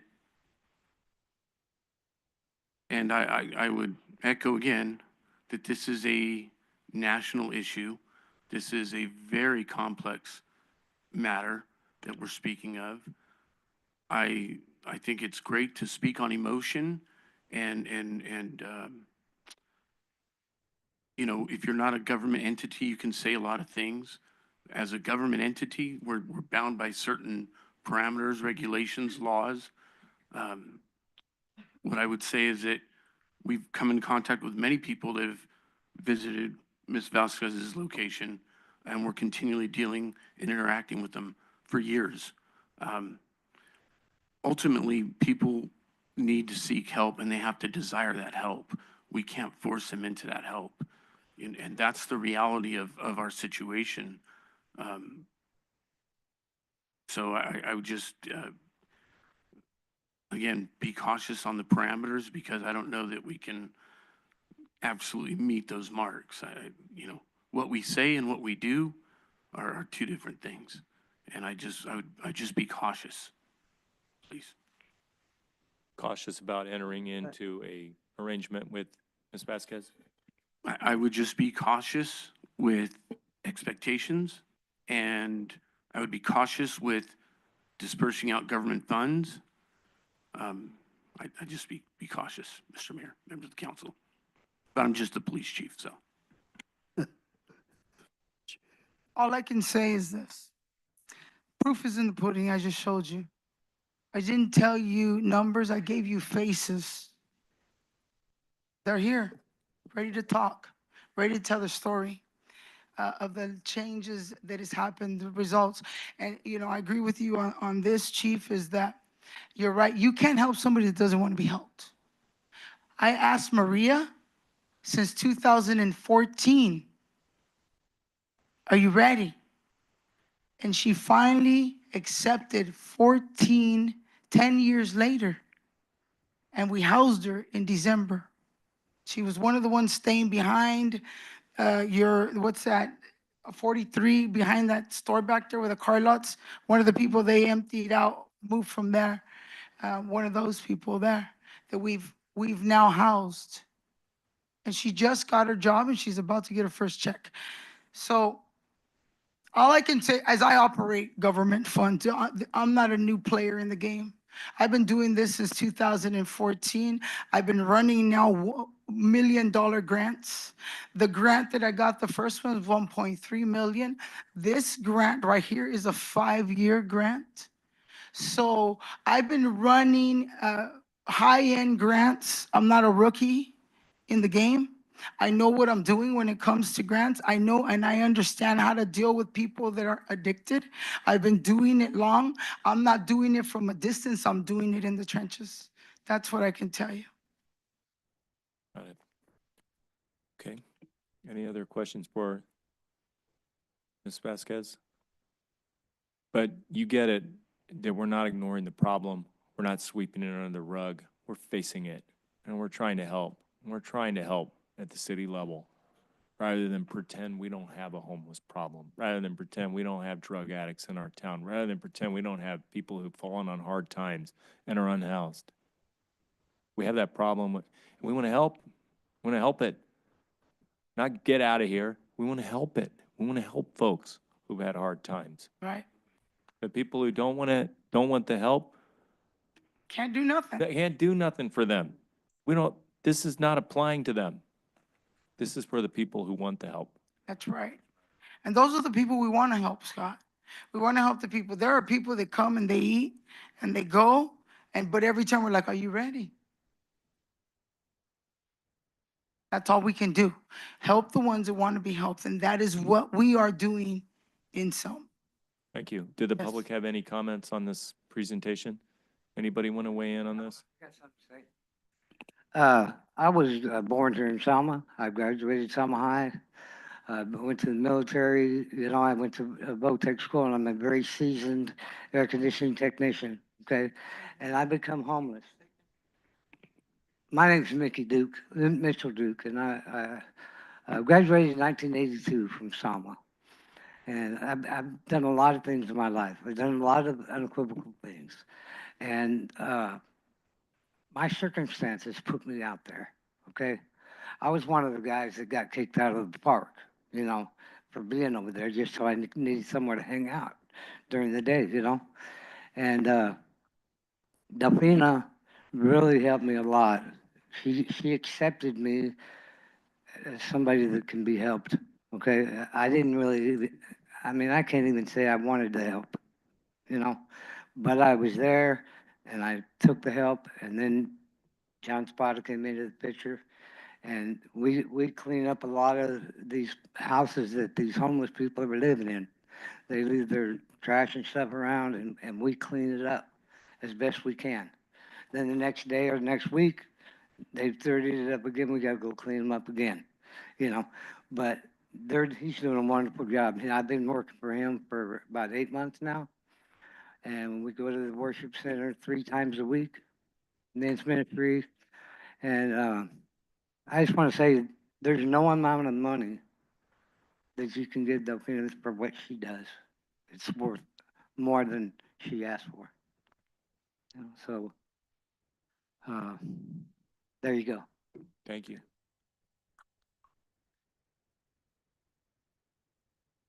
Anybody else with a comment this time? My name is Steven Isaac Martinez. I was a gentleman in one of the photos. Real quick, because I know I got a couple seconds. My wife passed away 5 years ago.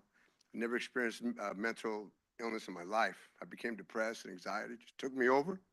And I'm proud of myself, losing my apartment, my kids. Found myself in Selma.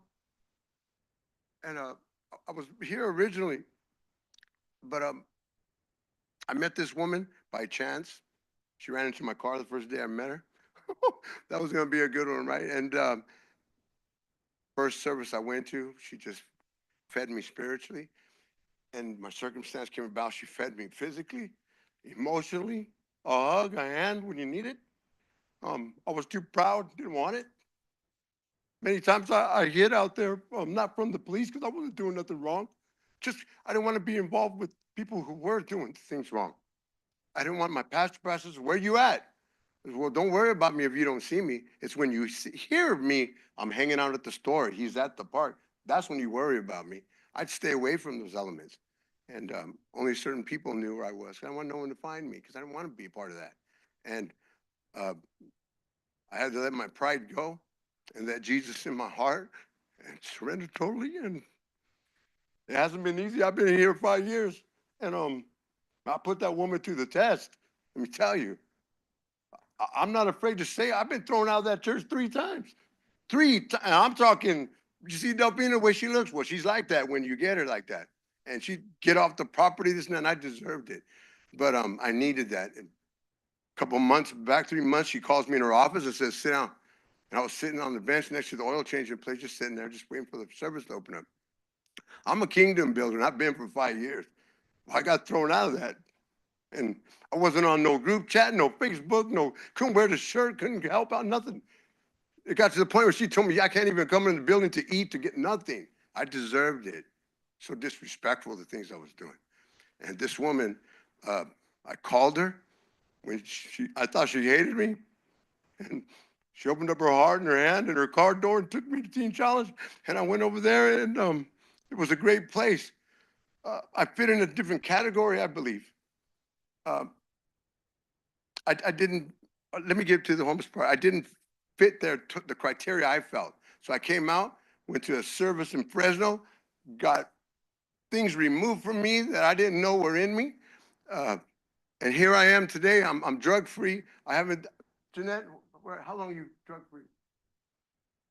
I'm 7 months clean. I haven't done nothing, nothing. I don't drink. I don't smoke cigarettes. I don't do nothing. This woman, unproven to her, took me in again, housed me for the second time. I apologize, but your time is now up. Thank you for your Thank you. Okay. testimony. And I love this woman, what this ministry does. Thank you. I wouldn't be here.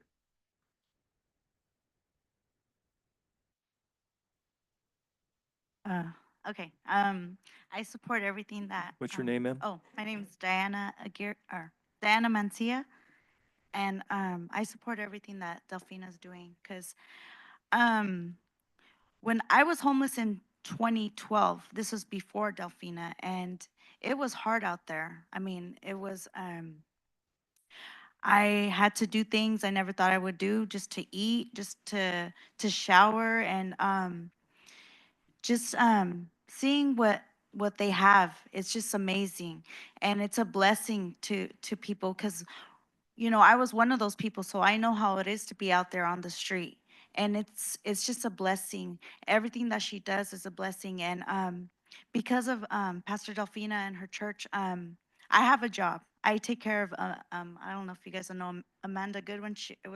There was a picture of her on there, but I'm her care provider, and we're housed. I'm married, and God is working in my life, and it's all because of Pastor Delfina and her church, and I do a Bible study for the homeless every Wednesday, and it's amazing to see them interact, to see a lot of them read the word with me and ask questions. So I'm seeing it, and it's just an amazing thing. I just wanted to say that.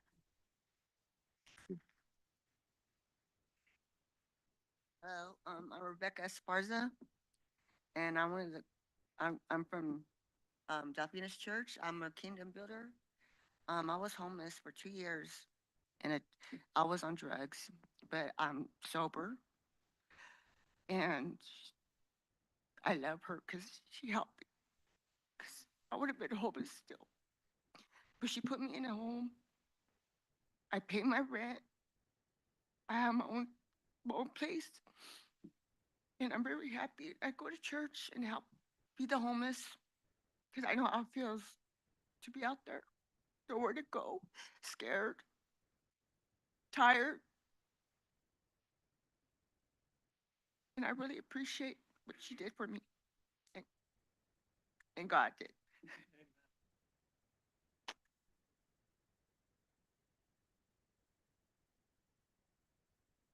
Hi, my name is Jeanette Hernandez, and I've been serving with Pastor Delfina since before the church actually started, Selma started. We started at a Bible study, and I met this lady here, and when she started the shower ministry, I was like, what the heck is that? I had no clue. I had no clue what I was getting into with this woman.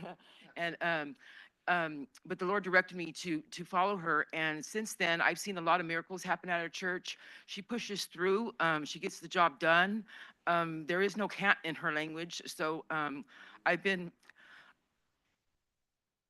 not only does she bring help people, she brings people to the Lord, and I think that's important these days because we all need Jesus. So not only do they get spiritually, they get not only fed physically, they get spiritually fed, and that's what we need in our lives these days is Jesus. So not only are we a community, I mean a community that helps people, but we also bring people to Jesus Christ, and I think that's an important thing, and that matters now, But Salmacom's going to go on whether without the grant, because we push through no matter what, and the Lord provides.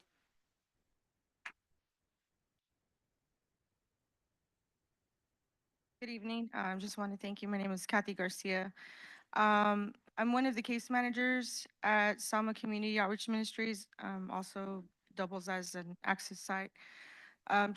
I've been a part of the church since 2021, I believe. But I've been a case manager for 8 months.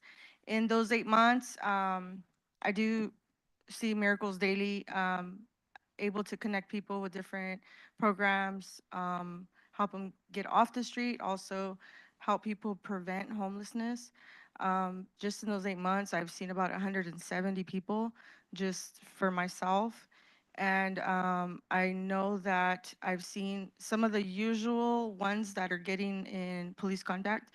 I've seen them slowly coming around. I really have a lot of faith and believe that, eventually they're going to all get off the street. It just takes them to see a person that's a trusted person in their life that's not going to give up on them.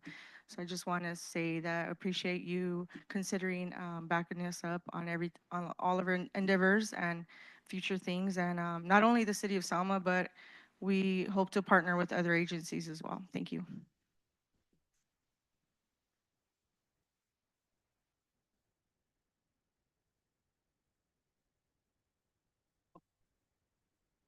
Hello, my name's Arturo Mares. I'm from Selma. Uh, I've known Pastor Delfina for she's a long time. She started too. I was one of the ones that was homeless for a while. I went to Teen Challenge 3 years ago. Um, Geez, that was a long. That was pretty hard. I went through the program and I graduated, and I got my associate's degree. And here it is to prove it. Here it is, man. The diploma. Oh, I got it backwards. Yeah. So what she's doing, she helped me get off the streets. Um, she's doing a good thing in Selma because I know from this side of the scale to that side of the scale, what the homeless are really about and what they're thinking, what they do, how they operate. I've been there. So, and now I'm on the good side, on the good side, and she's doing a good thing. So, with or without you guys, we're still going to continue. We're going to be strong. That's all I got to say. Thank you. We got time for one more speaker. We're gonna cut it off. We Hello, getting late. my name's Fernando Gonzalez. I've been with the ministry over like a year now. I've been clean off meth about 8 months, and honestly, well, it's been a minute because I was labeled schizophrenic when I was 19, and I started using my use of drugs when I was like 14, 15 years old, and the only place I found help was right here in Selma, in Selma. Thank you. Congratulations. Yeah, come on up. One more. Okay, we'll keep going. Mario Lopez is my wife, Nina Lopez. Sister Delfina is a very dear friend to us. We go way back, and we started going to her church just to visit. And she asked if we could help with the men's Bible study, and my wife's helping with the women's Bible study. And let me tell you, the blessing is in the serving, how we can give back. And like they said, no matter what, if we have to feed people from our trunk, from our very own home, we're gonna do it because you guys can see where society's going. And all it's gonna take is another recession or depression, and you will have to deal with it one way or another. But thank God that we do have brothers and sisters in Christ who are willing to pick up the slack. And I thank you guys for your time. Thank you. One more Sorry, after you, ma'am. Say something along with my husband. I'm sorry. My name's Nina Lopez. Born here in Selma. My parents here in Selma. My grandparents here in Selma. So I've been in Selma a long time. I'm a grandparent now too. And I just want to say I help out at other churches and I always felt good, but never have I been in a place where there was actual results like this, where you've seen people actually turn around, where you've seen people actually be committed. You can't save everybody, but you've seen how much one person can affect. You think about how much people do you know? And it's more than one person she pulled off the street. You know, you just think, just, you know, just that alone is just overwhelming, overwhelming, because that person can now minister to another person, can now help another person. So it's like I was telling you, I'm sorry, but I've been in a lot of ministries, a lot of outreaches, but none that produce the way she has. She is very blessed and very gifted at what she does, and I'm just very happy to know her and Thank to you. be here. Appreciate it. One more after this, ma'am, in the back there. Hello, my name is John Zapata. I've been a citizen here for 35 years in Selma, and I'm embarrassed that our city is asking, what is she going to do with the money? She's been doing it for 10 years and never asked for 1 penny from us. Not 1 penny she's ever asked, and now we got to ask her, what are you going to do with the money? We shouldn't have to do that. For 10 years, we should have been taking her money, giving it to her, because you know what she's doing. And if you don't know what she's doing, then you're locked up in your office and you just don't know what's going on here in town. I know Delphina, I don't go to her church, I go to my own church, but for some reason, every day I have to stop by there just to see her face and just to see her crew, you know. I'm blessed to know these people. These are my friends. These are the only people I hang out with, really. I don't hang out with anybody else here. But them, for some reason, God has me there. I've been able to help, been able to house their people. I've been able to help them work, be established citizens in this town. And that's not saying, and it's not me. I shouldn't take any credit for that. That's all God. God has me in that position for some reason. But I've seen our city give monies to organizations that haven't even started out. I think Pastor Joe, we've given him $80,000 before he even started his church. Before he even started. I come, I hear about the our dog situation, and I think we give like $30,000 a month to our dog pal. $30,000. That's a month. You know, we can't give her $1,000 a week. That's all she's asking for. $1,000 a week, not $50,000 a month. So I think we got to just put the rubber where the road meets and stand up and do this for her. She shouldn't have to be here asking anything from us. And that's all I got to say. God bless. Thank you. Got the lady in the back who's been waiting patiently, and this will be it for our oral communications on this. You.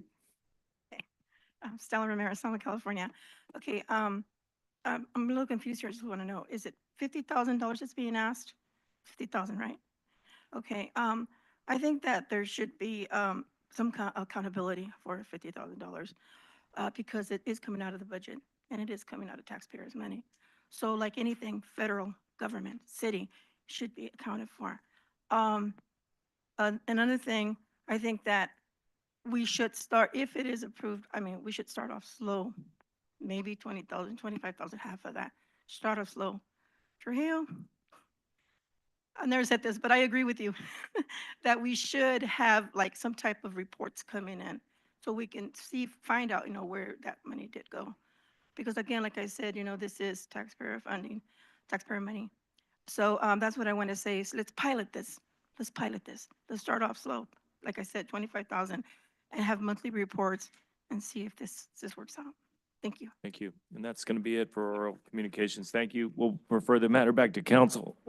This is a discussion. I'm fine. This is a discussion item. Did council want to say anything before we bring it back in the future as a potential funding item?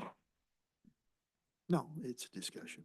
We want to, Back in the future. shall we bring it back Yeah. before budget to Before see if budget. we want to allocate along with the proper controls, of course? I think Pastor Delphina has said she will come and deliver reports.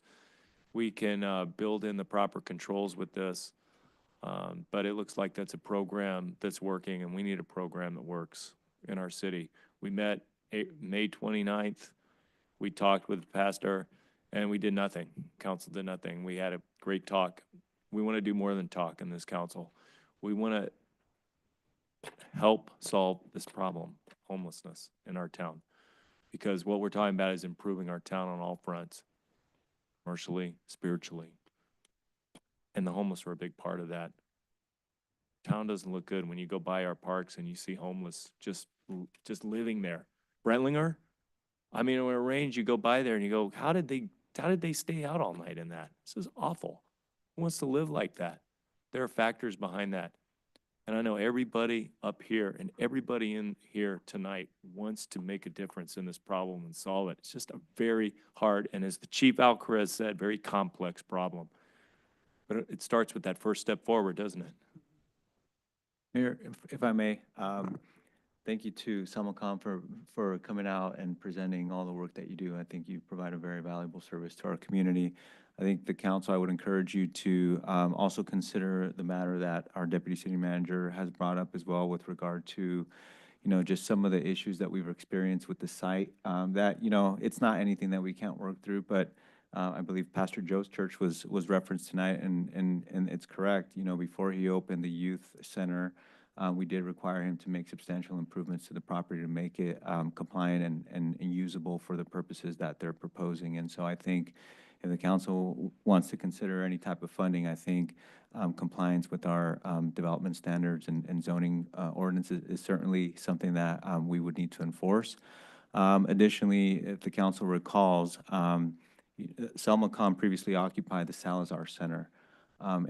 We've recently renovated the Salazar Center, but part of the issue that we had at that facility was related to Selmacom's previous use and some of the maintenance issues that were happening. We just replaced the stove, and there was a lot of issues that came from that use, and a lack of really some accountability has been discussed. I would be, I don't think that however the council decides to structure any type of funding or grant is not necessarily a bad thing, but I think that there needs to be some really strict expectations about, what a nonprofit operating with city funds is expected to not just provide in terms of services to the community, but also what expectations are required to be able to maintain any good standing with the community and with the city. I've met with Ms. Vasquez several times, and when she was at Salazar Center and when she moved into the property here at Woodson Street. And she provides, a good stories, as we've heard tonight, and she provides numbers, but it's not consistent enough for us to be able to say that, a 50% reduction in homelessness. But not to say that it's not possible or that it can't be done. From our perspective, from fiscal management of the city's resources, I think it's important to, as the chief mentioned, have realistic expectations, and to also take history as a guide. There's capacity issues in any nonprofit with regard to administration, with regard to maintenance of facilities, with regard to compliance with the applicable government code. So I do want council to consider those, and starting with the zoning and development standards that we've brought up today. Yeah, I think the shower part, I think there was an application filled out for SKF for discharge into the sewer system, and I think that is that a yes or no? I'm looking at the application. Was it ever turned in? Was there an application actually considered by SKF? The application would have been for operation of the building, not for any discharge out in the parking lot through the sweep from a trailer or anything like that. I think the service is for billing, and the existing service existed at that building, and it was a matter of transferring the account from the prior occupant to the current occupant. I spoke with, the manager at SKF today, and the manner in which the showers are operated would not be permitted by SKF. There are ways to permit temporary facilities like RVs at an RV park through connection and things like that, but it would need to be permitted for public safety reasons. And that discussion starts with SKF to see what needs to be done, but there's a process to go through to do those type of things. Right, and I think Ms. Vasquez mentioned that when there are issues, she rents hotel rooms too, and they have showers. So, I mean, that might be a viable option in the future, but something to explore in the future, definitely. And the accountability is very, very important because it is government funded and this is taxpayer money and we have to be accountable to the people. At the same time, homelessness is a problem and it's not getting any better and we're not solving it right now. So let's try to make a difference here and solve it. So thank you. We'll be back in touch and we'll work on this in the meantime because it's coming up on budget time. Thank you all for coming out and your inspirational stories. With that, we will move on to our next item, which is an informational item, and it's community development update presentation.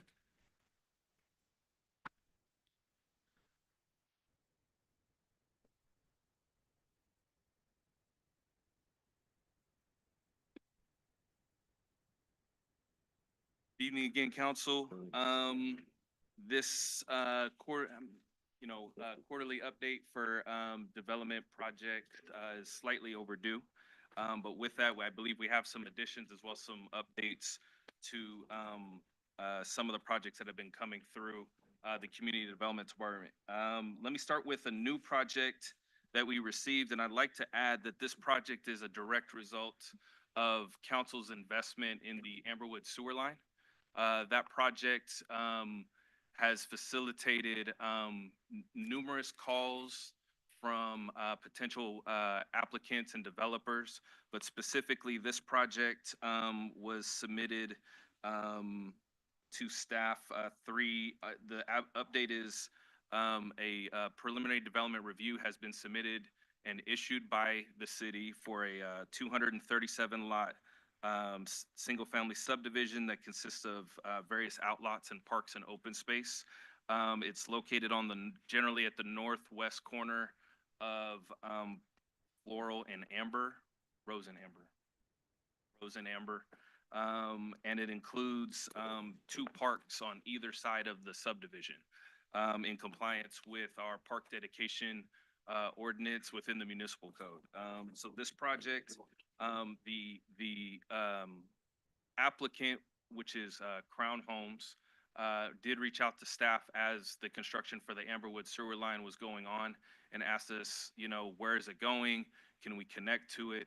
And it was a very simple process for us to just say, yes, it is right adjacent to your project. You can connect directly to it. So with that, they have submitted their entitlement applications to staff as recently was about a week ago for formal pre-zone and annexation and tentative subdivision map to move this project forward. That is the newest project that we have in the department. And then some updates on some current projects. Dinuba McCall, track 6464. An official entitlement application has been received for this project. It's a total of 80 duplex units, 40 on individual lots to be sold to property owners, as well as a more of a PUD style development that would be gated on the south side of the project. This project has been routed for review. The applicant is working on a larger annexation with adjacent property owners as well. This is located on the northwest corner of Dinuba Avenue and McCall Avenue within the McCall specific plan.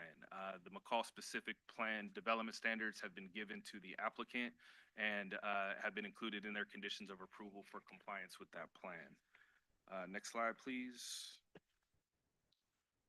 This is another project that is included within that larger annexation area at the northwest corner of Duke and Dinuba Avenues. This is a 72-unit multifamily apartment complex, market rate apartments, along with 43-lot single-family subdivision north of the project. As of right now, a final letter was sent since the last update for them on their preliminary development review, but a formal entitlement application has not been received as of yet. Next slide, please.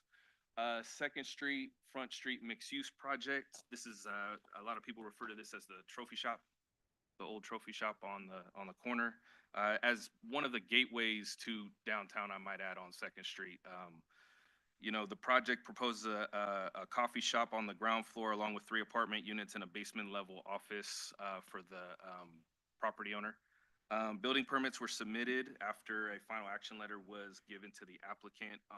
The building permits were received March 5th, 2025, and plan check is currently ongoing through the Community Development Department. Second. Next slide, please. You have the Amberwood track, first phase, track 6244. The development agreement and environmental impact report addendum was given to council February 3rd, 2025, and was subsequently approved. We're working through the final map and improvement plans, and we can tell you that those items are both technically correct. And we're working through drafting the subdivision agreement, as well as, preparing all the appropriate bond documentation, CFD formation, or CFD annexation, to bring the council at a future date. So that project is moving through the process rather quickly, and we anticipate that coming forward within the next 30 to 60 days to your council. Next slide, please. The Selma Grove project. If council recalls, there was an EIR addendum and annexation proposed for this project that was approved in 2024, with the annexation being approved in April 2024. Staff held a meeting actually last Friday with the property owner and their representation to discuss potential development agreement talking points for that item, as well as some other infrastructure and service-related items that possibly need to be negotiated further with the city and that applicant. Next slide, please. Right now.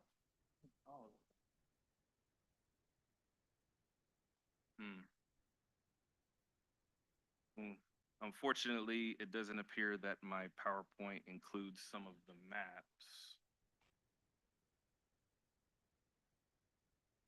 Hit enable up at the top, please.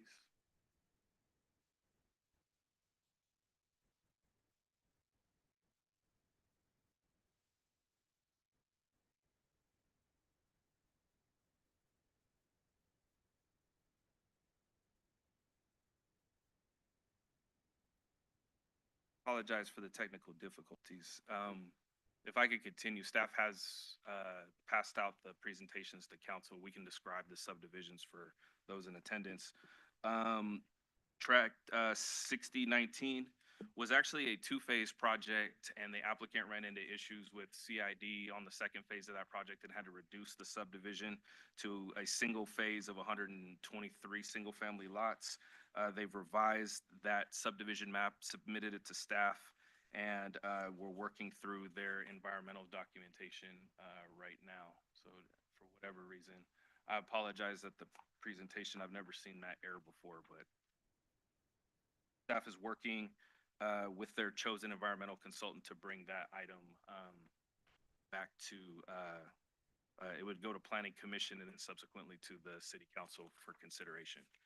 The next project, the Casitas development, which I think has been discussed in previous items tonight. Staff has reviewed the admin EIR sections for that project and provided comments to the environmental consultant. And we anticipate that draft environmental impact report being released for the 45-day comment review in Q2 of 2025. Next slide, please. Or next page for those following in the hard copy version. The Highland Park development, that applicant is currently working on their CEQA technical environmental studies, such as their traffic report, biological study, soil studies, et cetera, for their preparation of their environmental impact report to accompany their entitlement applications. Next page would be the Joseon Development Project, which is a mixed-use project, includes 200 dwelling units and various retail and eating and automobile sales establishments. That project has been deemed complete. We actually had a scoping meeting for their environmental impact report, and they will similarly be preparing their administrative draft as part of the environmental review process in accordance with CEQA. We had the NOP, Notice of Preparation, comment period open from February 12th to March 13th as required by law. I think we haven't received the comments yet, but we will be reviewing the applicant and the environmental consultant. Oh, dope, you got it back. Way to go. Team effort, team effort. As you can see, this is located on the southwest corner of Nebraska and Highland. Next slide, please. Nebraska and Highland Apartment Project. This was a project that came before your council and was approved last May. I believe the building permits have been approved for that project, and the applicant is just finalizing funding as well as some of the off-site improvements related to SKF capacity downstream from the site. Next slide, please. Casa de Villa Apartments. This project was also approved on the same date, May 20th, 2024. We do not have an update for that project currently. Next slide, please. Thompson Estates Tract is a two-phase residential subdivision located between Wright Street and Thompson, north of the alignment of Saginaw. It's approximately 144 single-family lots. We met briefly with those applicants last week to discuss parameters of their projects, and they're still working through some environmental documentation. We routed that one for comment. And so we anticipate that going to Planning Commission in the next 30 to 60 days. Next project, Rose Avenue Tract. Improvement plans have been reviewed by staff and is still pending correction by the applicant and their engineering team. Next slide, please. J&C Trucking, the grading permit has been approved for this project. However, they have not proceeded with grading the project in accordance with the site plan review and the approved grading plan. So staff is reaching out to them as the operation is below the flow line for the road north of them, and the need for a storm drain basin to prevent any flooding of that side is absolutely necessary. So we're going to be reaching out to them and possibly looking at some sort of enforcement action, because I believe this project came in as part of code enforcement complaint. Next slide, please. Outsourced industrial project. Building permits and grading permits have been issued. Construction has taken place. I think some of the portable buildings that were out on site that I think were part of the code enforcement complaint originally, for which the council entered into an enforcement agreement, have been removed from the site, and they're progressing towards finalizing their on-site building for that property. Next slide, please. FCRTA maintenance facility. This project is still under construction. I know council has brought up their updates and visits to the site as that project is absolutely progressing towards completion. Next slide, please. Starbucks drive-through and walk-up. This is located on 2nd Street in Sylvia. I think most people on their way to City Hall see it going up and getting close to finalizing construction on that one. The parking lot is complete. Final inspection is expected in April of 2025. So our hope is there'll be some announcement for ribbon cutting, grand opening, maybe end of April, beginning of May. Next slide, please. Selma storage facility. That project is still under construction. I think a lot of people have seen that a lot of the grading has been completed, and they've taken and stored a lot of their product out on site. They had some PG&E power poles that still need to be removed on site, and delays with some of the on-site construction has impacted PG&E's service timeline to that site, but they are absolutely progressing through the process and obtaining final approval of their building site. Next slide, please. Crestwood Wellness Facility. This project is located in the McCall Shopping Center on the southeast corner of Dinuba and McCall. Is currently in construction. Framing and drywall has been completed, and they anticipate some sort of final inspection in June 2025. If you haven't gone by and seen that, like, the amount of work that they've done in that building is amazing. A lot of investment in that project, and it absolutely should improve, I think, some of the services being provided to that special needs community. Next slide. Camacho Tires, that's another project you can see going south of town on McCall. Flat work is being completed and encroachment permit still needs to be finalized along with their ADA bathroom in that building. Next slide, please. You have the Family Healthcare Network building. It's another project on the way to downtown along 2nd Street. That project, they demoed the building on the corner, the older building on the corner, and that's where they're placing their parking lot, which is currently under construction. They actually found a buried oil drum when they were doing excavation, so they're going through the appropriate cleanup channels to ensure that there was no contamination within the soil, and if they have remediation, they'll be handling that through Fresno County. Slide, please. Selma Unified, that's the portables and bus form. Yeah, and that project has been construction pending fire sprinkler inspection. That's my understanding. Oh, it's a state inspection. Okay. Slide, please. You have Selma warehouse on lot 5 within the industrial park. This is one of the larger properties out in the industrial park. The building foundation has been completed, and they're progressing towards, going vertical with their construction out at that site. Slide, please. We have a list of idle projects that we reach out to the applicants, and we just haven't had any, further, not necessarily further contact, but any progress made on their project. So you have the Bubble Wash renovation, which was an expansion of existing convenience store. Next slide, please. You have the McCall Apartments, which the property owner has not progressed with that project. The Raj Apartment project on the southeast corner of Nebraska and 8th Street. That project, is that Mitchell? Thank you, sir. That project, they haven't submitted a building permit application. We're still waiting for submittal for that project. The gas station on the southwest corner of 2nd and Young Street, there's been no subsequent entitlements or inquiries about development on that site. McCall Estates tract. Staff, there's no update on that project, but staff did meet with the engineer for that project along with LAFCO to discuss the complications of expanding the sphere of influence out to that project.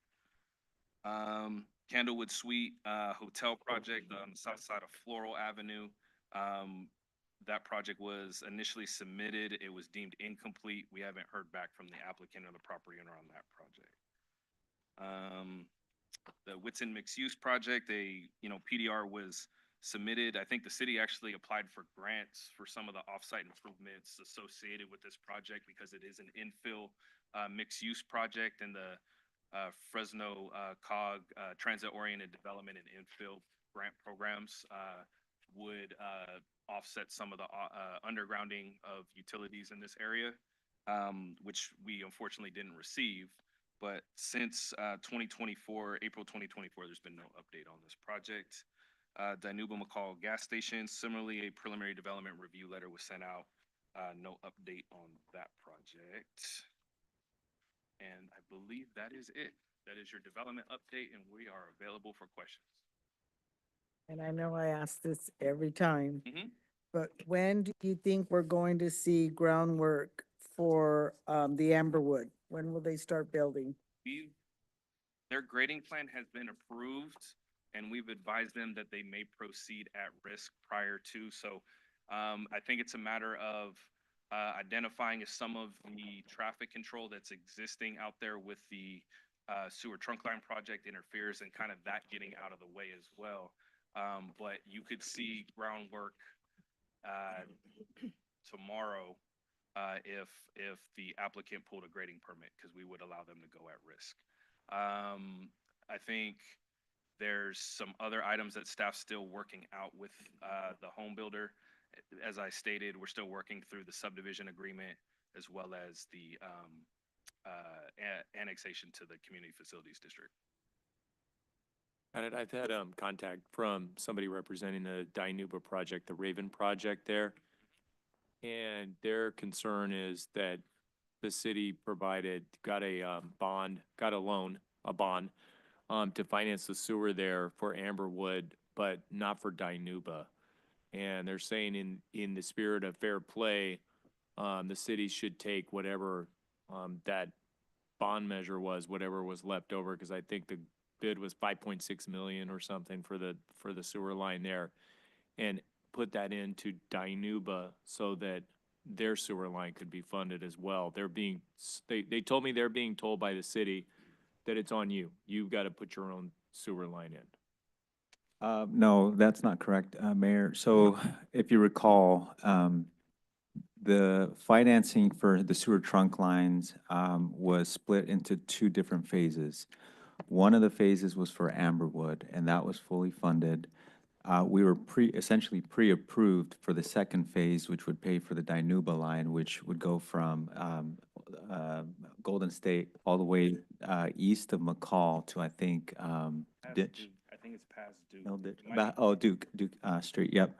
And so what's been communicated to the Raven company is that we're not going to pull the trigger on the funding until there's a lot of issues with the subdivision currently. They had to split it up into two different projects. They're working through some issues with CID, the ponding basin there. Even the phase that's closer to development that I think we saw on the map today is not close to completion for a final map. And so the city would not pull the trigger, presumably the council would not pull the trigger on obtaining that funding because we would be paying interest on a sewer line that nobody could connect to right now. And so we would be making those payments without recouping the development fees that would pay for the repayment of that financing, right? And so, we are pre-approved through the bank, and, we check in with Capital One Bank all the time, who's the provider of the Amberwood bond, to make sure that our finances, and, we're up to date on our audits. So we don't see an issue when that project or any project on Dinuba is ready to go, that we would be able to start, construction on a sewer line, because the plans are pretty much done. It's just a matter of starting the work. So but at no point has the developer been told you have to put the whole thing in yourself, because that was the purpose of going out for the bond financing. And if I could add to the city manager's comments, staff previously had plans approved for a line that was bigger based on modeling from SKF. And once we started going through the sewer master plan update with SKF, it was discovered that the line may have been oversized. And so staff went through the master plan update with SKF to identify if the modeling showed a reduction in line, which would in turn lower the amount that we would have to leverage in a bond payment. And so staff is finalizing the reduction of plans, which would result in less of a bond payment on an overall loan for the city to take out. So there's that missing component as well in terms of staff ensuring we only take and apply for a loan or a bond that applies to what we need. We weren't going to go out for a bond if the piping was too high, because we would be paying interest on that bond. So we're still revising those plans, and I believe they've been submitted to SKF for review. But as the city manager also said, without projects that are approved, a final map, pay impact fees to help lower the general fund impact or just the overall expenditure impact of the bond, it may be premature to go out for that financing. But at the same time, as city manager also stated, it hasn't been communicated that it's on them to do it. Questions? I have a question. What about Thompson Park? Where are we at on that? That's a project too, right? That is a project. Staff is working. I think we have the 95% construction plans for that we're still reviewing. We've had some conversations with CID with regard to the adjacent open air canal on the west side of that's Thompson. Because we have kind of two grant projects in that area, we're trying to work with CID to lower the cost so we don't build any facilities that we end up having to tear out. And so we do have the plans, we're working through them. We're actually having to coordinate also with the developer to ensure that their subdivision lines up with our approved plans. So we're progressing to that. Thank you. Is that developer Yeah, is that gonna actually project on here? put in homes? Is Yana's actually, they had originally planned to put in, I mean, I believe that's their plan, yes. so they're still progressing with putting that in? Are they on this, in here? Which one? They're the Thompson subdivision on page.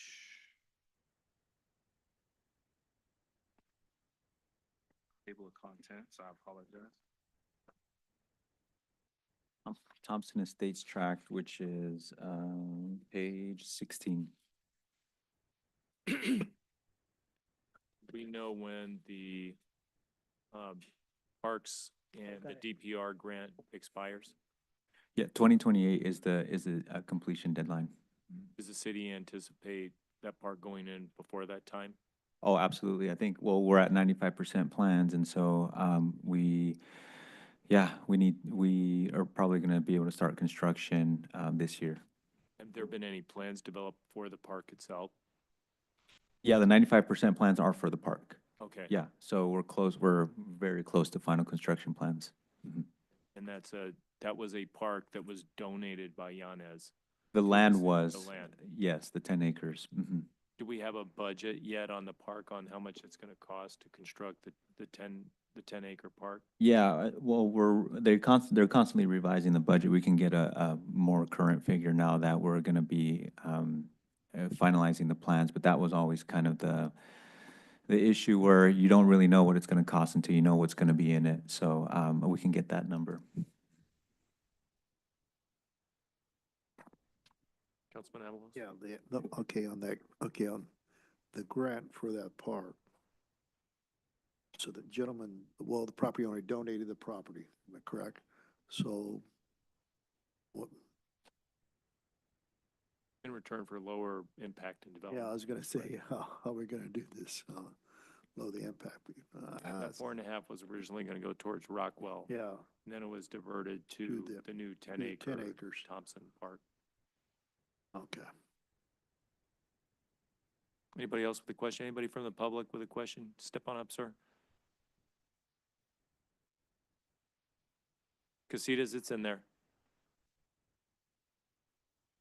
Yeah, they should. Yeah, it was in there. I have a copy of the plan, presentation available here. Got one. Page 11. Yeah. Yeah, Thompson Park would really alleviate a lot of the issues we're having right now, because every time you go out and you see people that belong to any organization that does sports, you want to go the other way, because, man, you're like, when is Schaefer Park gonna get done? We're like, I don't know. But I'm sure we're gonna get a report tonight. Okay, anybody else?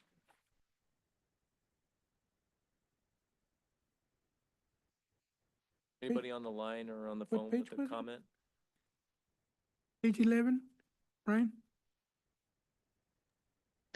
Good evening, Ramza Corey again, and I would like to comment on the developers along Dinuba Avenue, Raven, and a couple of others that are waiting for the sewer trunk line, because I've been inquiring about it as well. This is near where I live. And not once the developers were told that they need to hurry up, get their plans approved as a condition of getting funding for the sewer trunk line going.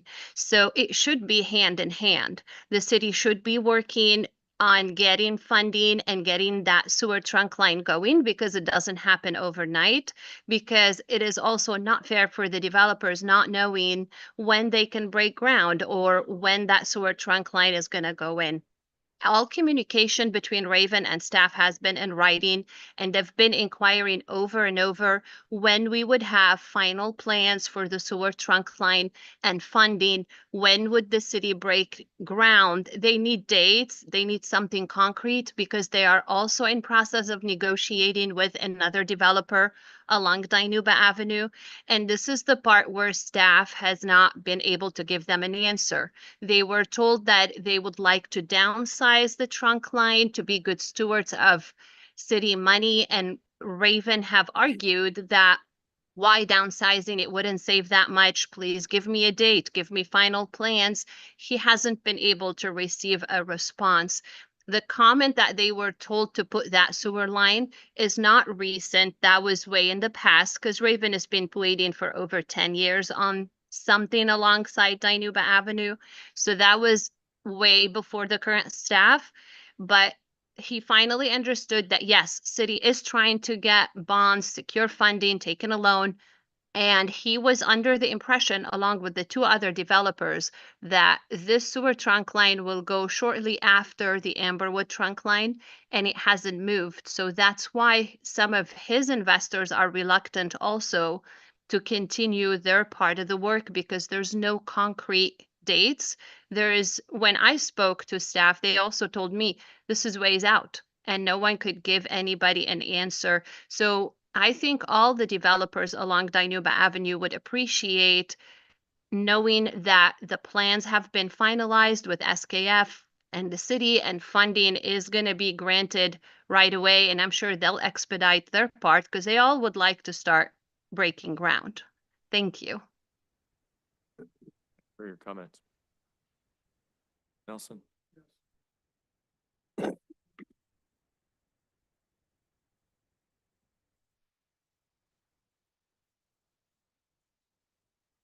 I've been arguing should be set aside for Costco and not for apartments, the low-income apartments. For the record. Yeah, I hope you'll understand that. Got it. The Casitas plan that he didn't show. You know that the city's been told that that land was only, it was sold by Walmart with the covenant that it couldn't be used for commercial purposes. Is that something that's illegal or against public policy? Something that the Yeah, the city developer attorney, I could don't know. override? It seemed like, it would seem like. Those are legal. So it's a legal covenant that, That is a legal requirement, and that is in the contract that he bought that property for. He paid $4 million for it. paid $4 million for the 36 acres with the covenant that you couldn't develop it for commercial. Any kind of big box store, I think they allow, you know, small retail, like maybe a hardware store, maybe I know they allow restaurants. Fast food 'cause commercial. That's what he's talking about. They mentioned a couple fast food restaurants that would come in with that But development. no Target, no Costco, no, I would think no grocery store. Correct. Is that in perpetuity, or is there a statute? Is there a limit on, a It time is. limit on that contract? That the is in sales contract? Perpetuity, and I've encountered this in other cities when I was a developer previously. In the city of Kerman, there's a subdivision directly next to the Walmart directly west that was developed by Century Communities when I was employed there. And the title reports that we reviewed when we were going through the process explicitly had the same provisions that you could not do basically anything that competes with Walmart. Or what? What are the Uh, remedies I for mean, I breaking wouldn't want that? to get sued by Walmart, as my understanding is they're the most profitable business in America, so. It either They're big. reverts back to them, Reversion? reverts back to them. In other words, he puts a target out there, It's the land. costs that property. And Walmart will go out and tear down the target. So that's where you're gonna put the low-cost, 600 low-cost housing units? That's where that project is slated to go in, right there. 600 low-cost housing units. Yeah. Well, it's a blend supposedly of market rate, senior housing, and affordable housing. And if I might add, I think our housing element requires us to consider those type of projects in a certain fashion. It would help us meet our regional housing need allocation as required by our general plan and our housing element, for which we want to remain in compliance with the state as well. This property specifically was not included in the land inventory. It's because it's outside the city.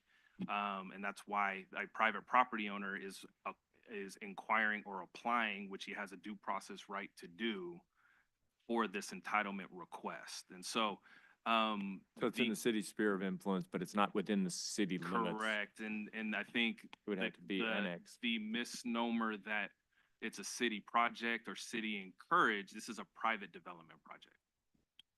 See those vendors that are setting up out there, that's county. No, I understand that's a private project. I understand that. But it's 600 low-cost housing units. And that's what you're going to approve for that area? It I'm just started asking. out as Save us all 860. time. Well, That's what the council's going to approve. did Just you tell see us- where they are on it? They're in the initial stages, and Caltrans would have to have input on that and approve anything before that gets going. And there's always the possibility of CEQA and all that stuff. So this thing hasn't moved that far yet, to my knowledge, but your concerns, Mr. Nelson, are valid about the area where it's going in terms of the traffic plan. It's going in an area that is congested, probably the worst traffic area in Selma. I Right. hear you. And my concern is, and concern of a lot of people, is that we would like to have Costco come to Selma. I don't know of another location that would have the size of the property that has with the road work that was projected back in 1995 by Caltrans to service that property. Well, you mentioned on Facebook that there's 29 or 32 acres right behind Food for Less. That's the property we're talking about. You're talking about that. You're not talking about the area around the, This casitas is going right behind Food for Less on 36 acres. there's other property there, including your lot that you have for sale down there. I don't have any lots for sale there. Got I nine don't have any lots for sale there. I don't own any property there. at the corner. I don't own any property at the corner. Okay. At Still- 43 in Stillman. 43 in Stillman, I own a gas station. I don't own any property that's vacant or for sale. 43 in Rose, I believe, Yeah, is if you location. go down a little yeah. bit farther, On Rose where Avenue, Caliber was gonna go. That property is not, oh God. No big. That property is not in the Stillman Street alignment. Stillman Street alignment goes from Highway 43 west to DeWolf. It's been on the plans for the city plans it. for decades. We'll discuss this another time. Your 3 minutes is up, but thank you for bringing it up. Appreciate it. Mayor, if I may, since we're on the topic, I did speak to the project manager for this particular project. I believe Councilman Oseguera has also been in contact with the Cashin Group. They're preparing, they've reached out to the architects to start putting together some potential renderings to, come to council and present an update on where they're at. As you've mentioned, there's still quite a bit of work to do, not least because of the traffic impacts and some of those items, but they're more than happy to come and present on the benefits of the project. One of the things that hasn't been discussed is a almost 4-acre park that they're building with the project, which is further going to alleviate some of the recreational restrictions that we currently have because of lack of park space. So I will continue to work with that developer to make sure that they can come here sooner rather than later to kind of speak more on the project. I think there's some misconceptions about the mix of low income versus market rate versus senior housing. And I think Councilman Oseguera last time mentioned the types of fast food companies that they're planning on bringing. So I think that'll clear up a lot of misconception. And I think also they did mention when we went to the ribbon cutting, it was a stage of affordable housing, family housing, and senior living. So I was under that conception myself, thinking that it was gonna be 800 and some of just affordable housing, low income, but it wasn't. So when they explained it to me that it was going to be in sections, this section is for senior living, this section is for family living, and this section is for affordable housing. So without knowing and seeing, and they've even offered to do a workshop to let the citizens know exactly what's going on, because I've never seen their plans until I got to talk to them at that ribbon cutting. Their setup is different than our setup. They don't have an exit, a freeway right off their project like we do. That's something that we have to consider.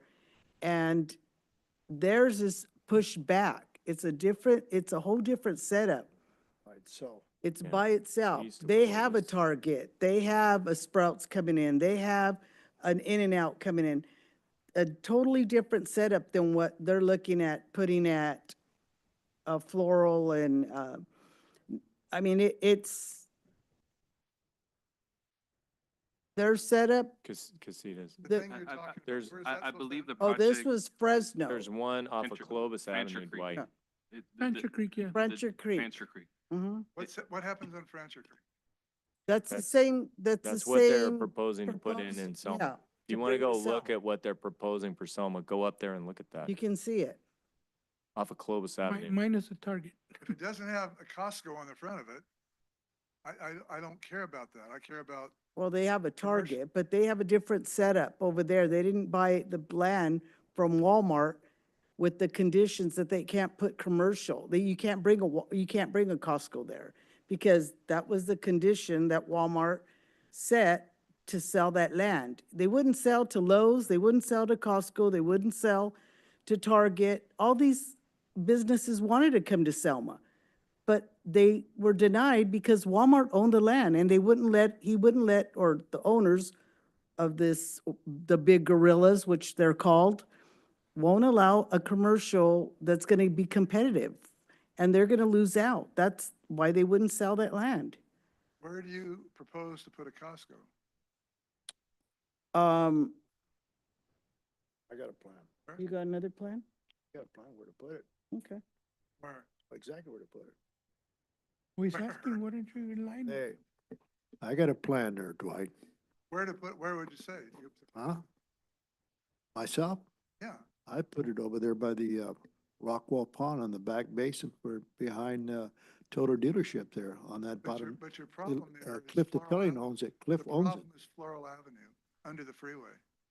Are you gonna rebuild the freeway overpass? Well, we're gonna have to develop a. That's a brick- problem for all of development. We're That's not, a problem for everybody. we're not gonna Yeah, get but- into that tonight. It's Yeah, we won't get 11:30, into that. so That's let's- future. Let's move on, but this was That's a good future. informational. knows. We'll be getting back to it and, This looking don't. forward to your, looking Thank forward you to for your coming. program. Thanks, Dwight. Thank you. Next item is Informational Central San Joaquin Valley Risk Management Authority and Employment Risk Management Authority. Irma lost runs for the previous 3 years. Good evening, Mayor, council members. I have the privilege of providing the last agenda item for tonight. So what you have before you are the 3 years lost runs. At the last council meeting, council asked for a consolidated liability loss run from January 1st, 22 to, it's actually went from 2/4/25. And the Irma loss run is actually from 2026 to current. For the liability side, we have 58 total claims. There are 12 that are open and 46 that are, that are closed. And for the Irma loss runs, there are 11 claims. And so again, this is from 2016 to current. There are 11 claims, 8 of them are closed and 3 of them are open. Thank you. Council have any questions for the Claims? director regarding the claims?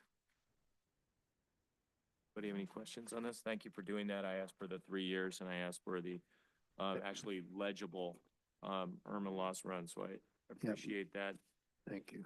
And, okay, with that, did the public have any questions about the loss runs tonight? Anybody on the phone or online, questions about the loss information?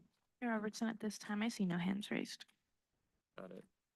Okay, just have one question. We had someone who was threatening to sue the city based on my Facebook page, and I don't see that claim there. Was that denied? Was that not turned in as, it was turned in as a potential incident? December or January, did that turn into, was it ever denied by a claims adjuster? There ever a So denial? that one was going to be turned in, and then right before we were going to turn it in, that person came back and said he did not want to have the claim. They withdrew the claim. Okay, did you get that in writing or? You have that in writing. Okay, so they were not going to make a claim ever. They just decided not to make a claim on that. That particular claim was not moving forward. Okay, And then the other claim that I mentioned, involved me and had a libelous description of something, that supposedly or allegedly I did conducting in a legal meeting. What's the disposition of that claim? So that one is currently, there is, an investigator has been, the claim has been accepted by Irma.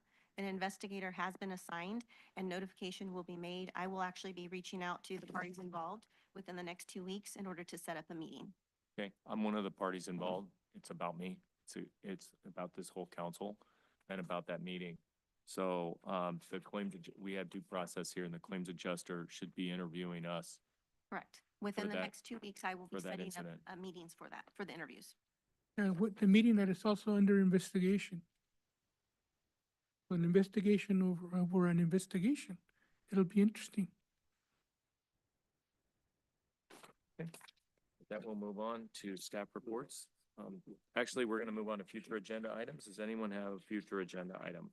Yeah, I do. I'd like an update in regards to the design for the trees and lights. I'd like to see that be, brought to council so that we can see what it's gonna look like. Yep, I think we were operating on a 60-day timeline, if I'm not mistaken. 120. 120 days, sorry, but we can provide the rough plans on where we're at. I believe we can provide a brief update during departmental updates from the city engineer as well. Sure. Great. Okay, anybody else with? I have a future? couple of them. Okay. I would like to see some kind of ordinance against dumping animals, because that's a big issue here in Selma.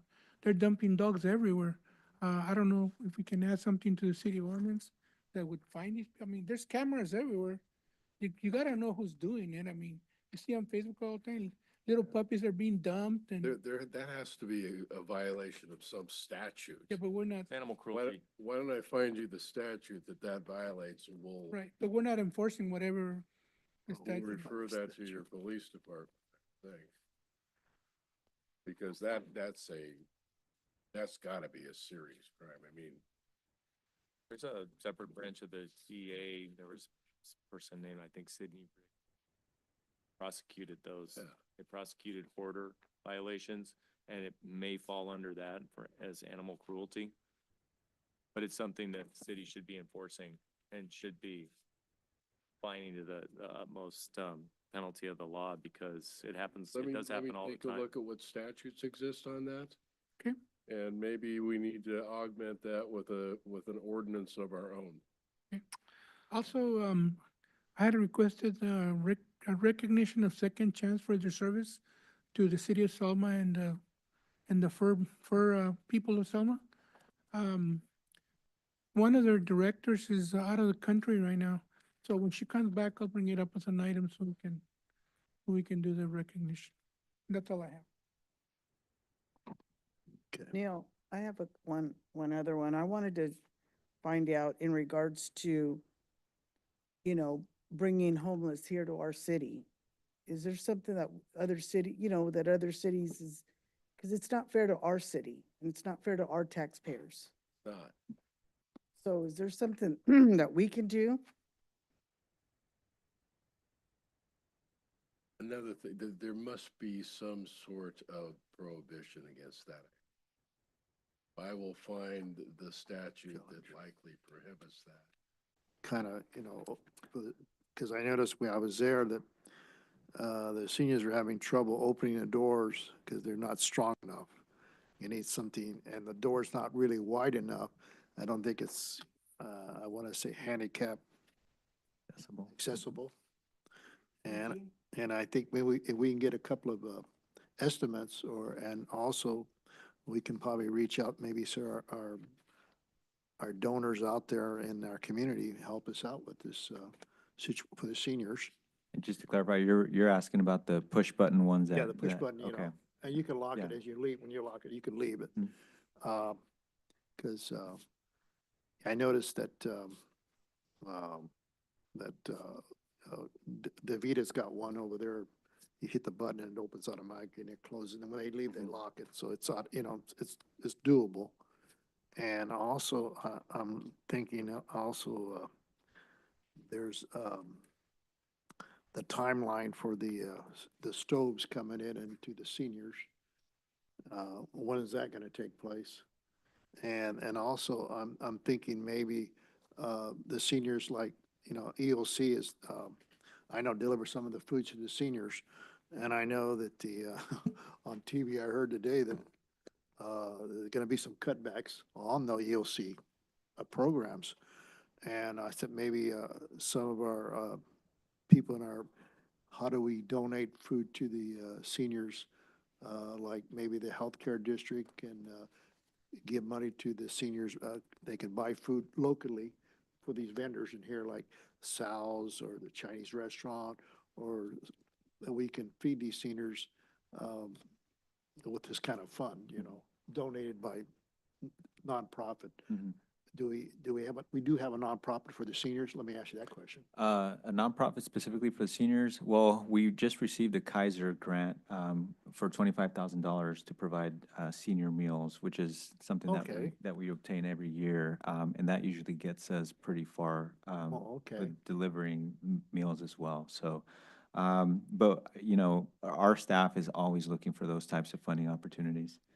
You know, So I know we have the Thanksgiving holiday-oriented ones, but I think right now, the funding that we have in place will support senior meals for the rest of the fiscal year.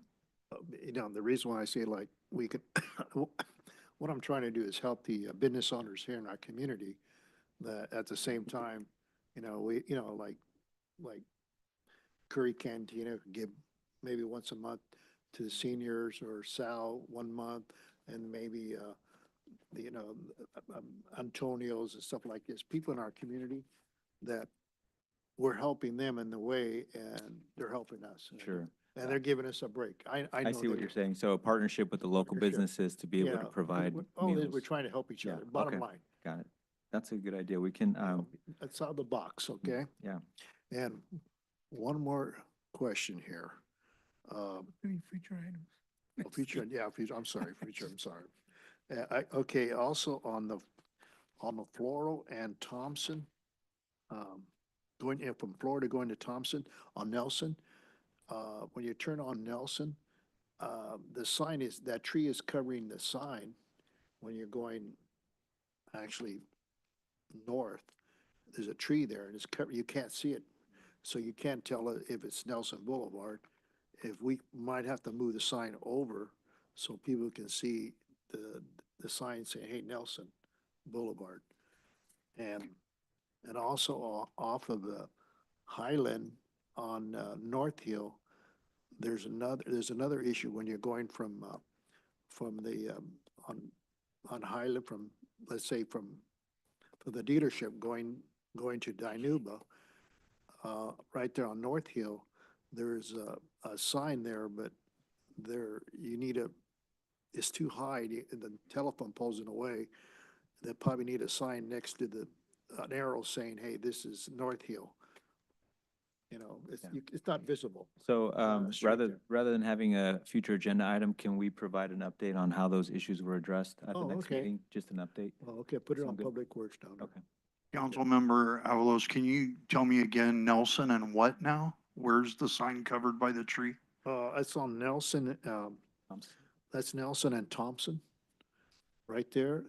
As you're going from Floral to Nelson, you'll see the tree right in the way. You can't even see the sign. If you go the other way, you can come into Thompson, but you can't. It's blocking it. You know, I just have a comment on the Kaiser Foundation grant. That grant used to be given to community services, and that was for kids that couldn't afford to play baseball because, you know, it's $100 to put your kids in sports, and that was taken away and given to the seniors, which to me was a disservice, but it's been a while, I think you still do it. because we used to administer the grant. Yeah. I think back then it was 50,000, I think. I think right now we're pursuing a grant for to subsidize recreation costs, or, you know, sports costs for low income families. So I'll keep you updated on that. But our grants manager is always looking for those kinds of things. But thank you for that background. I'd like to bring back the purchasing authority. As the fire chief mentioned at the last meeting, there's no preference given to local vendors for expenditures $25,000 or over. I'd like to build that back in to give preference, to give points to local vendors. If that's in fact the case, we could take a look at that, see if we could change that. Number two, I think we talked about this earlier. I'd like to get a organization chart with positions and corresponding salaries for each of those positions. So specifically, we talked about the animal shelter tonight, looking at that director position and perhaps splitting it up into 2 or 3 different positions. But we can look at the entire organization chart. That would be helpful with the salaries. And then finally, I'd like to bring back the Rockwell Pond Park concept again. It looks like the Selma Grove project is moving forward. That's a good thing for there. We had a good park concept there. It could be time to take a look at that again as a regional park. So let's just take a brief, a survey of it and see if we want to get into a potential feasibility study on that. Anybody else? Move on to departmental reports. City manager. Yes, thank you, Mayor, members of the council. Just a couple quick items here. I'll try to be as quick as possible. I know it's late, but I wanted to give a shout out to our deputy city manager and our animal services division.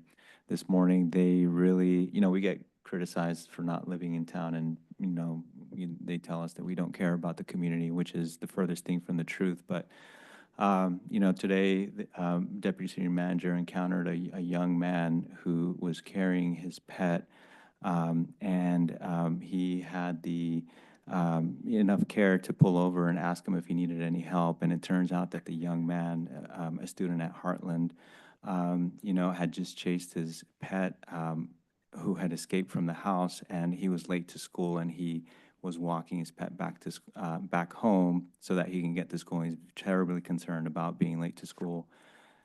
We were able, we called out animal services. Jerome called out animal services. They came over. They actually delivered the pet back to the residence, microchipped it on the spot, and Mr. Keene was able to give the young man a ride back to school and get his tardy excused, because it was a big deal to him. So, just wanted to give that shout out. We don't hear those stories often, and I think Councilman Oseguera was present Yeah, I as like well. to give kudos to Jerome, but that's not the real story. The real story is I saw this young guy walking, and this little dog I go, is that your dog? He goes, yeah. He goes, but I live over their way, and heck got there, and I don't know how to get home. I said, well, I offered to give him a ride, and he didn't trust me, I guess, because I wasn't wearing a city, whatever, logo. So I saw Jerome and somebody else talking, so I go, why don't you go ask them? So he went over there, and I went over there. Jerome said that he already called animal shelter. They were going to give him a ride, take his dog, and then they were going to give him a ride to school. And Jerome did say that he was going to get his tardiness excuse. So thank you. Thank you for clarifying that. For the record, I also want to recognize Cesar Luna as well as Elisa from the Animal Services. They were outstanding. We tried to call the young man's mother. She's Spanish speaking, and my Spanish is really rusty. So Cesar came out to help, and it was a team effort. Thank you. It was good. It was a good deed. And I do have an update with regard, as promised, with regard to ICSC that our Economic Development Manager provided. ICSC is roughly 9 weeks away, and flights and accommodations have been booked for all attendees. The event organizer has shared an itinerary which will be sent out to all of the council. For those of you who have provided a list of businesses you'd like to meet with, we have begun outreach. So far, we have confirmed meetings with representatives from Target and Costco. Unfortunately, Lowe's has indicated that our city does not align with their current expansion plans and has declined a meeting. Additionally, Smart and Final and Cheesecake Factory do not appear to have representatives attending the Las Vegas ICSC event. We will continue to follow up with the remaining businesses on the list provided, working to connect with their California/Western region representatives. Overall, we are making steady progress. A final itinerary with confirmed meetings will be provided to council members before the conference. Please let me know if you have any questions. That's all I have. Thank you. Attorney, No reports. Deputy City Manager. I have two items. One, I think the city manager's aware of that we were notified today. Your community development department submitted nominations for two grant awards. We were awarded, formal announcement is pending. We were awarded a Cal APA grant or award for the downtown strategic plan. And so your community development staff work hard on that item. Workshop, a lot of effort put into that, and we feel that that is a document that will help downtown and the community for a long time, and it shows, recognized by the state of California. Second, our tactical urbanism grant program. We have our initial pilot project scheduled for spring break. Yeah, April 16th, possibly April 17th, depending on how long it goes. That's in collaboration with the Selma Unified School District and the high school. The high school has been kind enough to round up students and permission slips, so it'll be a joint effort for putting in some traffic calming measures at Thompson and which one? It's right by the, isn't that one? From the stadium. It's right in front of Lewis, where there have been considerable near misses with pedestrians, people making illegal U-turns. And so this pilot project will incorporate, I think, some community spirit with some painting of the sidewalk, high school colors, things like that to make the crosswalk much more visible to motorists. It'll lower the shorten the distance for pedestrians so they're not out in Thompson as long. And if the project shows the appropriate decline in near misses and speeds, that information could be used for a subsequent permanent improvement to that intersection as well. So we want to thank everybody that participated in the steering committee for that grant program, Selma Unified School District, PD, Public Works. This is a team effort, and we enjoy working with our partners in the community. End of report. Thank you. Administrative Services Director. Nothing to report. About with your city clerk hat on. Just as a reminder, for council members that their Form 700s need to be completed by March 31st. I have received one from everyone, according to the FPPC, because now all of yours are electronically filed. If you believe that's incorrect, please give me a call or an email, and I can go onto the site to confirm. But when I sent out the email today, I only had one person, actually 2 people, I apologize, 2 people that have provided their forms. Me too. Fire Chief Webster. Just one thing this evening, last council meeting, I had misspoken regarding an item on the check register. There was a charge for 59,000, and forgive me, my computer died about an hour ago, so I don't have the exact number, but it was roughly 59,000, I think $659. I had stated that that was for a lease purchase of our ladder truck, and that was actually incorrect. Our ladder truck had been paid for in full. That was for a lease purchase for a fire engine, which happens to be engine 110, which is a 2015. Our last payment for that lease will be in March of next year, and that will be our final payment for that. The fire department, just to add, we do have 2 fire apparatus that we used a lease purchase option. Next year, this year, we will be making our final payment on that other apparatus, which is our Squad, our big 4-wheel drive looking truck. And that payment, I believe, is roughly $22,000. So I just wanted to clarify that. Thank you. For that clarification. Police Chief Alcaraz. Good evening, Mr. Mayor, members of the council. In front of you have a packet, actually, At the back end are the before and after pictures of all the encampments that have been attended to this point. It included also the Schaefer Park ponding basin as well. Next is the February 2025 DOJ Part 1 crime statistics for all of you to review. And as well as on March 5th, 2025, the Selma Police Department, in conjunction with the Central Valley Gun Task Force, which we have an officer assigned to, served 3 search warrants that were they derived from an investigation that our Selma Investigations Unit initiated. The result of those search warrants were 12 illegal firearms, automatic rifles with suppressors, high-capacity magazines.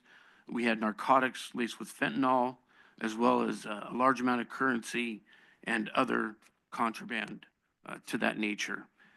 So what I'll tell you is that that investigation took months to cultivate, to be able to ensure we had probable cause to be able to serve that paper on those properties. And truly kind of impact a criminal enterprise. So very proud of the work that our people are doing on their own. Again, these were not complaints that were that came about. This was illegal activity that our investigators saw, took the initiative, dug a little bit, and cultivated a great investigation that impacted Selma dramatically, as well as the city of Fresno. So very proud of our people for doing that. Additionally, I don't really keep track because there's a misconception. Fentanyl is not a standalone drug. Fentanyl is an additive added to a multitude of different narcotics. Thus, it is very difficult to combat. That's the problem with fentanyl. Fentanyl has been around since 2006, 2008. In 2015, that's when the nation really started to see a rise in this opioid pandemic. At that time, our district attorney, Lisa Smitkamp, really kind of took the bull by the horns and started creating an awareness program by getting the buy-in of all the local chiefs in Fresno Madera County. Thus said, they created a program with ABC 30 called The Silent Killer. And Delphina made mention of some billboards, and that's what I was going to do. She obviously didn't convey everything that I said, which is very common at times. People only hear certain things. But what she's referencing is the billboards that are throughout Fresno Madera County highlighting the dangers of fentanyl and its potency and the fatal results that it brings. Additionally, the district attorney has spoken at Selma High in 2021, I believe. That really kind of COVID kind of impacted our ability to go and speak with these kids. We're just kind of barely getting back to normal with those things. But we are working with Ms. Didier Smitkamp to come back to Selma and present again to the high school. I just found out during this process, though, that they don't have a presentation catered to the junior high. So in speaking with Ms. Smitkamp, she's talking about catering a presentation to really kind of hit those kids, that age group, 12 to 14 years old, because our reality is that we have young children that are getting their hands on fentanyl through, whether it be through M30s, through Xanax, through cocaine, through methamphetamines. It is absolutely a huge problem, not just in Selma, but the nation. It's unfortunate that we had to lose a young man for our community kind of recognize that issue, but it's been an issue for us for many years. Like I mentioned when I first started in Selma, if I was to drive around and focus all my efforts on the end drug user, we would never really make a huge impact because this drug is so vast. It's so there's no social, cultural, Hispanic or racial discrimination. It hits everybody. A few years ago, Clovis lost a few kids to fentanyl overdoses. Again, it's everywhere. It's been everywhere for a very long time. In fact, about 4 months ago, we served a search warrant at a house where a suspect had xylazine. Xylazine is 100 times more potent than fentanyl, and he had that in a pure form. So I think that our investigations unit and our officers do a phenomenal job in when they get information, good, credible information, that they take that information and really carry out that investigation to its fullest. But those investigations are, again, they're complex because our biggest challenge is everyone knows who's doing what they're doing, but no one wants to talk to us because they don't want to go on paper or they don't want to be the person that said something. That's an enormous challenge because it creates frustration from our community, and it creates frustration from us as well, because we want to be able to take action, but there's laws, probable cause, liabilities that we have to implore in our decision-making as we conduct investigations. So I just want to commend our personnel. I want to commend the family of Mr. Padilla for coming forward and being willing to talk openly like that, because that's not easy to do. And it's unfortunate that it had to come to that. So hopefully that they'll be able to have a huge impact with their neighbors, maybe some of Mr. Padilla's friends. I think those organic conversations are truly impactful. Again, we talk with the Ministers Alliance every month, and we talk to them about having conversations with their parishioners, with their, I don't want to say clients, but with their parishioners, right? To have conversations with these kids, because these are conversations that I can't have with these children. There's just too many of them. And it's just, I think in a church setting, in an organic setting, information is much more received. And that's just the reality of it. So we really try to use every forum, every person, every organization to be able to push this message out. But fentanyl is an enormous problem. We see that at the borders. We see it throughout the nation. And it's one that we're constantly trying to combat. And, you know, we're not going to give up. We're going to continue to take great investigations and take them as far as we can. So again, I just want to commend our people for the work that they do. And in fact, so much so that I was looking at statistics. In 2023, Riverside County had, I'm going to look it up right now because my screen just closed. But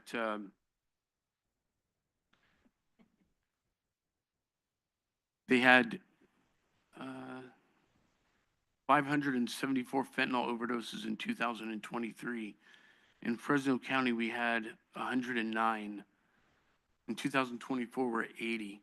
I think that's a testament to what law enforcement's doing in Fresno County to be able to educate and make aware our parents.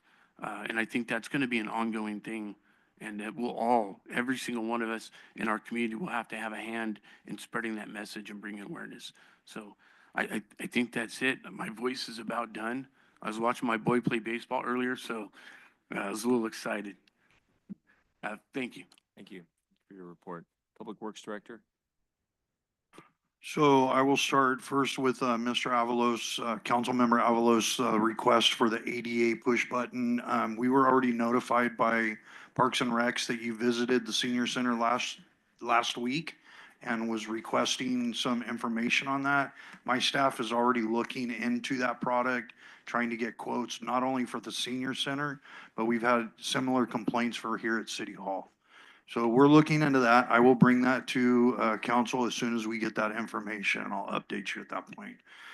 We're continuing to work on the street signs. We're still in District 4 trying to complete that entire order of signs, which was, I believe, 139 total. We've gained some speed the last week or two because of the rain. We've actually had Ivan Molina, who's running the sign shop for Public Works, and also Martin Trujillo has been in their cross-training, learning how to print the signs, and so we've kind of doubled up on it the last couple weeks. So that's moved rather nicely. Now that the rain is subsiding, we're going to put crews back on continuing to secure the Hollywood lights around town. As I mentioned previously in a report, a department update report, I believe we had a total of 89 of those around town. So we're going to continue working on that until we have secured all of those. And the last thing I have to talk about is Schaefer Park lights. Unfortunately, the weather has pushed that project. I don't control the weather. I do control safety in my group. Through conversations and constant communication with the city manager as to where we're at and where we stand as far as getting the work done. He's been in agreement to push that. Right now, the crane company is scheduled for this coming Monday, the 24th, 25th, 26th. The good news is looking at the weather just earlier this evening, it looks like there is no rain for the next 2 weeks in the forecast. That's going to give the fields time to dry out so that we can put a 40-ton crane and a boom truck on it and drive around from light to light to get the light poles down, as well as the loader and probably the forklift. So that is moving forward. I still plan on meeting the date of April, being done before the end of March, so that April 1st, the parks are available. That still is our goal, and it looks very doable at this point. That's the end of my report. On it, thank you. I sent an email out that the school district is willing to provide fields too, if the city needs that. If we run over schedule and pending their availability with their own sports teams, but they're willing to help out if the city needs that with the leagues. How about the trees and lights? We're still on for 120 days. We're going to be seeing samples. Mayor and council. Yeah, the plans are in process. Our office has created all the sheets. The electrical sub-consultant, the electrical engineer, has met with Public Works at the site to look at the existing system. He is currently designing the electrical part of the system. The structural engineer is, once the electrical guy finishes which lights are going to be used, then the structural engineer will understand what the loads are, so he'll finish the footings. Then our office will package all that together and put that out to public bid. We're working really hard to meet the 120 days. So at the next council, we'll propose to bring a progress print of plans so that you can see actual plans and the layout.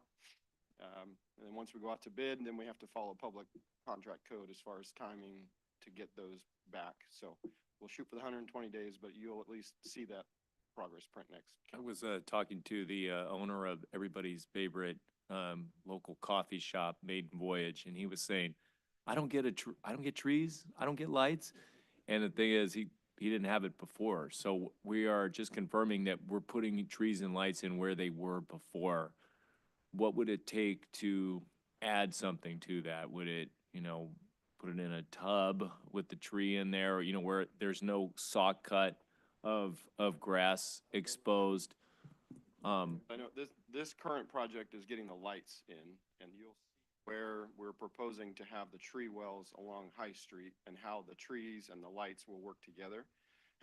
But this focus, from my understanding, is getting the lights in. Yeah, the focus on the lights, the trees actually, I think if you recall from the presentation on the selection of the trees, is going to call for different locations of the new tree wells. And we're not necessarily going to replant everything where it was before because, again, we had issues with the sidewalks and things like that. There's some, potential new tree wells that could take up, a parking space or two, but it just makes it provides a lot more shade coverage for the cars that are parking. So right now, the focus is on the lights because that was the council's priority, but the trees are definitely the next thing to be designed.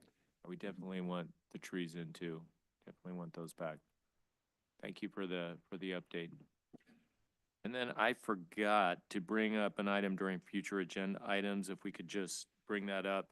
And somebody brought it up tonight, the Legacy Youth Center. I'd like to bring that back just to see where we are on that, what's required for them to get open, because I know I talked with Pastor Joe, and he wants to open up and he wants to provide services to the kids and fulfill his mission, just like we heard Pastor Delphina tonight. he wants to do the same thing for his kids. And I understand there are some issues with the city that Delphina is facing too. So I'd like an update on that, a kind of a comprehensive update, and hopefully he'll come out for that too, so he can hear what he needs to do. And with that, we'll move on to council reports. Councilmember Trujillo. Councilmember Avalos. Okay. I attended the SCAF meeting. Everything has went well. Everything is, we approve is moving well and project is Selma as well. Amberwood project, and that's moving very well. And also tomorrow is a mixer from 5 to 6:30 at the SKF. So everybody's invited who wants to go, you know. There'll be great prizes, I think. I don't know. And I showed up the Boys and Girls Club the other day, you know, just stop by and, you know, touch bases with these kids. You know, because, you know, I see the young kids, they're the future, guys. And on this, unfortunately, these parents came today and discussed their loss of their loved one. And it's not easy. And we gotta do what we can as far as with the school district, as council, people in our community to try to remedy these things and educate the citizens totally, even the parents. Because, you know, sometimes the parent says, oh, my kid doesn't do that. You know, hey, a kid is a kid. If you think back as a kid myself, hey, I was almost an angel. Not quite. But that's life in itself. But we had to get, but also talking about the other issue, engineering department, where are we at on our next project on the street that you have lined up in the city of Selma? I mean, I know you're working on that street on Alton and all that, but where are we gonna go from there?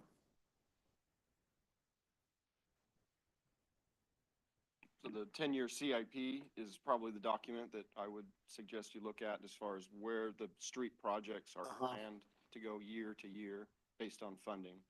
I don't have it in front of me right now, but currently what's under design is Second Street on both sides of 99, the pavement, the Thompson Avenue from Second Street, Nebraska going north, Park Street down south of Nebraska.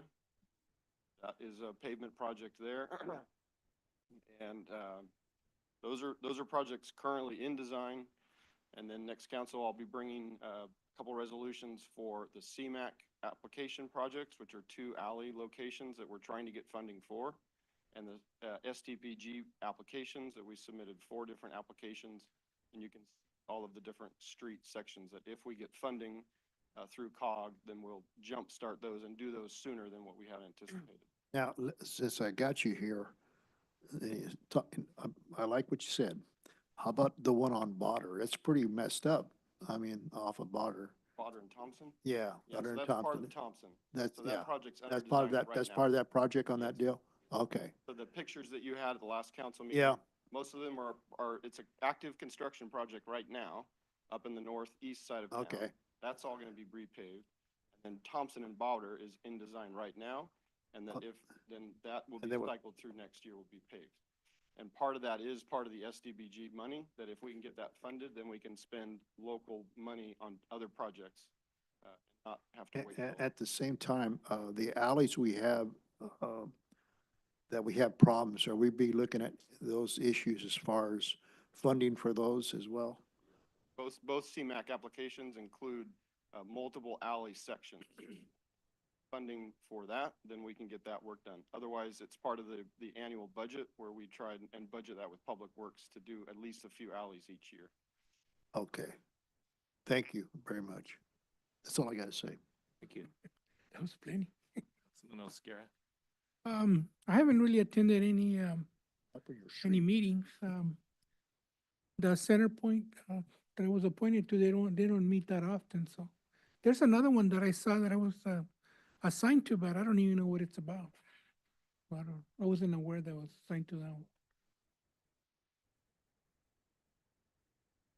I think I saw it on there, but That was never relayed to me, so that was news to me when I saw it. Yeah. Also, I had dinner with, City Attorney Constanzo today. I introduced him to La Estrella, if you've never been there. Great Mexican place, you know. I think he enjoyed it because he ate the whole thing. Also, I'd like to welcome Finance Director Moreno to Selma. I don't know if you know this, but she's married to one of my best friends from high school and college back in the day, you know. So welcome. Mayor Pro Tem? Nothing to report. And then the only topic I have is for the city attorney. There is a gentleman who had the mother, we're talking about roads, brought it back to me, who didn't get a driveway approach cut when the city did the pavement work. How do we bring that back in order to remedy that and see if there's funding for that? I'm trying to find a way to bring that particular one before the planning commission along with, your other one that involves the other driveway. Oh, right, right. The one on Olive? Yes. Okay, so you're gonna address both issues with the next planning commission meeting? Perhaps. We're trying. I think it may get pushed to the following one because we're already at March 18th and I think it's the 24th is their next meeting. Got it. Thanks for that update. Anybody with oral communications before we call it a night? Anybody online or on the phone? Robertson, at this time, I see no hands raised. All right, thank you, everybody. Appreciate it. Have a good evening.